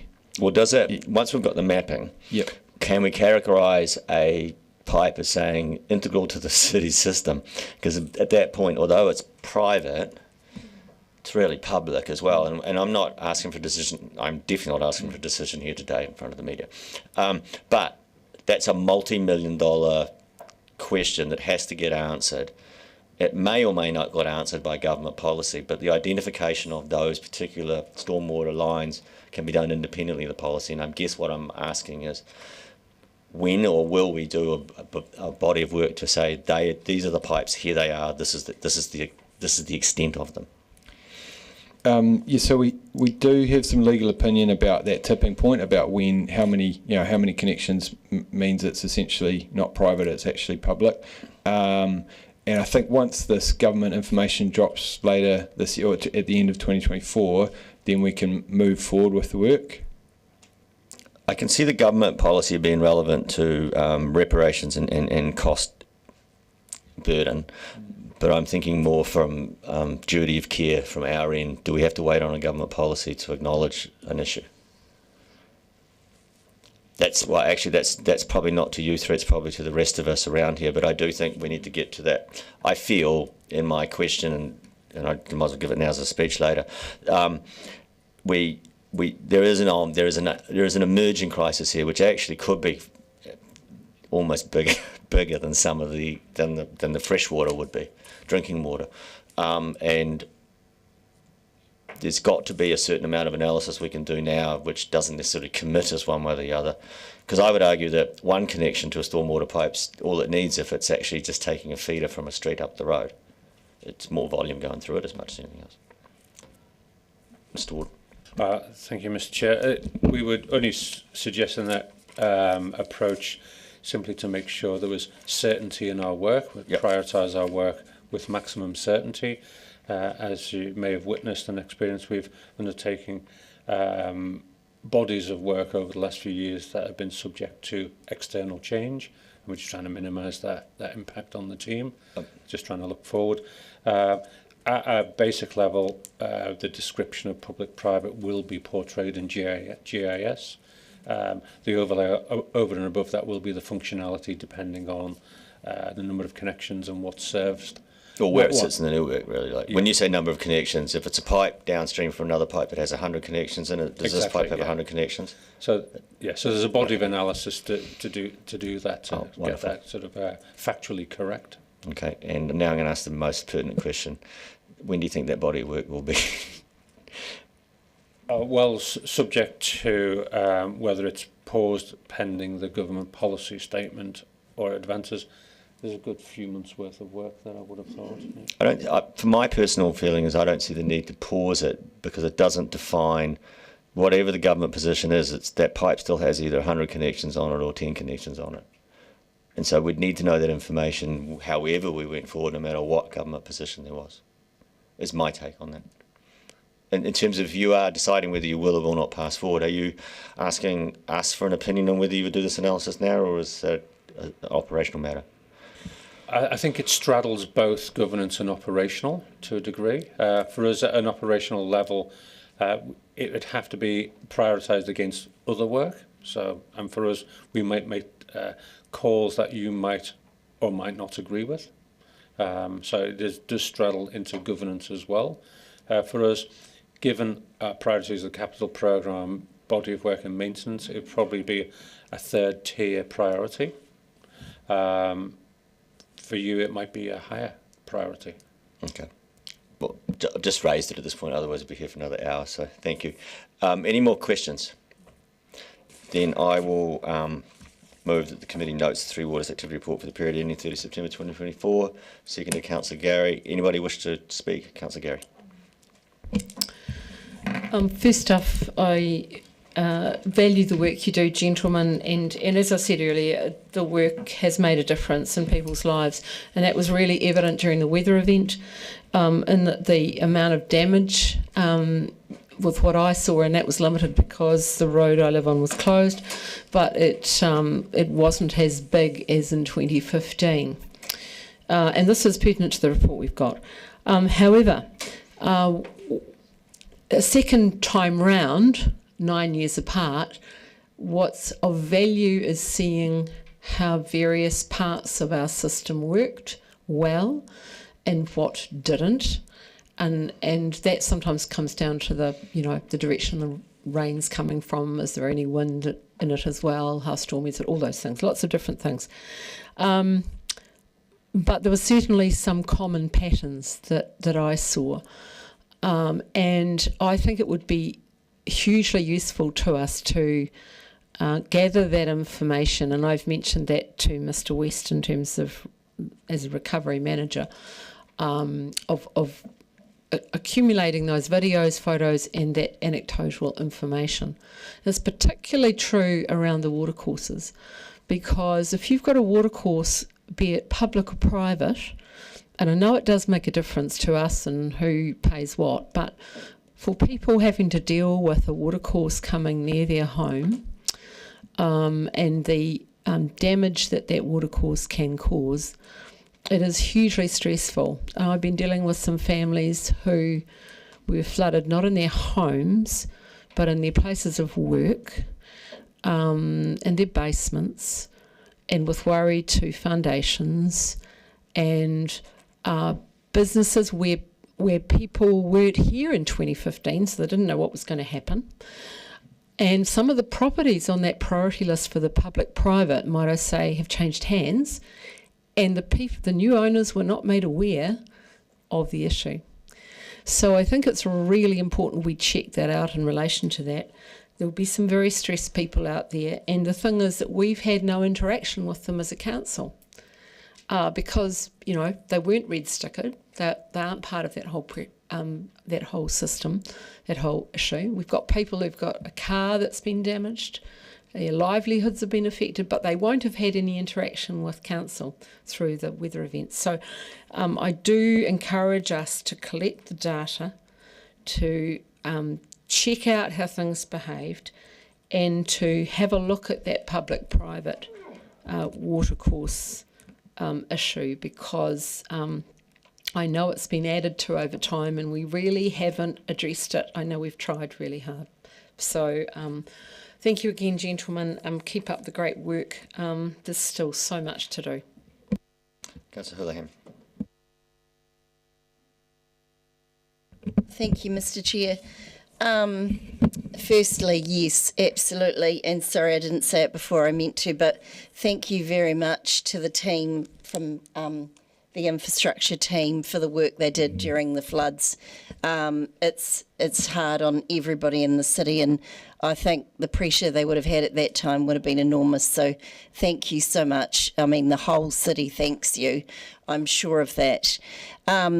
Something I am really concerned about, because you can tell by the questions I asked before, is around Surrey Street and that issue ongoing with that pipeline from Kaikorai Valley and what we can do to fix it as quickly as possible. I know there's only so much money, but when I heard that the cost could be about 15 million, and I just did a quick jot of comparing that to, for example, say some of those people being out of their home, what's the cost of that? Some of those people having question marks over whether they can even insure their houses in that street, what is the cost to that? What is the cost of the value of those properties now in that street? What is, and the list can go on, of all the costs you can compare that to. And I'd say, I'm only guessing, I'm a laywoman, but, oh, that's terrible. No, I'm not a lay. I didn't, anyway, that came across in the wrong terminology. But what I mean is that I, to me, 15 million sounds like a smaller budget than what those overall costs might be for those people in that street, and for the implications for our city as far as insurance, as far as flood damage and payouts and things like that. So I just think we have to treat this with urgency, and there's no blame on the people in infrastructure, because I know they're absolutely working all the time and doing their absolute best to do the best by our city. But if we could get a report I think it has to come to infrastructure, because it's the obvious committee for it to come, a report urgently asking, giving us, probably, because we can't solve a problem if we don't know what we're dealing with. So this is, and I mentioned it before, back in 2016, I remember during that campaign, Jim and I had a very lively debate over this, and it was all around the issues of Surrey Street and Kaikorai Valley. Now that's 2016, so those people, and this was an ongoing issue then, they'd been waiting for years and had issues then. So it's not just a 10-year problem, it's way more than that. It's been going on for years and years and years. And the fact that we have voted here to spend a high level on infrastructure, I think we have to prioritise something to fix this problem. And the way we can perhaps make a move forward is to have a paper saying this is the cost if we had a processing plant, this is the cost if we didn't, but to divert it from that problem area in Kaikorai Valley and Surrey Street and that Easter Crescent corner, because otherwise people who live in those areas are going to have ongoing problems, and I know nobody wants that for them or for anyone in our city. So it is a major problem area, it has been for years, and it has to be treated with urgency and fixed as quickly as possible. And I have to say, like Councillor Barker raised as well, since the floods, I've had people contact me and saying, don't get me wrong, I think it's good for us to upgrade our city with lots of things, but people have said to me, well, if you put the 100 million into South Dunedin that you put into George Street, imagine the sort of infrastructure we could have there and the benefit that would be for our city. So I think obviously we can't take that money away now. It's been spent on George Street, but we do have to think about moving forward. What are we going to do? What is our next step, and how quickly can we need to make this a priority? Has to be urgent to fix the problem in that Surrey Street corner. Councillor Barker.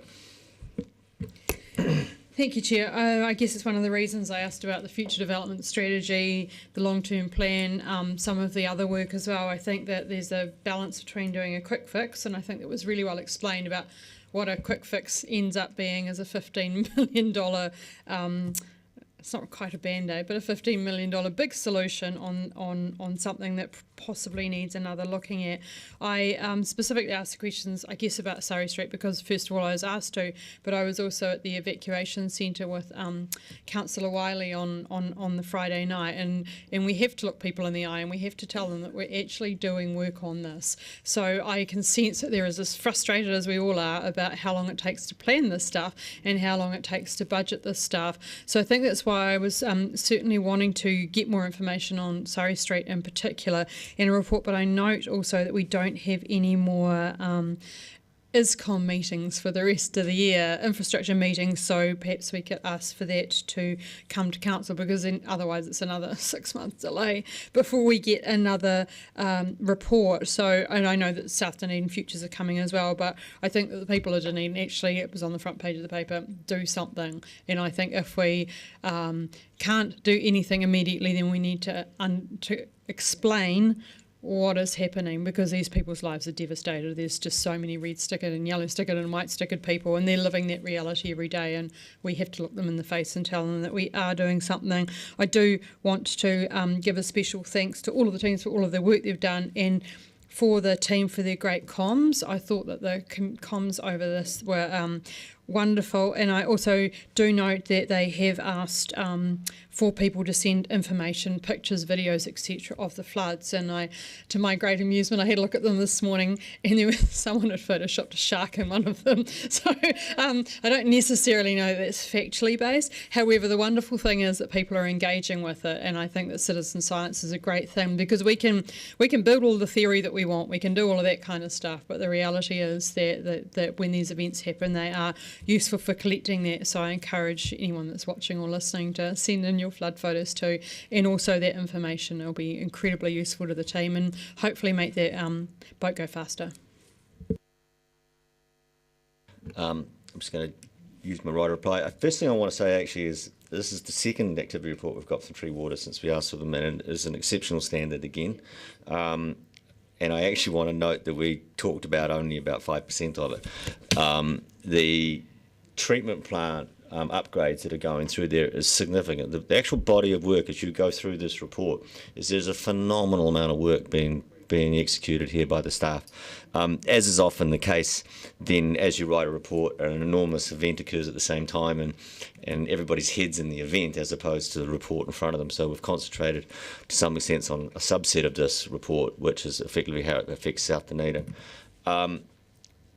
I would acknowledge to the team that you've got a huge body of work here, and it's indicated in this report. I mean, it extends all the way up to Waikawaiti, all the way down into the Taieri Plains to Brighton, and so that is no measure of saying that therefore South Dunedin doesn't deserve any particular attention, but it has to be fitted into the balance of everything that we do, the size of this team and this ability of this team to execute.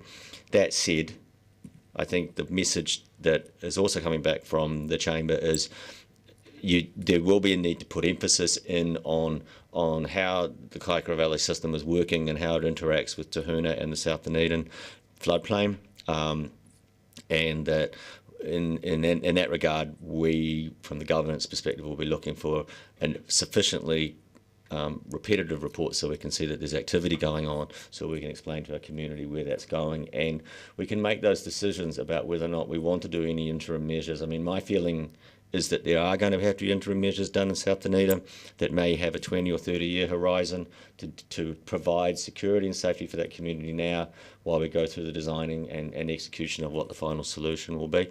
Sorry, I don't mean to use that term. Because we do want to do it right, but I think the time it takes to do it right is too long to wait for nothing to happen in between. So I do think there has to be some intermediate activities that are sorted out, and that was kind of raised in the debate today. So with that, I shall put it. All those in favour? Against? Carried. And we are on to the last item. Property Services Parking Operations Activity Report for the period ending to 30 September 24. Mr. Arledge and Mr. German. And Mr. West.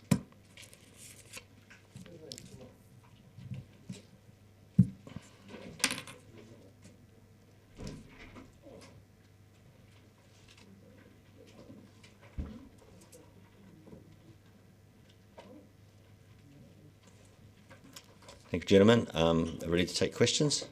I'll just say that Ms Nielsen's away on leave, so we have these two gentlemen stepping into the breach, and we'll do our best to answer your questions today. Thank you. Questions? Councillor Gary. Page 226, paragraph 9, it talks about, and by the way, the amazing satisfaction level expressed, but in this period, in those who were surveyed, there was one tenant who had unmet needs due to their increased mobility needs. What is how is that addressed as somebody's mobility deteriorates perhaps over time? How's that coped with? I know, you make changes when people shift out or pass away, and you have a vacant flat, and you can do those changes. But what happens when someone's living there and their mobility decreases? How's that addressed? Sorry, I cut you off, Councillor. So you've asked a question I probably can't answer easily. First question up, I fell at the first hurdle. I mean, obviously we're trying to increase the number of accessible community homes, so that's the first thing to say as we increase that percentage as we move forward. I will check, but my guess would be that staff would be working with that person to look at whether there's any easy modifications that can be made without making major modifications, and I'm guessing that they would possibly be on a list for the next accessible unit that became available. And I did note about the universal design paying bills, so that answers the question too. Thank you. Sabaka. Thank you. Quick question on 227. Paragraph 14, did you have a celebration when you reached 100% of community housing portfolio meeting the healthy home standards? Congratulations. Yes. Thank you. Just to add to that, it was achieved a year ahead of the requirement, which was fantastic. The contractors did an amazing job, and Mike Brestol, who's in our team, did a really good job managing that process. So I think it's given 940 units with healthy home standards. So it was a celebration at that point. Yep, absolutely. Thank you. It is. Councillor Gilbert. Thank you. I've got a couple of questions, and with Ms Nelson not here, I'll try and be gentle. Item or point 7 on page 226. Around the satisfaction surveys, which I note are done during each tenant's annual housing inspection process. Now, I guess my question is, I imagine that for some, there might be some concern that to give anything less than a positive review might endanger their tenancy. Obviously, that's not the case, but that may not do much to allay the fears. So my curiosity is, at what could also, when I used to flat, having the inspection was never a fun time. It was always a bit stressful because you were making sure all the socks were put away, etc. How is that tackled? How is the questioning done in terms of satisfaction? So we will check to be exact, but we'll get back to you. But we feel that they're anonymised. They're filled out and they're anonymous. That would certainly make it easier. Wonderful. Page 228.15, occupancy rates at specifically we're talking it's fully occupied except for vacancies at 54 Murray Place, the gym space and YMCA, and 2 retail tenancies at Wall Street. So starting with the gym space and the Y, is it still set up for I had it in my head that I'd heard that it was set up for sort of bedding units or housing units specifically designed or with the intention of housing like the hospital workers, build workers, or is that, am I wrong? Oops, sorry, cut you off. We've got 2 floors there, so half of those floors was the old Sky Gym. That's vacant open space. On the other half of those 2 floors is the old YMCA flats, and that's 41 beds over 9 units. They're fairly mediocre. We've gone through a pricing exercise looking at what it would cost to bring it up to spec, and it's significant. So compliance has lapsed, and the condition of the units is poor. We expected to get hospital worker inquiry. That, of course, is we're not quite so optimistic at the moment. But the gym space we do have some interest in at present, but we've had a lot of interest over a period of time which we haven't closed yet. On that same point, the 2 tenancies at Wall Street, I think Wall Street has roughly 20 available tenancies, roughly, by doing a quick count of their website, so that would be a 10% vacancy. 2 questions. One, how long have the 2 been vacant, and is there any discernible reason for it? Life Pharmacy is one of them. That vacated about just almost a year. We'll say, I think November is when they moved out last year. Watson's Cafe has been a bit longer. This retail environment's tough, real tough. I think I came to talk to council about the Seed Heritage Shop. Probably would have been 15 months before we closed that deal. That's how long it took to get that deal across the line. So we're always talking to tenants, and at the moment we've got 2 positive inquiries on Life Pharmacy, but getting them across the line, getting them to commit in this environment is tough. And we'll incentivise, but we can only incentivise so far. We've got to have the right tenants as well. And we had a tenant, but we said no. So it's about getting that right mix of tenancies for that mall and to ensure that the balance is right. We'll get there, but we've just got to be a little patient. Just following up from that question, I remember getting a report from Economic Development Unit a long time ago, about 4 or 5 years ago, on George Street, and I felt that the occupancy rate was about 85 to 87%. In other words, the unoccupied was around about 12 to 15% on George Street at any one time. Is that more or less the right number?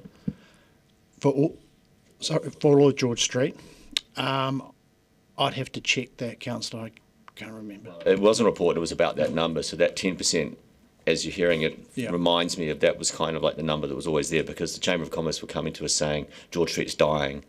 And I said, go and read that report. And then they went, oh, okay. It's just always sick. Okay, Councillor Houlihan. Hi, thank you, Mr. Chair. Now, I may have missed something in this report, but I can't see much on the Ice Stadium or the Regent Theatre. I'm just wondering if there's any updates on either of those, please. Because it says they're included, but I couldn't see anything there. But I may have missed it. I might have. Where does it say it's included? It just says at the beginning, see on where, what number is it? Number 3, it says the property portfolio includes management of community housing units. Oh, yeah. Oh, sorry. The property portfolio includes the management of property. This is on page 224, number 3. That bit where it lists the mine, it lists the Edgar Centre, this ice sports stadium and the Regent Theatre. And I just wondered if there's any reason why we didn't have a brief update on those. That was all. Possibly because there isn't one. So, yeah. So, Gary. Thank you. Just returning back to 54 Murray Place.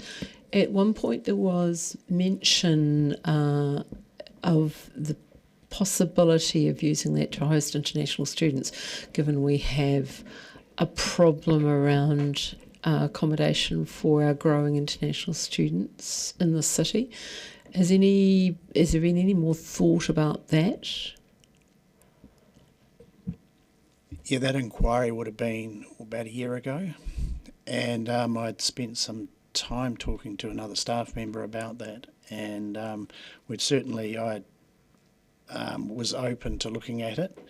Our restraint there will be the amount of investment up front we'd have to put into it with no budget to do it. Yeah. So in order to tent it at all, are you going to have to invest? Is the investment relevant across the board or only in that particular situation? I think to have them occupied, the investment is relevant across the board. However, the ways that we could probably work around that would be to get, in the case of the hospital workers, for example, you got builders. So we could offer a rent-free period up front.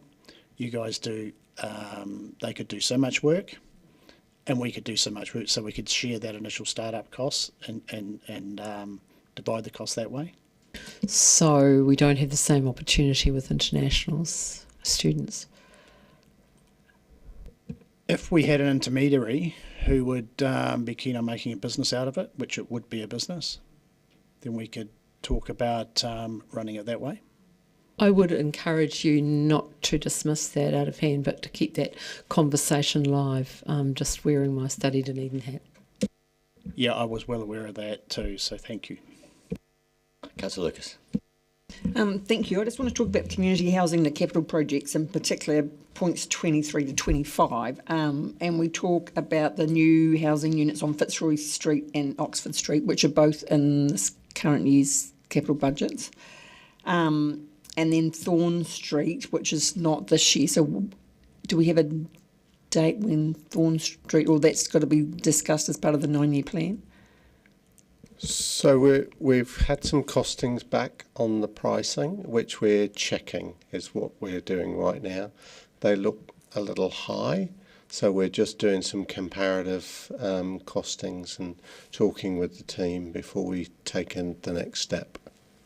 I picked that reading between the lines, and my other question in terms of that do we, and I do know that the sites are different, do we use the same design, I mean like Kaianga, or use, the same design in different situations so they don't have to keep going back literally to the drawing board? There's a standardisation to the specification that we've got for each of the units. So they are between, a unit will typically be 50 to 56 square metres. It's universal design. It's aimed at or aspires to 8 home star. So there's a certain standard of HVAC and heating and insulation. And the layouts are generally very similar. Some of that is dictated to by the site. For example, Oxford, I think, has to be raised up a certain level to be above the floodplain to meet the resource consent requirements, where Fitzroy doesn't. Thorn is 2-storey as proposed, so that's quite different to the other two, if that makes sense. So Oxford and Fitzroy are very, very similar, but at different sites, just around the corner from each other. Thorn is quite different again, and some of those changes have been a requirement of planning in terms of the appearance, the street frontage, how many windows you have, where you have those windows, and then some of the materials that's used to actually finish the building. So it's ideally, I suppose to answer the question, you'd have a repeated cookie cutter, almost prefabricated solution. Unfortunately, there's always some nuances to each of the sites which push and pull that design process. I understand, and I'm sure that we will, and seeing that Councillor Benson Pope isn't in the room, we will have best practice in terms of the amount of hard surface area on the sites, especially on the Thorn Street one. Councillor Mayhem. My question related to those new proposals for Oxford, Fitzroy and Thorn. Why are we building more housing in South Dunedin? Essentially, what the team did was look at where our 940 units were, what state they were in. It was quite. Used the word matrix. The property team have a toilet matrix. Now they have a property redevelopment matrix to make sure they made informed decisions on where to invest and where they can expand. And they are in Dunedin, South Dunedin, and as long as they meet all of those, raised floors and they're fine. It looks like a Christian wants to add something. Yeah, as we just touched on, there's been an allowance and provision for the rising sea levels, the requirements in South Dunedin particularly. In addition, there's a requirement to make sure that the site is permeable, so that we can control surface water runoff in the appropriate manner as required. So all those things are taken into consideration with the designs to deal with some of those aspects that are there. So, one more question, and it's about the Moray Place building, and I raised this with Ms. Nielsen about those units which she referred to as cells.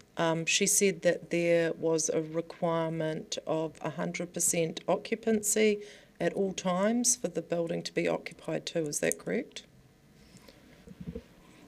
Yes, each room is not an independent fire cell, so each unit can only be occupied by people that have, excuse me, some sort of working relationship, or otherwise we have to have a managed accommodation process. So there needs to be a manager on site 24/7, just on the basis if you and I were in the same unit and there was a fire, if we knew each other, I'm going to come and wake you up, and if there's a fire and I don't know who you are, then I may just run out and look after myself. So that's the logic behind it. Yep. Councillor Houlihan. Thank you, Mr. Chair. Have we talked to Kaiangora about those units? Because the reason why I asked that is that I know those apartments that name Russell Lund has done just round the corner. They have a Kaiangora and the Salvation Army and the community, have a manager in there, to help service those people that are living there now in those apartments he's done. Is that something that's been talked about at all? Or? Kaiangora were contacted, but that'll be 3 years ago now, and their situation's changed somewhat, and this could be an easier solution, perhaps. So, yeah, thank you. I will relook at that. I just did a quick. I'm not, but it looks like I don't know what condition they're in, but certainly with the way rents. If there's 41 units there, it seems to me it'd be more than 400,000 a year income you could get off that. So my question I put is that sometimes there's good and bad debt. So, for example, I don't know how much it costs to do them up, but say it cost $1 million, or I don't know what you're talking, but a loan for that would probably be paid off quite quickly with the income coming from it. You know what I mean? So, are you suggesting that property team develop it because the council haven't voted or given any money for that, councillor? I can't say that without council voting for it. But all I'm posing for that is, in a situation like that, a private landlord in that scenario, would look at getting a loan, doing it up and putting tenants in it that were paying, market rent. So in the reverse scenario, if we're trying to get the best dollar for ratepayers, my question is, have we considered that as another option, or putting that as a proposal to council, that if Kaiangora or someone turned it down, or if we had, as an option to look at a loan, because the rent you could get off that would be very good. So, all I'd say, councillor, is we don't have that direction from council at this point in time. If that's something that council would like us to go away and cost up and consider, you can make that decision, but we wouldn't be doing it until we have that direction. Could I say back to you that we can't make that decision unless we had a paper to look at it? If we can't just say do that without... Can we just... Yeah. I think you made your point clear, so yeah, you've made your point clear. Yeah, cool. Any more questions? Councillor Lofisa. Tēnā koe, Mr. Chair. It's not a question, it's just a correction about the kāinga order involvement in the loan and mercantile building. It's actually Salvation Army that manages Yes, it. Very good. Any more questions?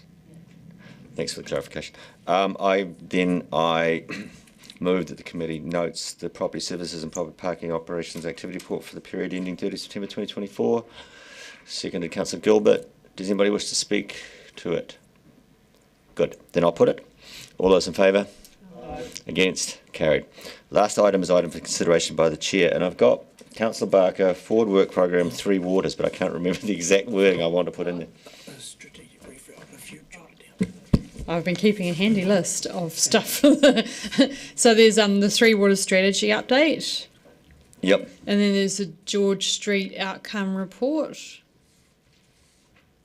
Just to get a date on the forward work program for that. Outcomes to be included in the RM on forward work plan. Yep. Yeah, and then the Surrey Street report. Surrey Street, Coca Valley relief. Whatever you want to is call what it. Scott's got written down. Okay. Yeah, cool. And then I've got Caversham Tunnel interim reports that's already on there, just come in February. And in light of the George Street report, I wonder, I don't know whether it's how do we keep updated on major projects? I'm thinking Bar Street and South Dunedin Library, more than a one-liner and something. Actually, so it's that's a good point, because I had brought with Simon Drew what I called major projects reporting. Yeah, and we got major, like 2 of them, and then we haven't had them again. So yeah, that's just something. Major projects reporting, not necessarily. And maybe if we capture that as, can we just continue the discussion on how we do the major projects? Yeah. Yeah. Cool. Thank you. I'd got Councillor her hands up there first. Thank you. I'm just wondering if we could ask for a paper around costing options to do up those, we don't have to accept it, but to consider it, to look at the costs, to do up the YMCA apartments and that area, because otherwise it's been there for years now, not rented, and that's losing money every day while it's sitting there like that. And I think we've got quite a few properties like that. It would be good to get some action around that, I think. I don't want to load the items of consideration the chair up to an agenda set that's actually bigger than the actual meeting. Yeah. Is there any consensus to want to do that at the moment? I don't see it's not strong at the moment, so I think it's noted. Keep it live. Right. But I just think that because they have to act on these. These actually come as actual instructions for work, so I'm trying to keep the list relatively short. Councillor Barker, did you have one more?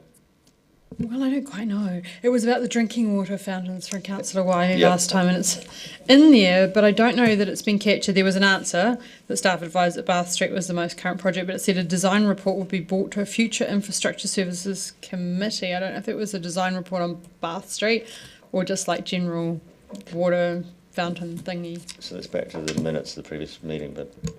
Yeah, thank you. There was intended to be a Bath Street design. But what about the drinking water fountains? Is this basically, you're going to say it'll be in Bath Street and that's going to be it? Is that... Yeah, we are intending on installing a drinking fountain in Bath Street as part of the upgrade. I think it'd be the same size. Will it be known as Wiley's Well? At least there's something. I think that's it for items consideration for the chair. We just have to go into confidential. So I move that the committee, pursuant to the provisions of Local Government Act, Official Information Meetings Act 1997, exclude the public from the following part of the proceedings of this meeting for the reasons outlined in the agenda. Seconded, Councillor Mayhem. All those in favour? Against? Carried.